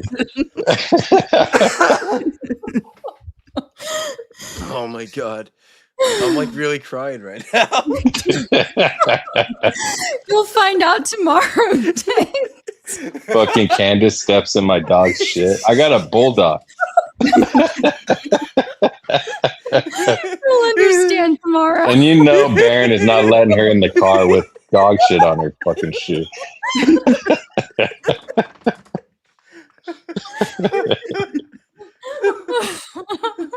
Baron's wife outside the door with a towel and shit. Like, all right, guys.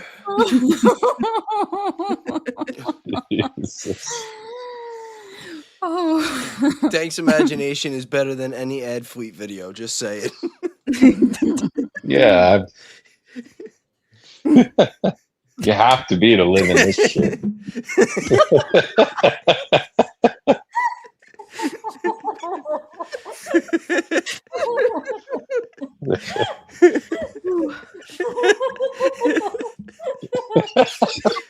You guys are making me laugh.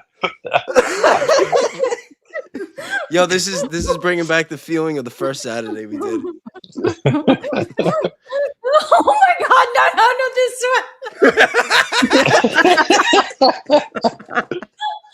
I was gonna put another super chat. I looked at my Cash App. I was like, what the fuck, dude? I gotta just go on here and just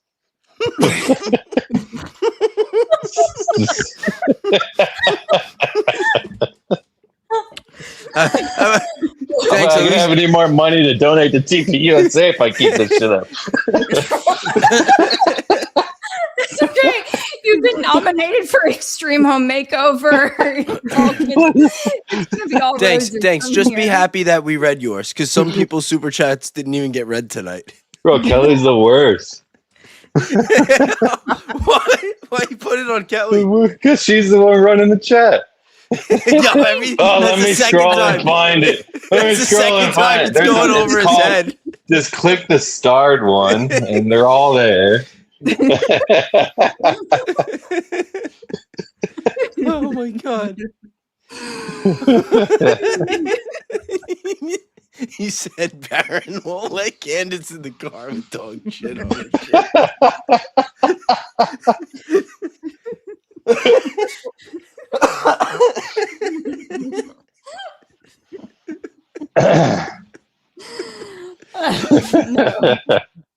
Jordan's like, can we go, guys? I'm bored. Oh shit. Oh man. He didn't want to talk about Tucker. Yeah. I mean, look. Oh my god. Did you guys invite him on the show? Like, as far as, or like, was it?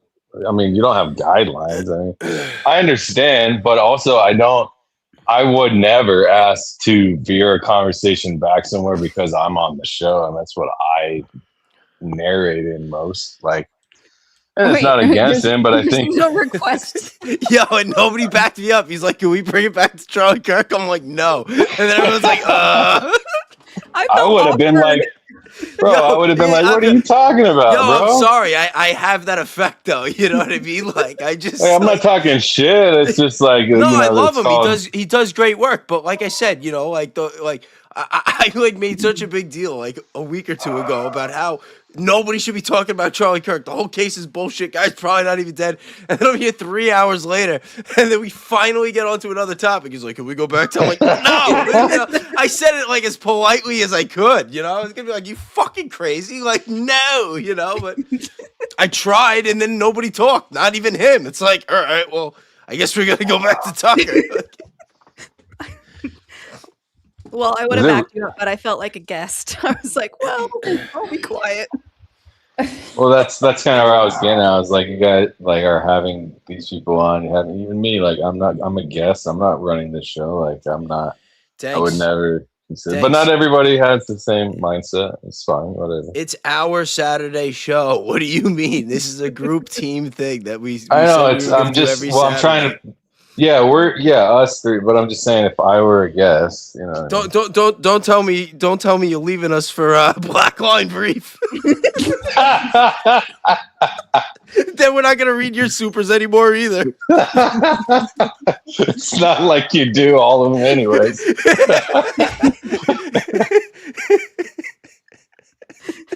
Black Line Brief. Yeah. Brief lives matter too, bro. I'm convinced that he's one of Baron's mods.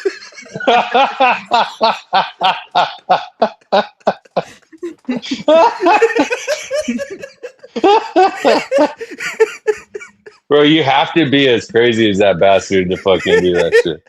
To act like that, to be a mod on there. I mean, it was all cool. I thought they were cool. They've been cool with me, but it's like when I watch, I think people don't watch or see how they act or like how they talk and like, you know, like you've got, this is the thing, all right? If we're going to talk about that, let's talk about it. The thing is, when you've got someone like Baron who's grown exponentially, and it's these people, these mods that are just banning people and blocking people. I know that Baron doesn't know most of it, if any of it. Oh no, he knows. I messaged his sister. I told his sister. I'm like, yo, like, what's going on? Yeah, but did she respond? No, but it was the first time. Okay, then. So maybe she doesn't know, maybe she does, but I guarantee you he doesn't know to the extent that we know where they're going in other people's chats. And if he does, then he's crazy, bro. He's psycho. Like that's Thanks, I'll tell you. If he's watched my show the past week and a half, he knows very well. Bro, he ain't watching your shit. He ain't watching anybody else's shit. No, he said he was watching both of our stuff. Hopefully, you know, there's good content out for everybody, and we all love Baron. I just hate to see that if he doesn't know all of that stuff, because why would he want people to silence his audience that made him? I bet you if he looked in his back end, there's probably over 1,000 people that they banned, and that's not good for his content, bro. You know what I mean? Those are people that are active, that are pushing him out into the algorithm, that are creating engagement in the chat. Like the algorithm senses that, whether they're talking shit or not, it doesn't matter if it's aligned with whatever the mods feel. You know what I mean? He must have I pulled these tell- mods out of the ADL or something. Like, I don't know. everybody that mods for me knows, do not ban it. Like, they will go back and forth. They will not ban because I told them very light, and I will go and ban if it needs to be. You can, like, there's no, like, I don't care if whatever they're saying. If they annoy me to the point to where they need to go, then I'll get them out. But I want them in the chat communicating because it helps the algorithm sense that because look, when I made the video on Wolves in Finance, it wasn't like this big popular topic. It shouldn't have gotten 10,000 views. I got 12, like a bunch of unsubscribes, resubscribes, this and that. When you have that type of activity, the algorithm senses it as engagement. It doesn't matter if it's good or bad in our eyes. The engagement is engagement. You know what I mean? So at the end of the day, you don't want to be silencing the architecture of what pushes you out into the algorithm. You just can't do that. And yesterday I talked a little shit because I'm not gonna lie. I was trying to drop the whole thing, and then I go online and I see that I got kicked out of his Discord. I'm like, yo, escalation. I gotta respond. And in fairness, I'm just joking about the cutting of the wires and shit. By the way, it was probably a mod. I mean, shit. I don't know. I mean, I just this is the thing is so before I even brought any mods on, because I was putting feelers out. This was like the end of January, beginning of February. It already had started. People were telling me like, be careful of these mods, that mod. They're banning people, like they're acting weird. They're being like, there's like relationship heavy stuff going on too. It's like working at a fucking Walmart. Like everyone's fucking each other. Everyone's like arguing and shit, firing each other. It's weird, bro. I don't understand. Or a restaurant, even worse. Like a fucking Taco Bell or some shit, smashing in the fucking fry room. The dry room and shit, dry storage. You got catching someone smoking weed in the bathroom and shit. Did they get paid? No, I don't think so. I think he gave them some merch. Talking about the mods or the people smashing in the bathroom at Taco Bell? At least they get paid at Taco Bell. Right. The thing is, so like, it'd be different if you had a... Oh my gosh. Yeah, it'd be different if you had a channel and you were modding and like you were like, but that you'd even more to want to be cool. But like to mod and have control, it's just a control thing. Like it turns out just wanting to help and keep it cool, but then you're desensitized to the silencing thing, and like you think that's your responsibility is to just keep the chat healthy, when in reality it's to keep the chat from. There's like healthy is important, but also there's like just opposite opinion or views or like whatever is fine, I think from like for Baze's base, for a mod to get kicked from the group for just messing around saying Baze's base, unless it was like multiple times, I think that a timeout and like a conversation is sufficient. You don't ban a mod for just messing around or whatever, but especially when it's not harmful to the chat or the community. You know what I mean? I think it's stupid. And then what sucks is that drives that mod to not even want to be around anymore. Where, it's like, to come hang out in that person's chat or whatever, and somebody else's that get nervous to mod for somebody else. See, the whole thing with that, and what made me kind of salty is that like I'm a new creator, but before I was a creator, I was a huge. What'd he say? What'd she say? I missed it. Look, this is how I live my life, bro. I keep it chill. They call me Danks for a reason. You're gonna pay me enough to pose on camera like Danks. Nah, he's fine. This is what it's like when I'm not in the studio. I'm in my master bedroom as the master. And you're in your master bedroom, you act as Master Chef.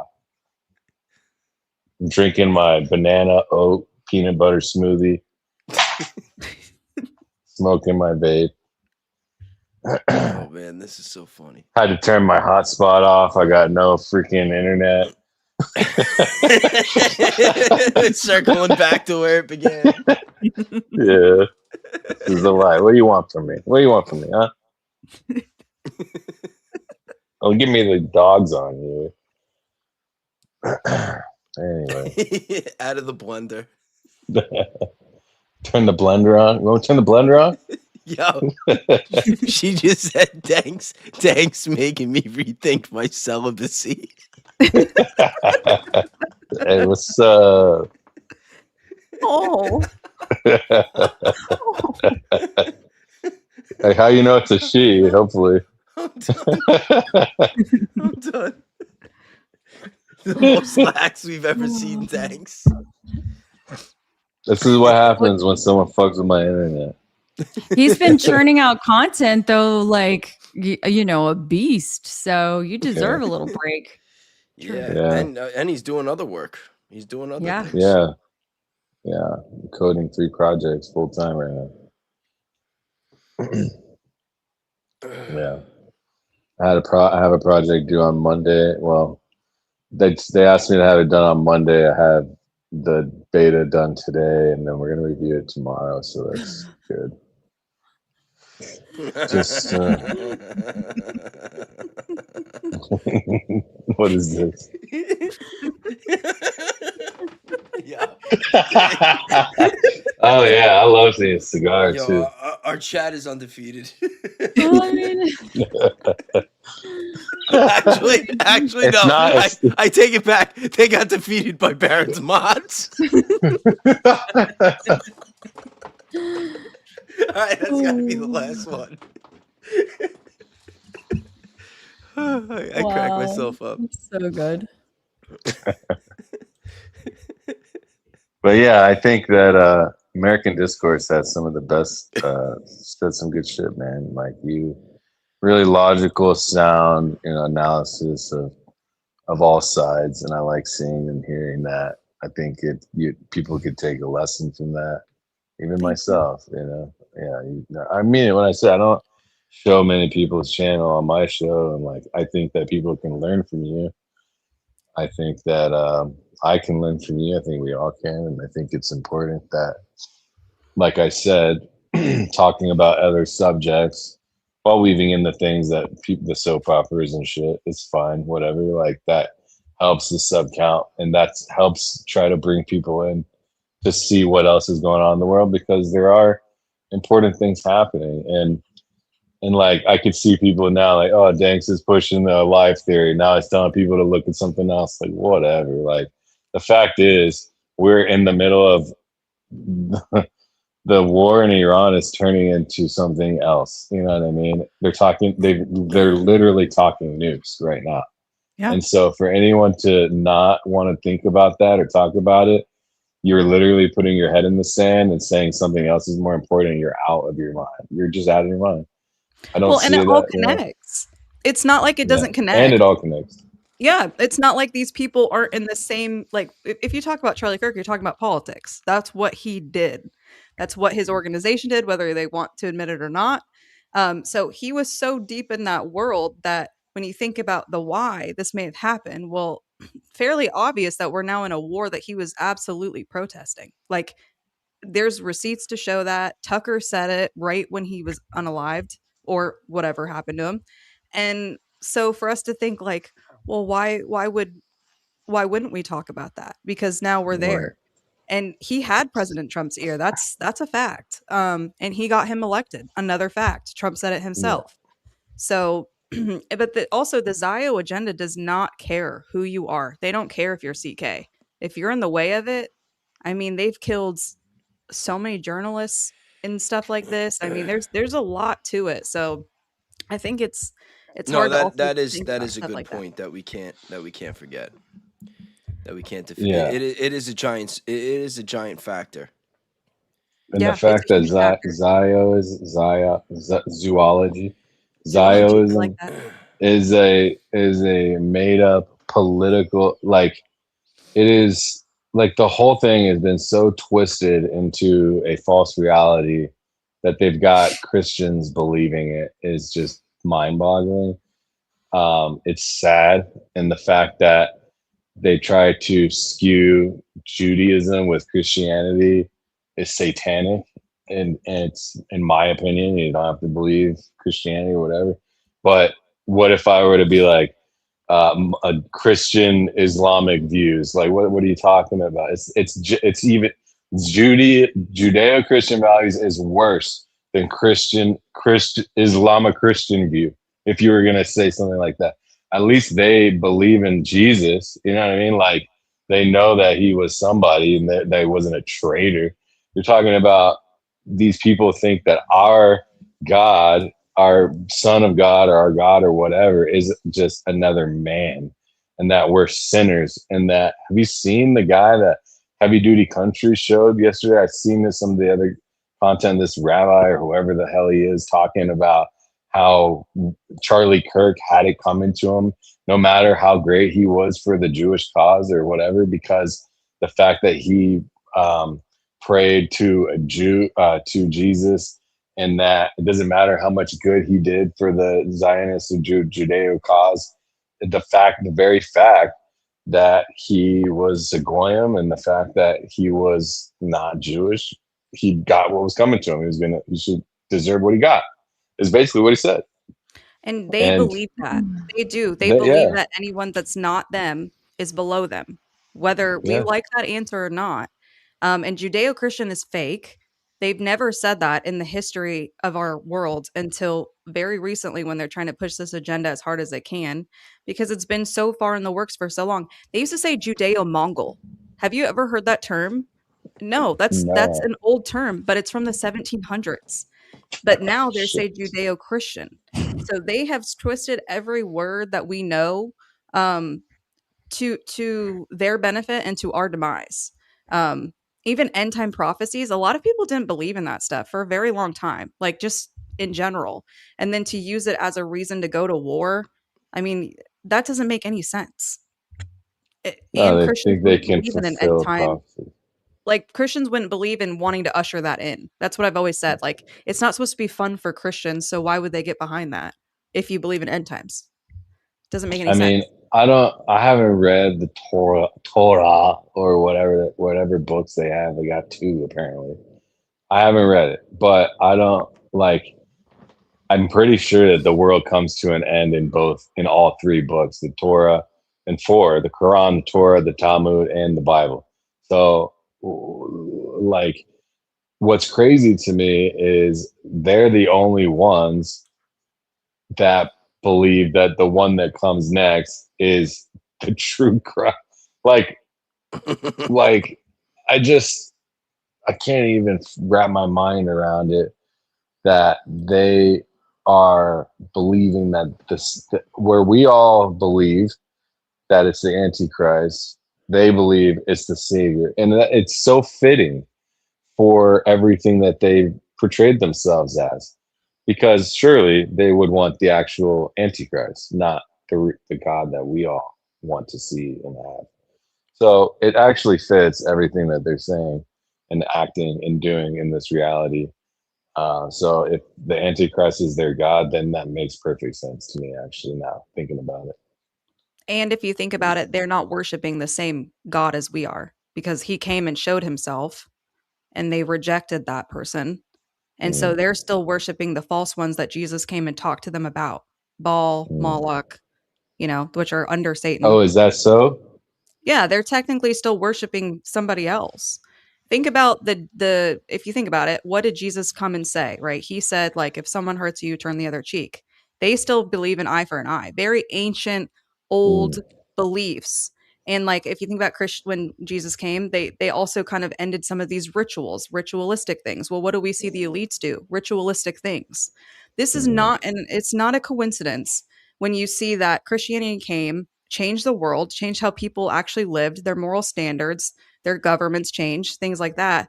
And then over time, this elite group, which, say they practice Judaism, that's up for debate.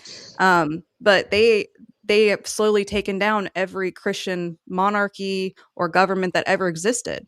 Why would they care that much if they weren't trying to go against it? It's all stuff that's super important to the history, and they want to rewrite it by saying Judeo-Christian. Yeah, that's a good point. And what's interesting is that they're a secular state. So they just use what's convenient for them. In my opinion, they just use us as sheep when it's convenient, and as soon as it's not convenient anymore, um, they won't care about Christianity. They won't care about Christians. It's crazy to me that they believe that Christianity is built from Judaism, which is insanity, because it's not actually. That is Old Testament versus New Testament, and New Testament comes in and Christianity comes in, then all of that stuff is out the door. There's no more of that. That's how we believe it. I believe, as at least I do. I won't speak for anyone else. And there's plenty of evidence in my life that what I've been learned about Christianity is true. I don't understand Catholicism and why that would be such a popular religion after what we know about the one true God and who all of that. This isn't a biblical. I'm not skilled enough in that department to speak on religious studies and history, but to me, I think just believing God and Jesus and all of that stuff is enough. And like to add all of these layers to try to usher in, like with the heifers and the whatever, the temple and the just like all this stuff, man. It's just making a mockery out of God because they think they can create it, right? And I think there's a part of this where God knew this is going to come, right? So them doing all of this is not them doing it on their own.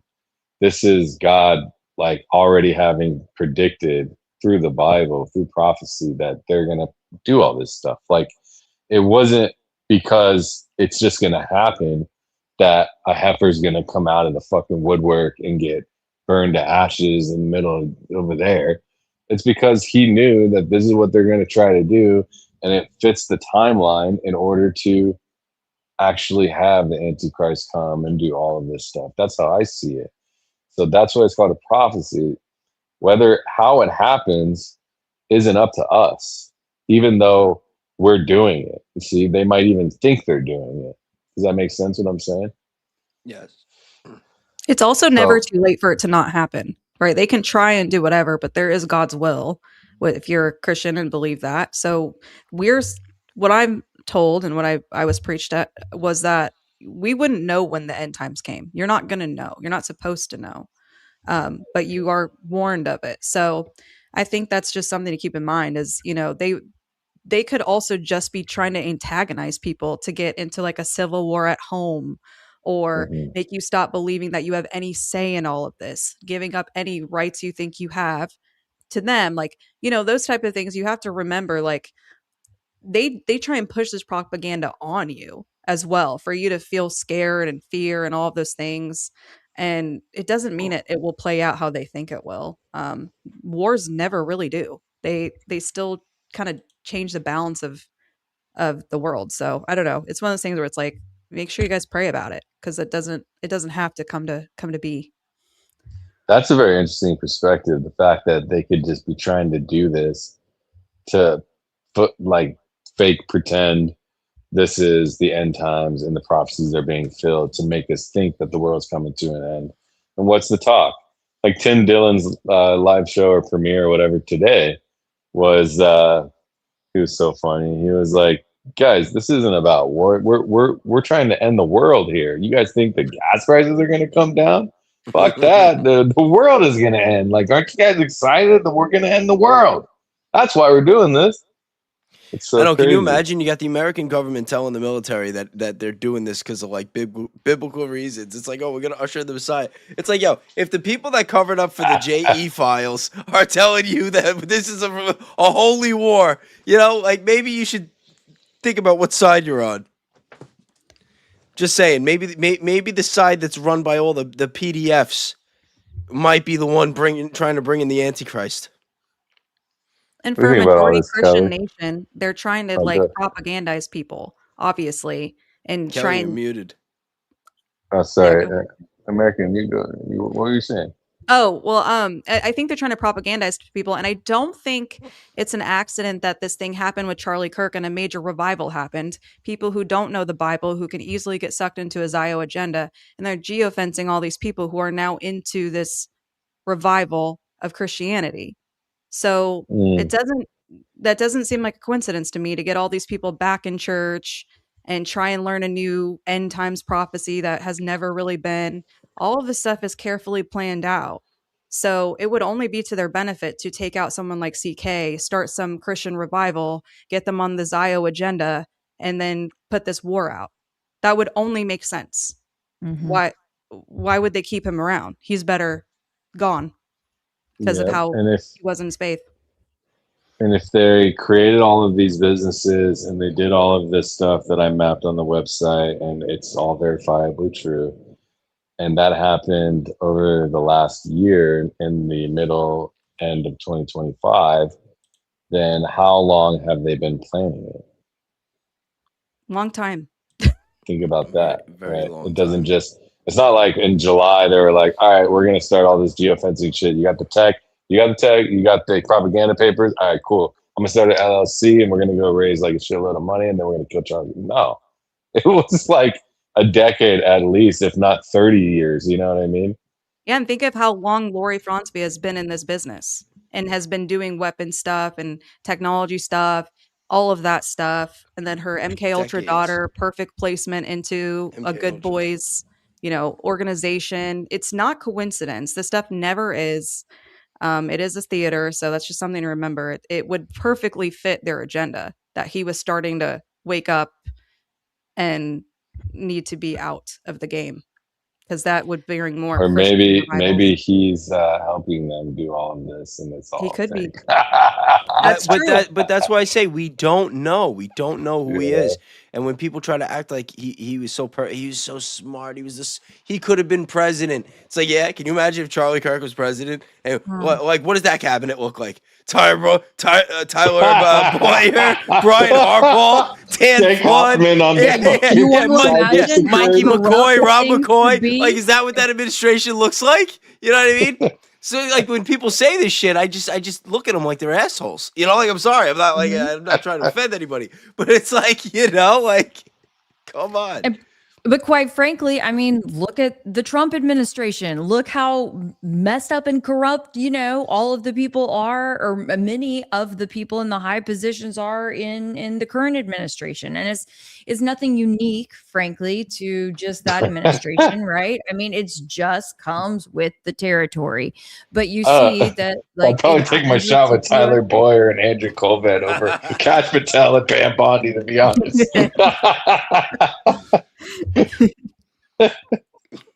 Yo. Pick your crazy. poison, right? Pick your poison. Yeah, I mean, shit. Stacey Sheridan make a hell of a spokeswoman. She'd be ready to hold that cell phone. Hold that cell phone. Take that. Get that video for you. Oh yeah. Right up at that. Caroline casket. Levitt's pretty damn good, though. I gotta admit. Oh Good yeah, at what?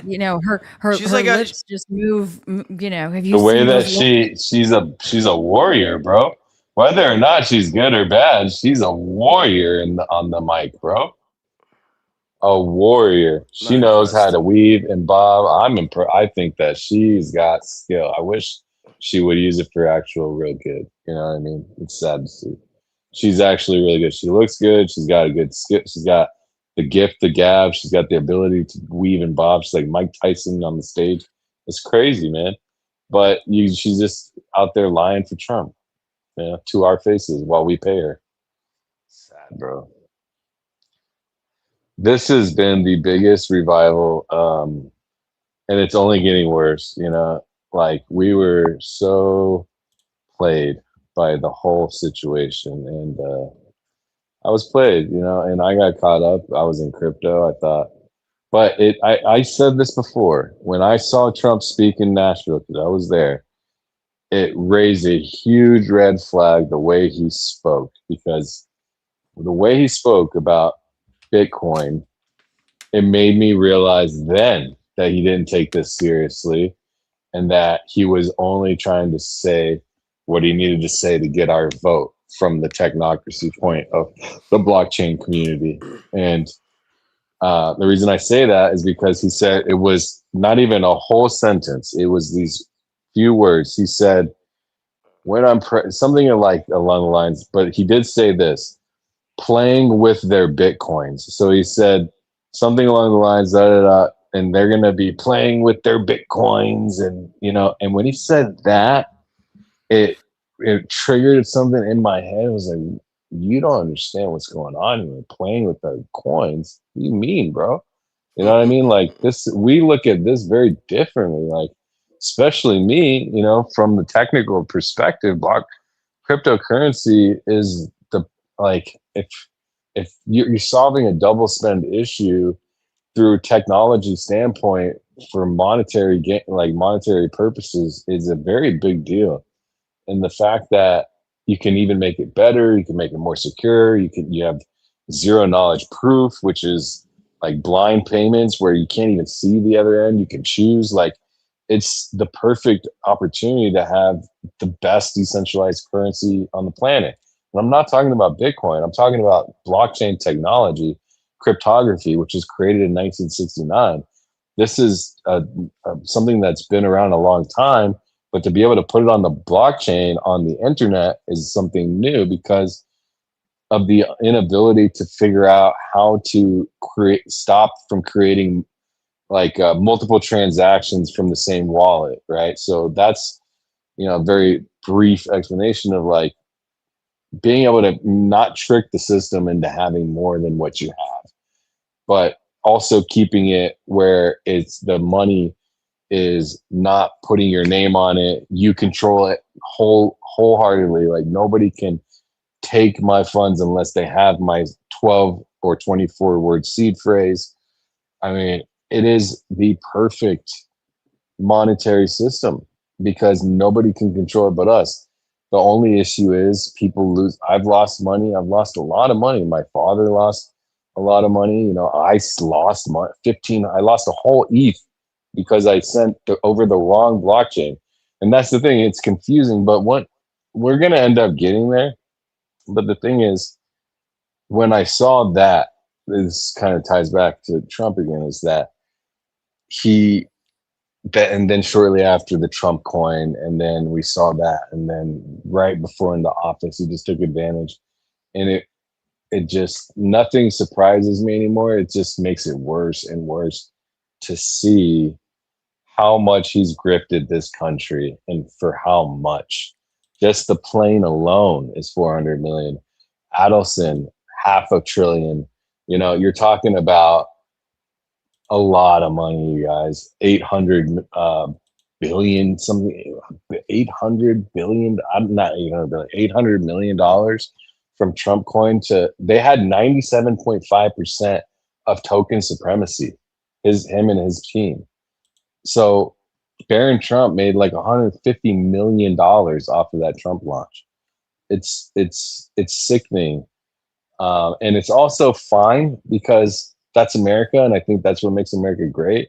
But that one particular person shouldn't be doing that. You know what I mean? And it was all for gain. And I'm a strong believer in that he is an empirical thinker, where he's just trying to build his own empire for his family, for now and forever and ever, till death do his part. You know what I mean? And that's it. That's all his interest is.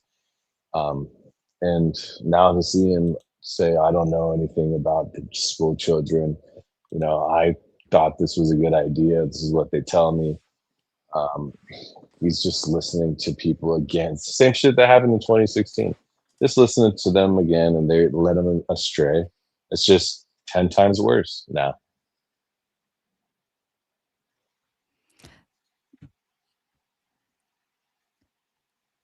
I think you got a couple of supers, Baze. Thank you so much. Let's see. Thank we got you, a Kay super Breach. sticker. Baze for president, she said. Yep, Baze for president. And then also, then I think I saw Danks for VP. Fuck you guys. I ain't being Baze's bitch. Then that means you just No, have to I'm take just him out, kidding. you know? I'm kidding. I know, right? Why would that make you my bitch? I'll hire a couple AI agents. I'll be VP. Knock yourself out. Have I'm fun. just kidding. I don't want to be in any of that shit.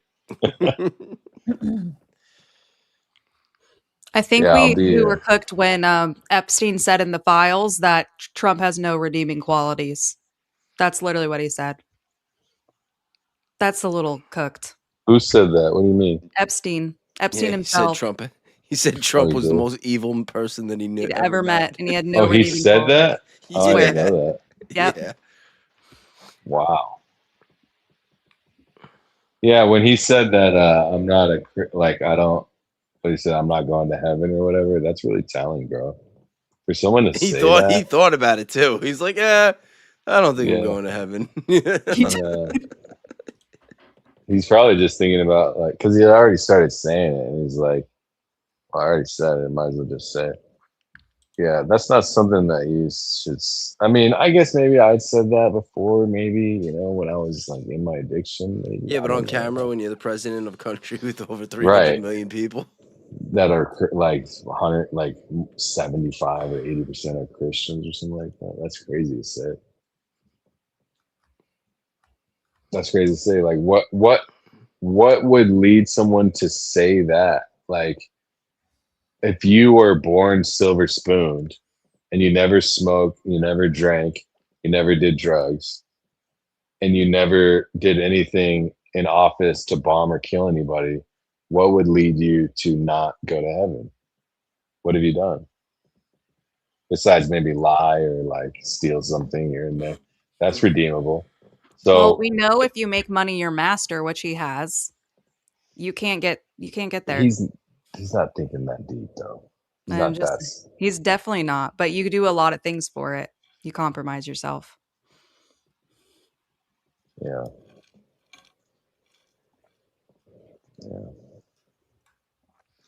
And I don't want to judge. I hate to judge. I do try to be positive and pray. Like I know I talk a lot of shit. And I've even prayed for Black Line Brief to, like, just in general, people in general, like in my life that I see that are being, that are using things to prop themselves up.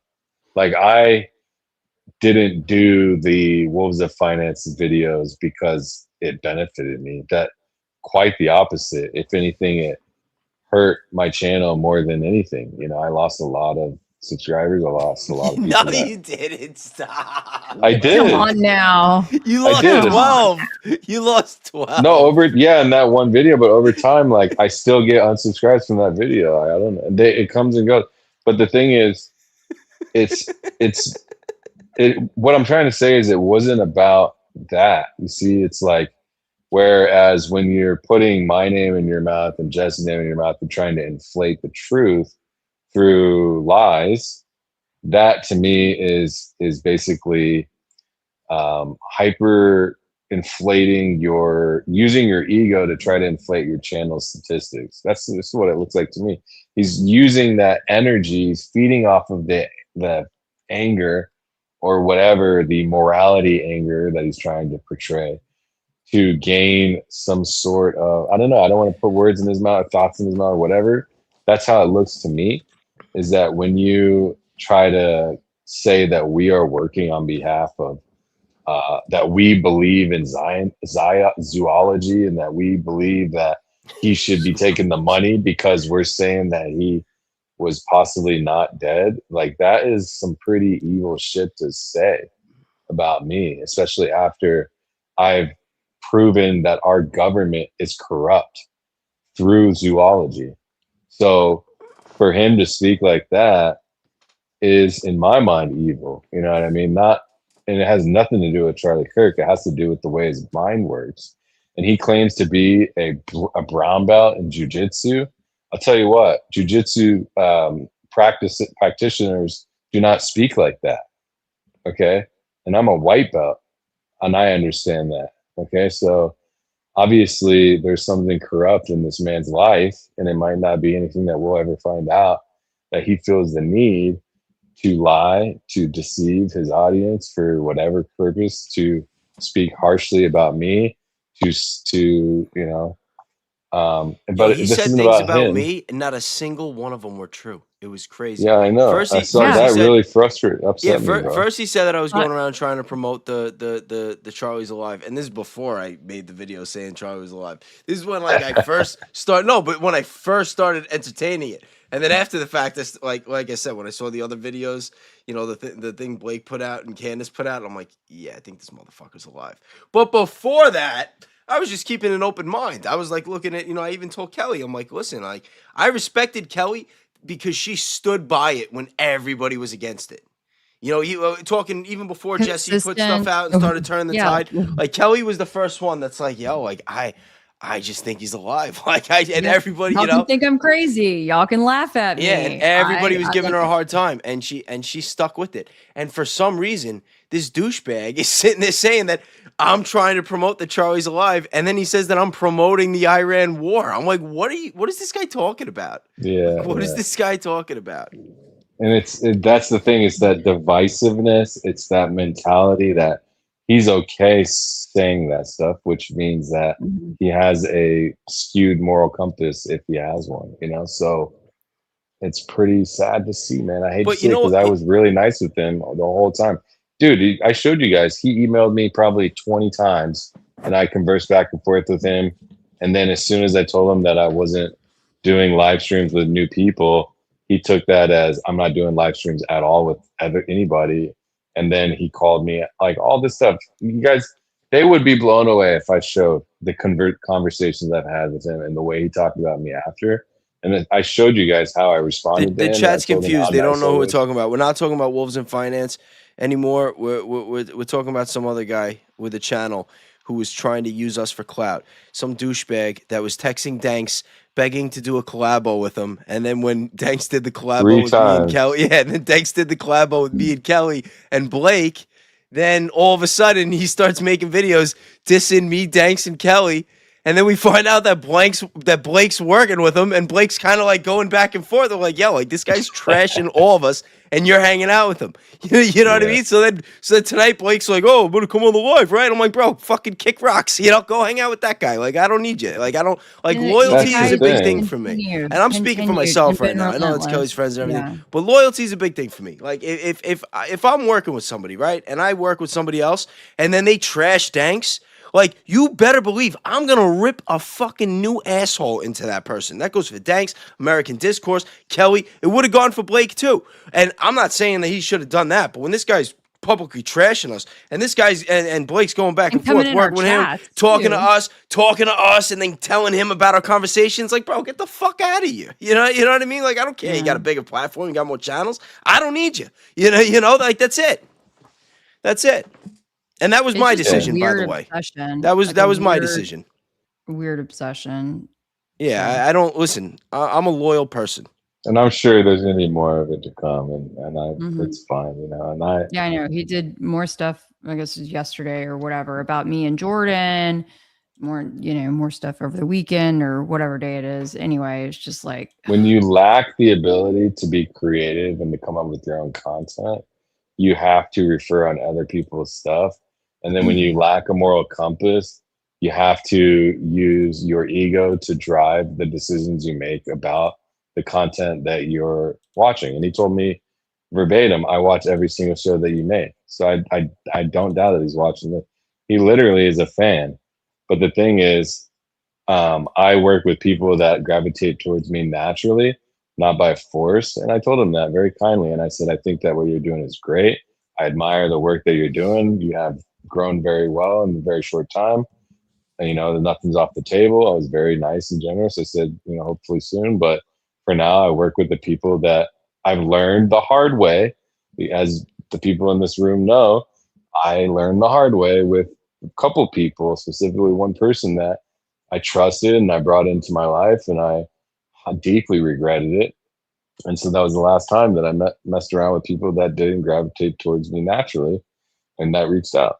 I'm not doing it. I'm never going to do it probably ever again. So, and that, like, right there, like, said the whole reason that I told Blackline Brief that I rather work with someone that I graduate, or that the relationship graduates naturally, and that I build the relationship and we do live streams that way. And that's like, he proved to me this is exactly why I choose to do it that way. Mhm. Because You look at trusted us, your we've been, gut. Yeah. I trust my heart, my soul, my gut, you know. And it's like, and to be frank, I tried to watch 4 of his shows, and every show I stopped at like 20 minutes in, I couldn't watch it. So I'm made just it 20. not into. You made it 20 minutes. I mean, I went about forced 20 it. seconds. The thing is, look, I give people a chance and I watch the show, but the thing is, when I see the stuff that I see, like, you know, what you don't, I'm looking for people to bring stuff to me, or to like not bring stuff to me, bring value to my life in a way, whether it's in great friendships. Like, I talk to you guys, I talk to all 3 of you off the stream on a daily basis. Mhm. So this isn't like a manufactured situation. This is natural. Like, I can hop in here and feel comfortable doing it because we're friends. You know what I mean? American Discourse is more new in our lives, but I feel like she's growing into that zone as well. And I'm grateful that she's in my life. And that's how I want to feel about somebody that I platform on a channel that's 3 or whatever times size. That doesn't even matter. I could be smaller and feel the same way. All right. And also, the same way that I've never asked to go on Jesse's show, and Jesse said, like, we should do a show. I don't even, like, we're friends, and that's enough for me, you know? So I think that when when their desire outweighs the actual life they live, is when there's an issue. And I sensed that right away. It was from the first email. It was from the first time I watched his bug eyes, the meth eyes. It was all of that stuff. You know what I mean? And it's so funny too, because Danks, this guy was emailing Danks around the same time that I started talking to Danks. And I don't know if it was like subliminal on his end, if he like invited me to the show because I like wasn't but like me and Danks, like, we were just having conversations. Like, we were just like we found common ground a couple things. We met on a thing through Ian's Discord. He did the thing for web, and we just had a good conversation, and we exchanged numbers, and we talked again, and then one day Danks is like, yeah, he actually texted me. He's like, get on the Discord, I'm like, all right. And then he sent me a link after. He's like, yo, I'm going live, come on. He's like, let's go. I'm like, all right. You know, and it was only like my second or third time going live, because it was when I had first started. But like, we had talked. It was organic. It was, you know. Yeah. I mean, we didn't. Same thing with American Discourse. I think we met in that same. We all met in the same chat. Yeah, we all met in the same thing, and then day. We talked last week. We talked for a couple hours, had a conversation, got to know each other a little bit, and see that we have a lot of things in common as far as like love for history and interest in it. And I'm like, wow, this is an awesome person, and she really knows her shit. It's like, if she's loyal, you know, not like some other people we're dealing with, but I'm like, you know, if she's like real, you know, like, let's get her in. You know what I mean? Like.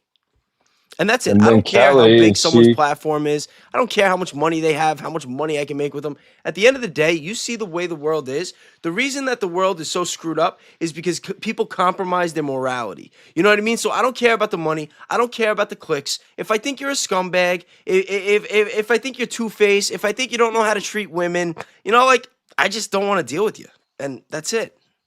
That's it. And I'm not afraid to say it with anybody, you know? So it's like, you know, now like same way I was going to say with Kelly. She commented, I didn't know who she was at all. I had no idea she had 150,000 Instagram followers and she was some famous media socialite or whatever. I had no idea. I saw that she commented on one of my videos. Yeah, so and then funny. you even were telling me before that I even reached out to her that you were talking to some girl, Kelly. I had no idea who you were talking about, and I didn't put 2 and 2 together till like a week ago. That you were that was her, you know. And it's like, well, no, we were on a live stream, and you were asking either me or Kelly who, like, out of me and Kelly, which one of us was a better investigative journalist or something? And I just bursted out laughing. I'm like, yo, like, did you see her trophies behind her? Like, Yeah, I had no idea. I thought they were like softball trophies or some shit. I don't know. You know, from back in the day. I mean, you know, they're my I mean, T-ball she's a trophies. mom. Like, it's like You it's know, hard to believe. I'm real proud of my kids. But no, you know, that's how it should be, you know, and like this is the thing, like Mr. Lego, he's a friend. Like we talk. I could go on his show anytime. He's got 400,000, 500,000. I don't even ask. Like, and if I do, I know I can just go because that's how the relationship is. Like I could call him and say, hey, I'm coming on like tonight, like I've start got a something show big, because I you need to know, come like, on and yeah. I need to talk to you and your audience. He'll do it. Like I know that he will, and same for him. He knows he can do it. So it's like these are how relationships should work, and I think that naturally in life that goes for any type of relationship. It's not just social media. It's just the fact that people are so desperate for that money. You know, like, dude, I'm on track to make $6,000 in the month of March. You know what I mean? Like, who wouldn't want to go and get on bigger shows? But you don't need to be on other people's shows to do that. If you speak the truth, like I've been making this money since January. You know what I mean? So it's like not quite that much, but it's like when you just have your thing, people will watch your stuff and like you for you and give super chats and you'll be blessed. But when you force it and you try to create something that's not authentic, it can be felt. You know what I mean? I'm not bragging about the money. I know it sounds like a lot of money. I'm used to a lot more money than that. So for me, it's like, I'm not out here trying to make gains out of other people. That's my last thing. If I was, you would have seen me on all of these shows. I would have tried to go on Baron. He mentioned me multiple times. I would have tried to go on Jesse's. Tried to been on Mr. Legos every other week. I know a lot more people too, man. You know, so it's like one of my closest friends has 2 million followers in crypto. You know, I've never asked to go on his show. I've been on other shows, you know, but it's just not how I operate, man. I don't respect people that do it that way. Someone said Sugar Danks Daddy. Sugar Danks If only if Daddy. you guys knew, man. I'm trading craziness. $100,000 trades, like open and close in 10 minutes. Crazy Shout shit, out to dude. Rogue, still in the chat. Shout out to Rogue, man. Hey, Rogue. No, but like, and you see, like with us, you also get a little peek behind the curtain because, like, all these creators, you know, they all have their little like dramas and everything, you know, and there's like a lot of fakeness that goes on too. And like me, like I just tell it like it is. Like I don't give a, you know, like it's what it is. And I know the chat got a little mad at me before because they felt like I was holding back. And it's like, listen, I don't turn on the camera every day and think like, oh, who am I gonna rip apart or who am I gonna talk crap about? Like that's not what I'm trying to do. You know, like I'll do it when it's justified. And believe me when I tell you, I am very, very tame tonight. I am holding back a lot, but I'm trying to, you know, be better, be more Christ-like. I want to make more analytical content, which I'm going to do. But also, you know, it's interesting when you're talking about that and behind the curtain and stuff. It's like, but also I have to realize like not everybody's been through the life I've been through. You know, I've been a millionaire this twice already. Like the second time was extreme. You know, it was crazy. But I've also been a homeless junkie for multiple years, like literally sleeping on the street with an abscess in my arm. Like they told me I was gonna lose my. So I've been broken in many different ways. You know what I mean? And so the way I operate and the way I think about people and life and money is very different than almost anybody, you know, because of the fact that I've had it all and I've had nothing multiple times. And I have the recipe to have it all. And so I'm working back to that again because I fucked it up the last time again. So I've lived, I've learned, and it's not about money for me anymore. It's about being the best version of myself, and whatever is meant to be will come. And as long as I'm the best version of myself for myself and the people in my life and the people that might come into my life, then I know it will be good, whether it's money or whether it's not money. It's just people bringing richness into my life. That's what I've had, lately. So it's like I don't force it. I just force myself to know that if I am the greatness that I know I can be, then greatness will prevail. You know what I mean? Like, that's it. Like, I don't think about it any other way. I don't force anything else. Like, I would have never foreseen last year when I just somehow went from freaking millions of dollars to $30 in my Cash App account to now with contracts out the ass and companies hiring me and meeting with the board of, I met with 3 black belts for their company yesterday, and they hired me for a 2-day job for $2,000. It's like, who would have thought? I never would have imagined. And it's because of the goodness that I've given in the world to people, and out of no expectation, that I've not talked about much of, that I've helped. I've taken people to church that I saw were homeless. I gave money without expecting it. I went and I offered to build somebody a business, like help build them a business for free multiple times with the coding skills that I have, with no expectation, and I got nothing back out of it. But then something else came along. You know what I mean? So it's like, when you give truly give because you want to give, because you need to give, that to me has given me back more than anything, and not in monetarily wise, and much bigger than that. And I can't explain it. You have to experience it,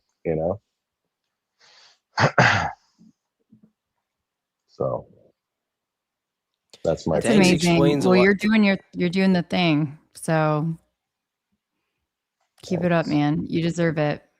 Danks explains a lot of thoughts that I share.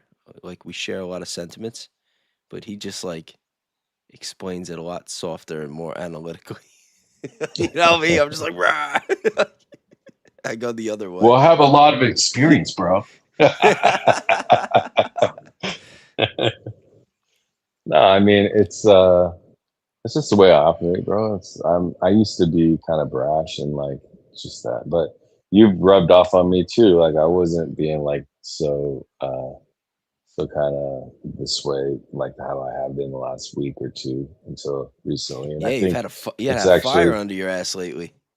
I realized that you made me realize that it's important to be myself. And I think that, like, being that, like, I am a nice person and a giving and loving person, but also I have a lot of opinions about things that I see that are real, that I feel like I need to say. And who am I to hold back? Why do I care? Why do I care? You know what I mean? I was just thinking that we got to let the girls talk a little more. All right, time to hit on us.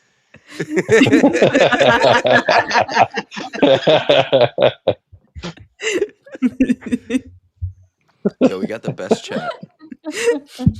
We got the best chat. Oh my You want to open it up or what? Have an orgy up in here? Whoa, come on. Now you go too far. That's getting Danks is clipped. really getting loose now. Well, you sit there with your blue dress and your cigar like Bill Clinton.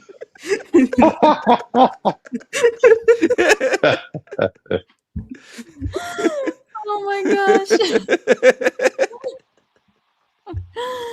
I did not have sexual relations. Bill Clinton didn't want to admit that he thought Epstein was dead, did he? I don't think so. Yo, From the shit, information, I was going to cover that. I did Hillary. I forgot to do the Bill one. For the information that I'm giving, you have to answer the question. It's a yes or no, sir. Okay, let's do a little review on and not to berate belabor the point too much, but on what happened with, because it was a really big deal with this Erica, what was I guess initially released as though it was on X, the audio right by Project. you know, and then was, I guess, later proven to not be. Yeah, they said it got debunked, right? And As even community Candace, noted, but I called it well, already. even as soon as Candace chimed in and said that it wasn't her. Right. I mean, for what that's worth. Anyway, I made a post. It wasn't about that. It was regarding the Erica Kirk Board of Visitors, and someone made a post that went viral, and it said, President Trump placed Erica Kirk in the crosshairs of a federal investigation because of her appointment to the Board of Visitors. And so I made a repost, and I basically educated everyone like usual. And I said that that President Trump is the only person that could have appointed her, actually. You know what I mean? And I showed all the evidence. I went into the PDF of their bylaws and I showed it. And I said at the bottom, I said, it only takes one post to destroy your credibility. And Candace had shared Project Constitution and multiple times, multiple people have. But now something like that, stating it as fact, imagine how much damage you do to your reputation. He put the freaking house on it. Yeah, he said this is not a didn't theory. He even say this is not a theory? Yeah, he said this is not a theory. Yeah, with a follow-up post and everything. But guess what? He quote posted it with his donation page. He's just trying to get money. I mean, go look at the history of Project. Go type in Project Constitution. Go look at Project Constitution donations. See how many pages you find. Go look. Spot Fund, GoFundMe, you name it, bro. He dragged my shit into that. I got the fuck out of that. I mean, I don't know what. I mean, hopefully it's for the better good. You know, I can't say for sure, but it's strange to me that someone's got a lot of GoFundMes. Yeah, that's. And then the one that as soon as I closed mine with him, he reopened another one about his dad. Which, all right, I mean, God bless your dad, bro. I hope. We're just airing them all out today, huh? Just airing them all out. I'm looking at the barrel of a lot of opportunity here. I mean, I don't really care what people think of me anymore, to be honest. They already cut Danks fiber optics. He's got nothing to lose. That was literally the thought I had. It's like Danks after no internet. Yeah. He's got nothing to lose. Say it all now before they cut my freaking my data on my phone somehow. No, I mean, nothing against Constitution. It's not a big deal. It's just that it's mostly the credibility thing. And then because I looked to see about the donor thing because I was curious why that. And so it did drive me curious, and I did happen to find things, and it might be for good or for not. Maybe he's just very resourceful, and that's a good way to raise money, and it is, you know. So not knocking on it, but it's not about that. It's about it actually comes together because it's like, well, if you're making posts like that, which that's not the only one. He used the AI picture that was of her in the elevator with the young girl kissing her daughter, her niece or whatever, saying that she was like grooming children and stuff. That was another one. Like, there's more on one hand I can count of malfeasance on not malfeasance, but malicious, or at least at the best I could say is lack of research and belief in the video itself. Negligence. Yeah, that's good. Yeah. Yo, Stu Peters posted today that ADL CEO Jonathan Greenblatt said anyone identified as antiseptic should be targeted with exploding pagers. What? I saw that too. Greenblatt said that? Did you know Tim Dillon today, he said, I'm so glad you mentioned that. He said, hey, anti-septicism, if he, okay, so imagine that so the raise in anti-Semitism is bad, right? So if it's gone, because Dillon played a clip, and it was like 24% in 2024 around the world. And then it went up to 45% or 48% the next year after.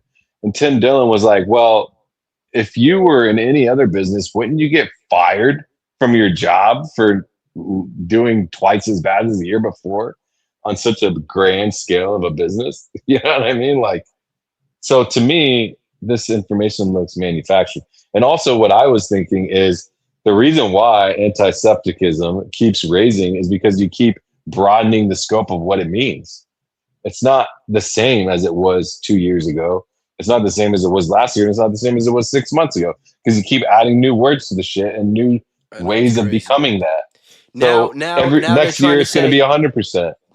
99.9% of people are antiseptic. And listen, this is like proof. This is proof that it is. All this stems from a hatred for Christians and Christianity. Even Ted Cruz said that saying Christ is king is anti-Semitic. So put two and two together. These people hate Christians. It's not the other way around. They always move the goalpost. You can never win. You're not going to. They don't fight with logic and reason. They fight with fake morality. It's just everyone's gonna be antiseptic by the end of it because, like, what happens with what you're doing? You have consequences for Gaza and WW3. I don't know. I don't understand why they. What if we were going and saying, well, you don't believe in Jesus and that's anti-Christian? Like, you deserve to die. Like, your whole, like, everything. You don't believe in Jesus? Like, we're gonna censor you. We're gonna silence you. We're gonna call you out. We're gonna shut down your platform. We're gonna come over there and we're gonna kill all your children. Like, to what point? Like, what if we reverse the rules on them? Just because we're like, if all the actual Christians in this country that had a lot of money went and actually overpowered them and did what, like, they wouldn't like that very much. You know what I mean? And they're not the belief of, like, if it's eye for an eye, how would they feel if we started doing that to them? You know what I mean? Like, I would never, but the thing is, you know, I would love to see them get a taste of their own medicine, but I also don't, because that's not my belief. It's just disgusting that they think that they can treat people that way, and that our government is allowing it, that we have foreign agents in our country that are silencing and censoring and targeting Americans. I think that makes the ADL a terrorist organization. If they're saying that. Yeah, that absolutely. Threatening domestic violence during a war. I think everybody should be. Good luck getting Trump to declare that. It's insane. I don't know. At some point, I'm at the point of, I hope that Gavin Newsom gets it, but he's also he's also a freaking zoologist too. So zoologist. It's ridiculous. It's like, I don't know. What do we? I mean, who do we need? You know, it's like Thomas Massey is the only one that we can trust, and even then, can we? You know, it's like all these people. All of a sudden, they're like, all of a sudden, Thomas Massey cares about the Epstein files after all these decades. Like, well, they kind of have a point. It's like, but also there's a timeline to this too. It's not like, it's kind of weird. It is weird. It's like, well, why weren't you talking this hard about it 10 years ago? You know what I mean? Why all of a sudden now? Is because and then this president is a Democrat or a Republican president, but he hates your guts and you're being louder than ever. You should have been louder than ever when we had Obama in office, or when we had, you know, before Trump. What's up with that? So they make good points. It's very interesting that maybe none of this is what we think, and that some people are just taking advantage of the moment and trying to do something. Hopefully not. I don't know. I've seen Thomas Massey's shows, and he lives in a truck with a mobile chicken coop, which is kind of wild. You know what I mean? And people are strange, man. I don't think that all of this stuff is a show. And if we believe any of that stuff that's going on inside the Congress and the Senate and the show of the files and this and that, it's all bullshit. It's all bullshit. The way I see it, Massey is just part of the show. They got to do something to make people feel like somebody's on the side of America, or there's just going to be a massive revolt. If nobody speaks out, like, that'd be worse. So why not have a puppet, you know. It's same thing. Letting like certain people have platforms that could say whatever they want, and they get all the freaking following, they get all the views, and then it's like if we say the wrong thing one time, then it's like the dial gets turned way down. Right. It's like we have the illusion of choice. We have the illusion of freedom of speech. We don't have any freedoms. George Carlin said it best. We don't have any freedoms. We have privileges because it's not freedom if they could take it away. And that's the truth. We don't have rights. What's the latest with Jim Carrey? Has he come out again? Has he made any other appearances? I don't know. Okay. All right. Just checking. I don't know. Gonna have to I be was on looking Jim at Kourtney Carrey's- Kardashian, and I was like, "Damn, she changed too." They all look who the we gonna same. see first? Really? She was the only one that looked normal, not her face, but her body. It's like, dude, you have normal, natural body. You got now all of a sudden these huge fake tits. It's like, what is going on, man? Everybody's just changing the way they look. Kourtney, she's changed the way she act. You know, I'm not that I watched that much, but I saw her because I met her and I had dinner in the Luxor, and with their family was sitting at the table right next to us. So we were talking with Kris Jenner, and Kourtney and Kris mostly. I was talking with them and my mom and her. And so like it's just interesting to watch people and the way they change over time. And something is going on in this world, man. It's just it's something is going on, and we have no control over it, seems. But I like to hear people like Ian say that we actually have more power than we may think, and we need more people speaking like that. You know, you've said it, Baze, as well, and I appreciate that because I need to hear stuff like that. Because sometimes I feel like we have no hope. You know, and that's why I say we got to weed out the snakes. Like we need people that are really for the cause. If you're not for the cause and you want to be involved in some kind of drama, or you want money, or you just want clicks, like if you're not in it for the right reasons, good luck. You know, good luck. Exactly. There, you said it best. You said everything I said in the last hour perfectly in one sentence. That was perfect. Now listen, for future reference, I told you guys before, I don't have a problem being the asshole. You know what I mean? Like if there's a situation where it's, you know, you guys can save face. I'll be the guy. It's all right. I'm your Huckleberry. You ever see Tombstone? I know I came on Val here Kilmer at the rambling end? about a bunch of shit. You know that one. All right. Well, what are y'all thinking? Oh my gosh. Let's see. Here we go. Danks isn't up. That's it. 6 degrees from Kardashians. Damn, I slipped. Yeah. His internet getting cut was the false It's flag. official. That You should- explains it all. You should see my pictures when I was in boot camp. Rip. No, I'm kidding. Dude, in my high school, like I dropped out of high school when I was a junior, and I became a teacher. No, I'm just kidding. I couldn't even get into the. I couldn't even get into the military after I got my online diploma. It happened to be like one of the only online diplomas that's not accredited by the United States military. Thank God, actually, but thanks. We looked at the data aggregated today, and the spend through is clearly ramped up, but even worse, the funds are evenly split. Oh yeah, for sure. I believe that. Yeah, you can see that through, like what you said, through the track APAC. It's the same on both sides.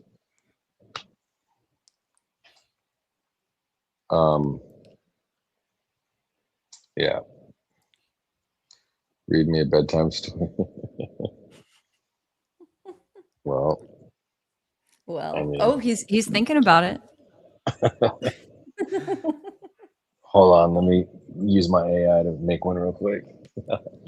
Oh my gosh. Okay, make one.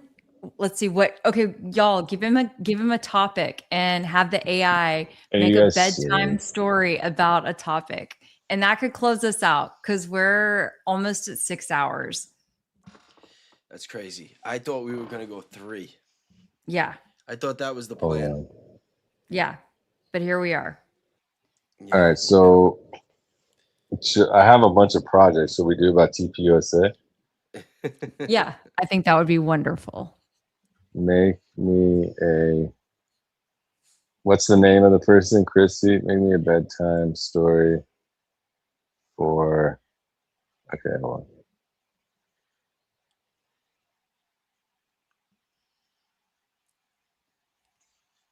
Make it about their finances. Go ultra max.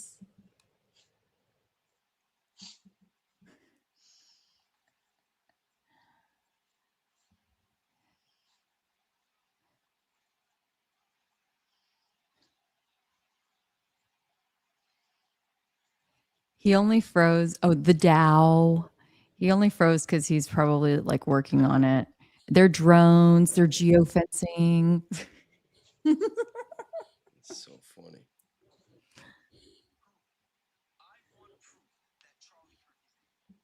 It's gonna be good, you guys. Hold on, and we're gonna give you full screen. No, Because don't give me know. full screen.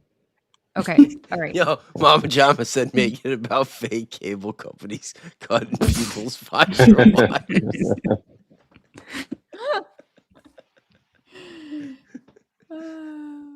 Oh my gosh. Yo.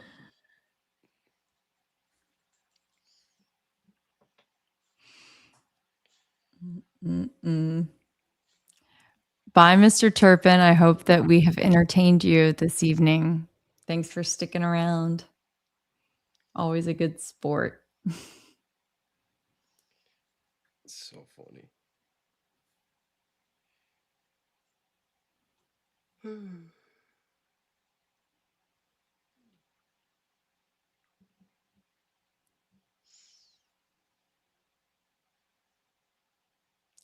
We are anxiously awaiting.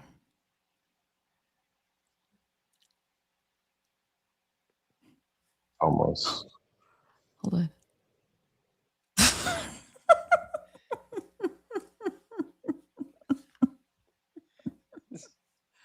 And it's being recorded by Mossad. Right. Oh.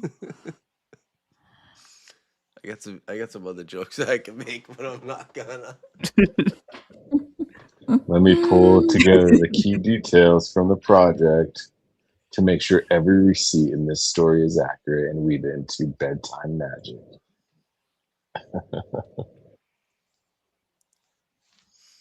I flash as Cash Patel, FBI Charlie Kirk. Phil Lyman. Crafting nuanced bedtime story. Here we go. I'm ready. Hold on.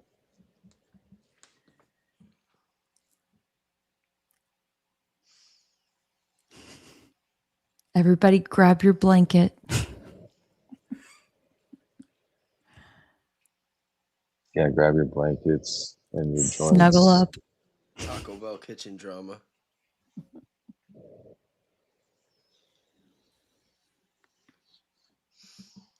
That was a good All right, one. Chrissy and chat, gather around, get your blankets, get your tea.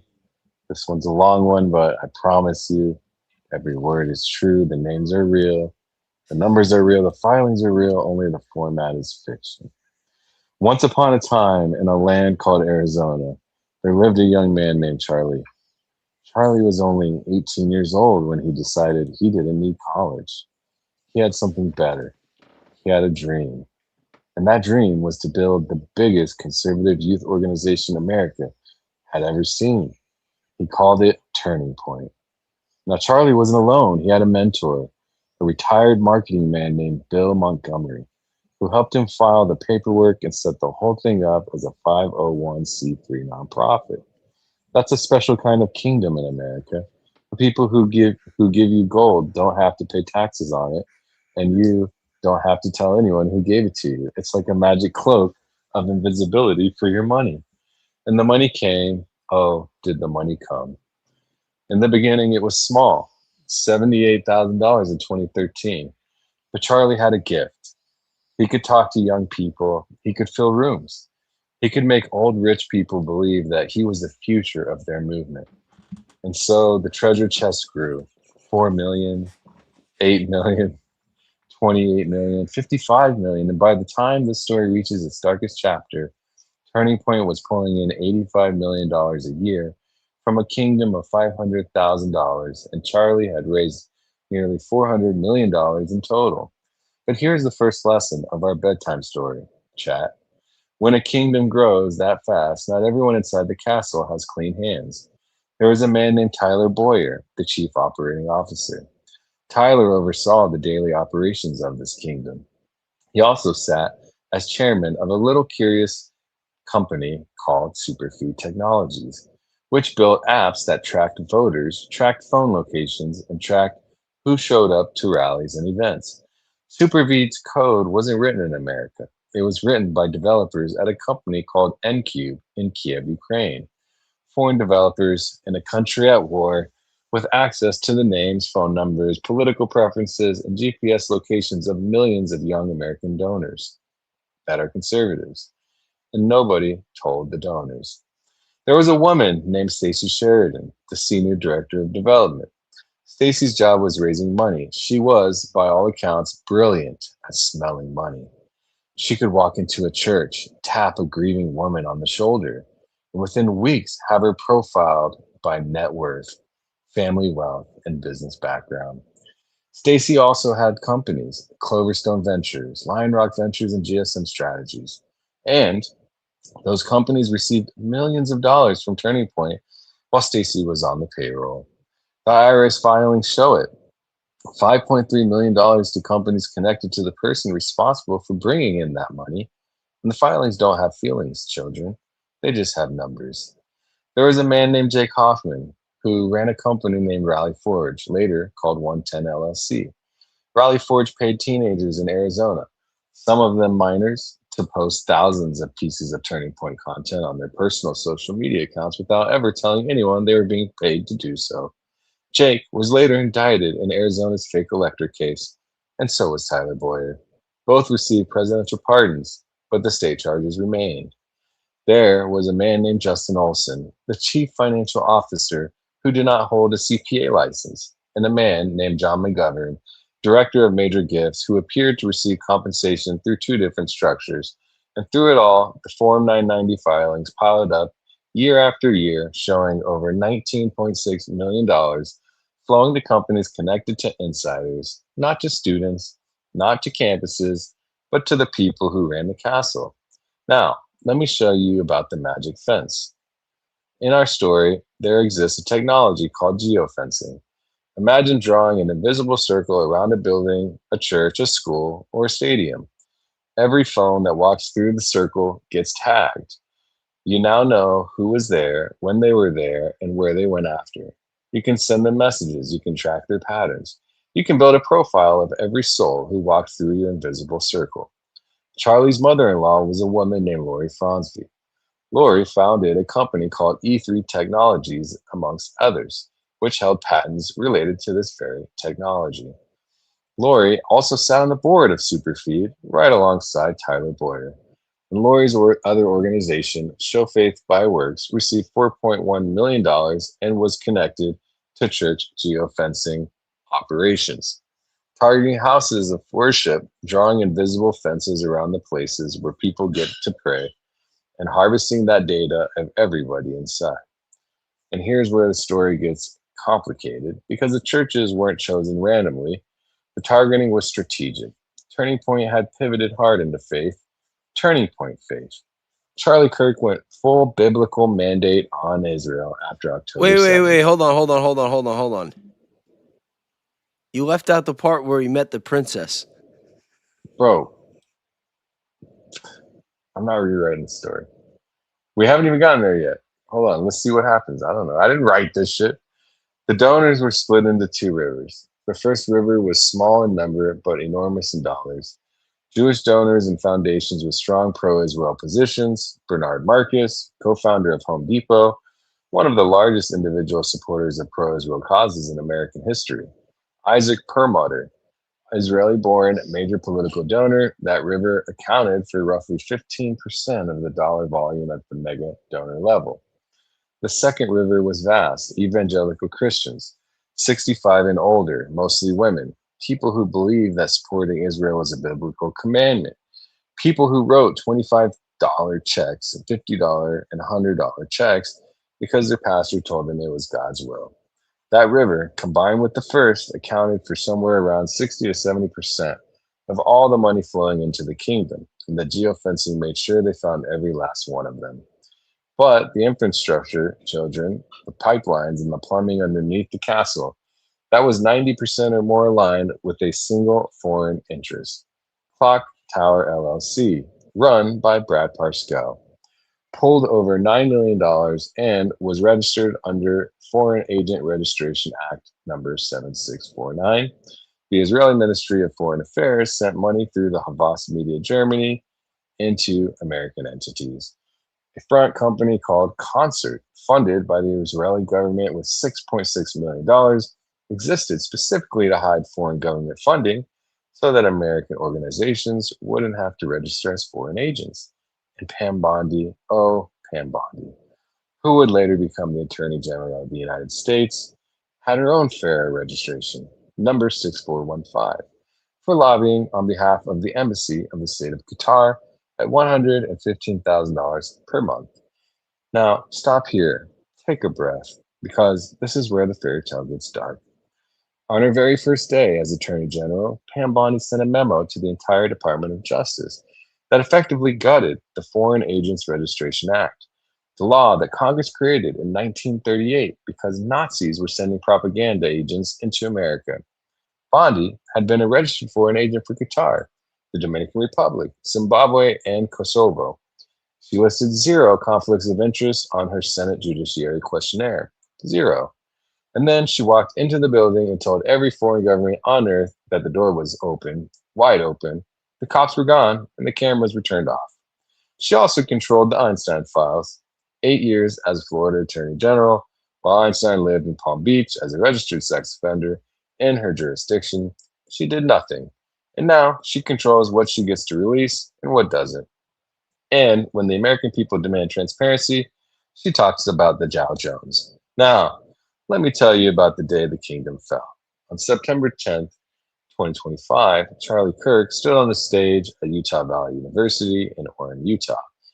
He was 31 years old. He was answering questions from students, 3,000 people in the crowd, and at 12:23 in the afternoon, a single bullet struck him in the neck, slumped to the ground, and children were visible near the stage.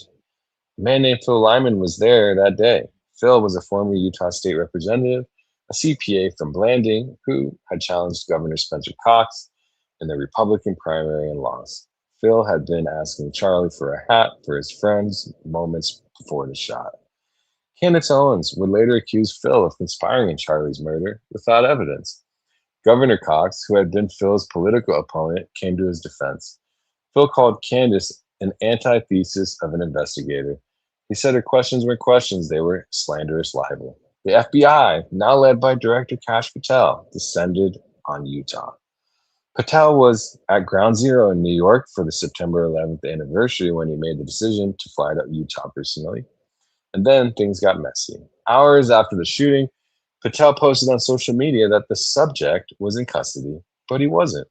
The person they had was a person of interest who was released after interrogation. The actual shooter was still at large.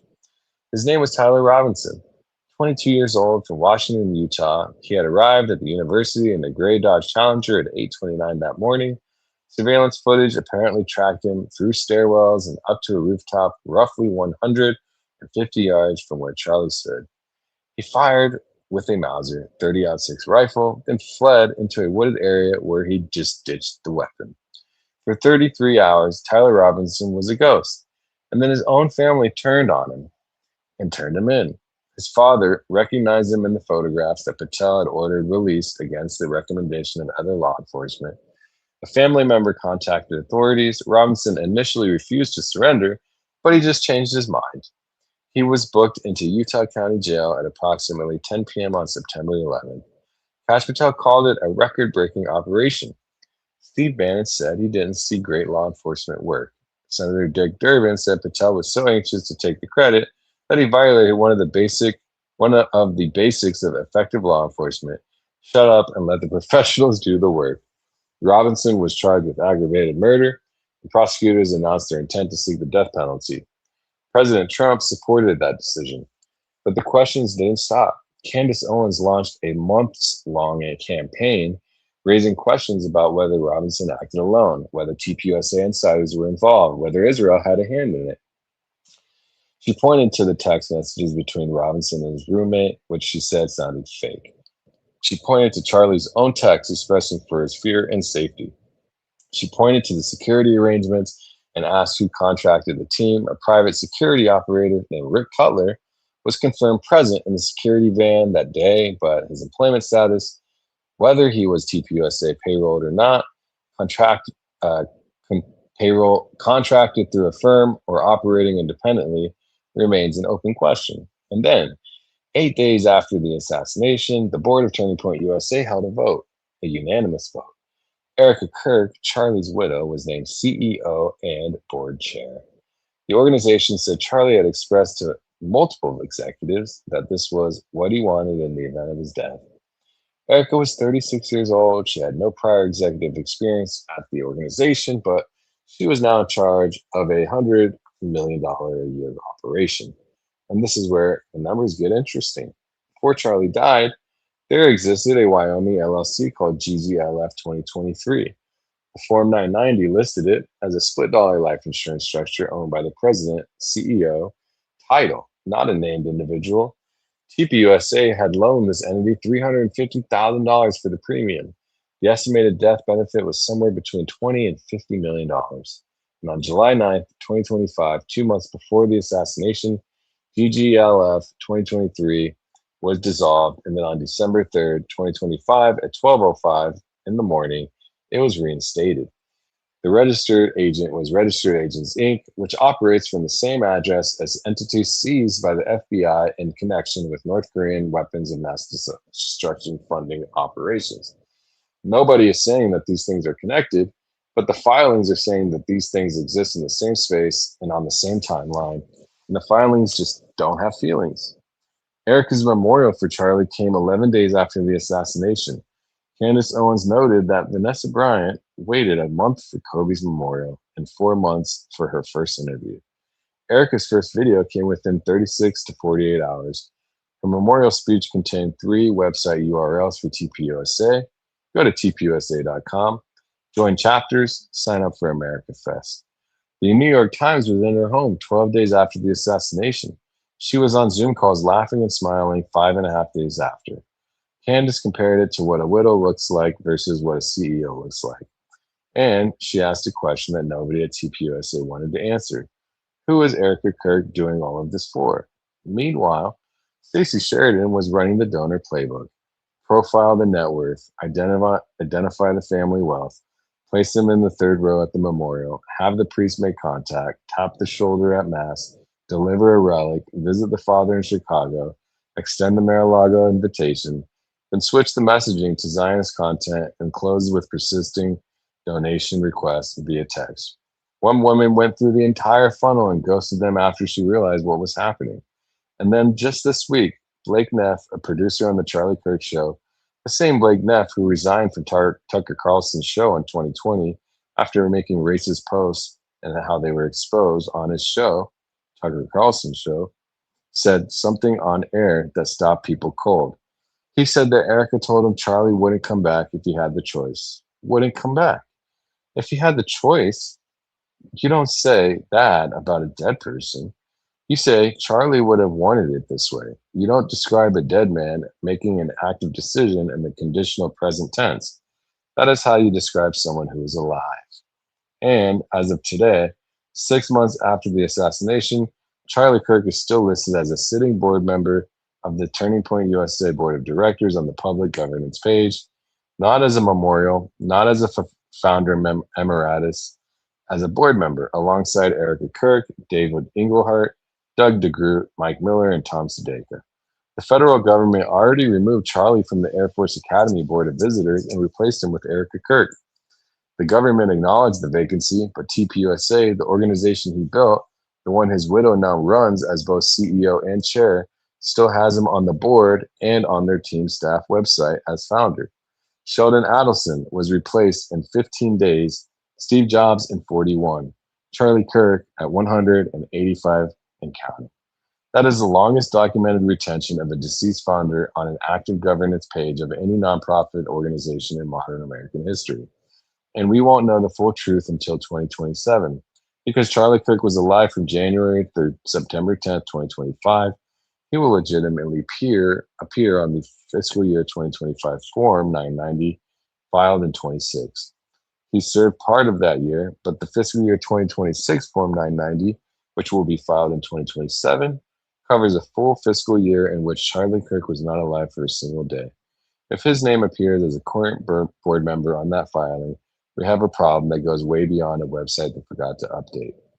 So that's the story, children. A boy who built a kingdom that grows so fast, that attracted foreign governments, intelligence operations, surveillance technology, and more insider payments than most people will see in a lifetime.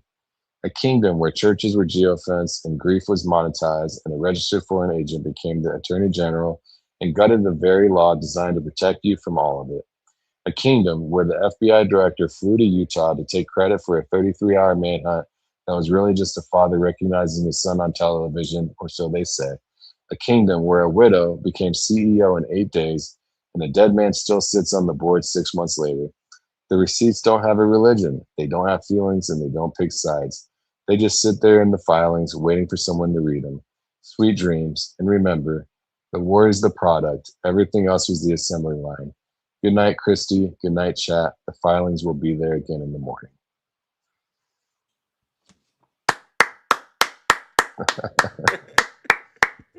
Not bad. It's a nice reminder, huh? Wow. Holy wow. Okay. Wow. That was the best and likely to be the most effective bedtime story that Christy and the rest of us have ever had read. Thank you so much, Daddy. At one point, somebody in the chat said even AI is sick of hearing about Erica Kirk's bullshit.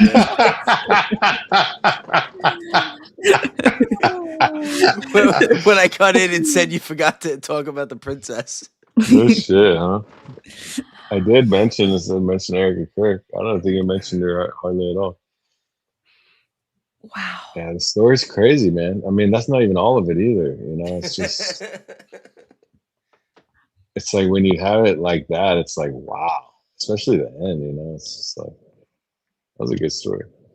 It was. I mean, you need to make sure you save it. We could do something with that. I told they you were that. asking for, you know, a one with pictures, like maybe a pop up. Saw that shit on Amazon. Maybe for the younger kids. Yeah, this is what happens. Hey, actually, you should be be careful. They'll be selling it. They'll be selling it through TPUSA in no time. Yeah. Seriously. That whole story of him being on the board of visitors and then Erica Kirk being on there and then the votes going 12-0 to push to the board of visitors and having her go on there silently, nobody saying anything, and then that KOAA TV happened to see it. That's, to me, that's one of the craziest parts of this whole thing. Like, people don't really understand how crazy that actually is. It's a very big deal to me. It is a pretty big deal. Having lived in Denver, and I mean Colorado Springs, it's a small area. I mean, they're very tied in with the Air Force Academy, of course. I mean, that's the biggest kind of thing they have going on in Colorado Springs. So, yeah, for them to like just really catch that kind of by chance, props to them for doing that. Yeah, I'm not usually big on mainstream media, but that's a story to come out with that they probably had to ask a couple people about first. You know what I mean? Mm-hmm. And they did it. and that's, you know, maybe it's part of the psyop. Who knows at this point? But Yep. anyways, Yep. I think This was that that should basically retire the whole conversation about this. Then does that finish it for everyone? Do you guys see now? Like I'm so over this conversation at this point. Yeah, me too. But it's like so hard to stop talking about it at the same time. Just because we want the truth. Yep. Anyways. I know. I know. I was kind of surprised. Actually, no. I'll save that for later.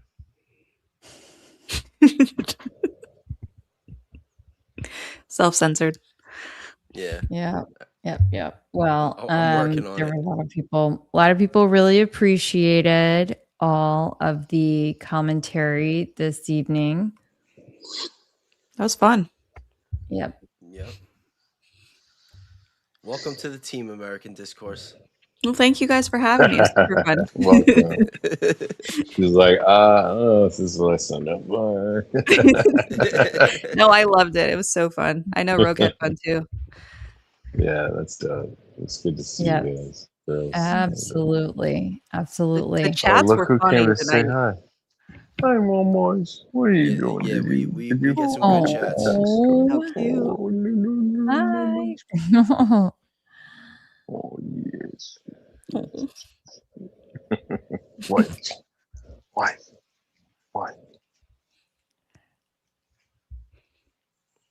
Hey, read me a bedtime story too, Daddy. That's Power cute, doggy rant. Danks. Wouldn't I have a dog like this?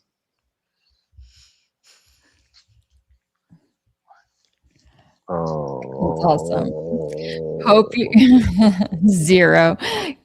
Hope you're happy. It's 4:14 a.m. 2 nights in a row. I was thinking What are about you that. savages doing to me? How We are long did we stream yesterday? Something like I don't know. It wasn't that late. We just started late. I think we did like 3 hours. Yeah, but yeah, we started stayed at up 2 in the late. morning. So Mhm. Oh, thank you.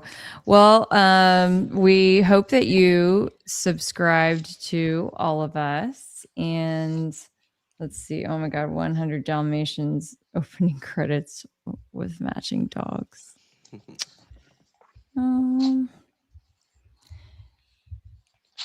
Okay. Yep. Jesus. Oh my goodness. this was the best stream by far.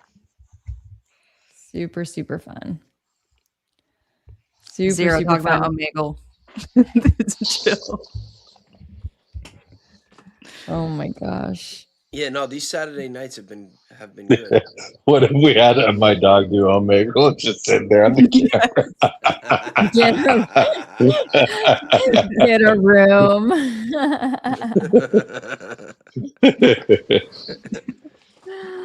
His dog loves him. Who's your good girl? Who's your good girl?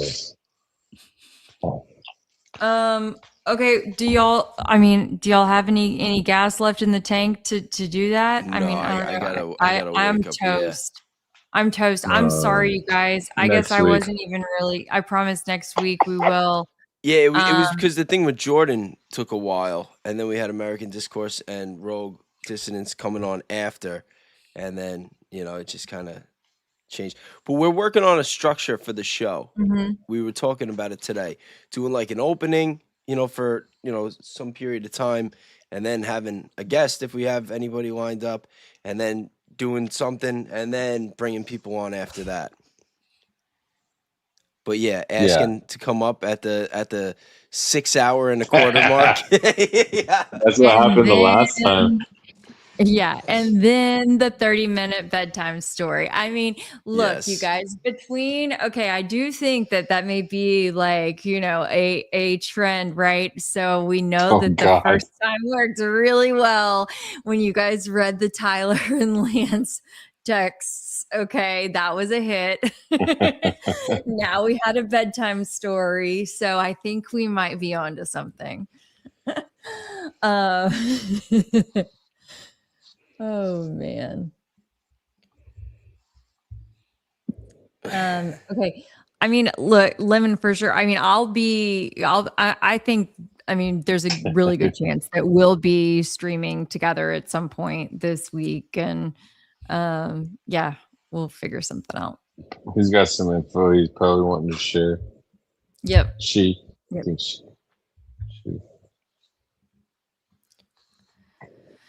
Oh, yeah. I just think it's the plans only changed just because it was a lot of different moving parts this evening.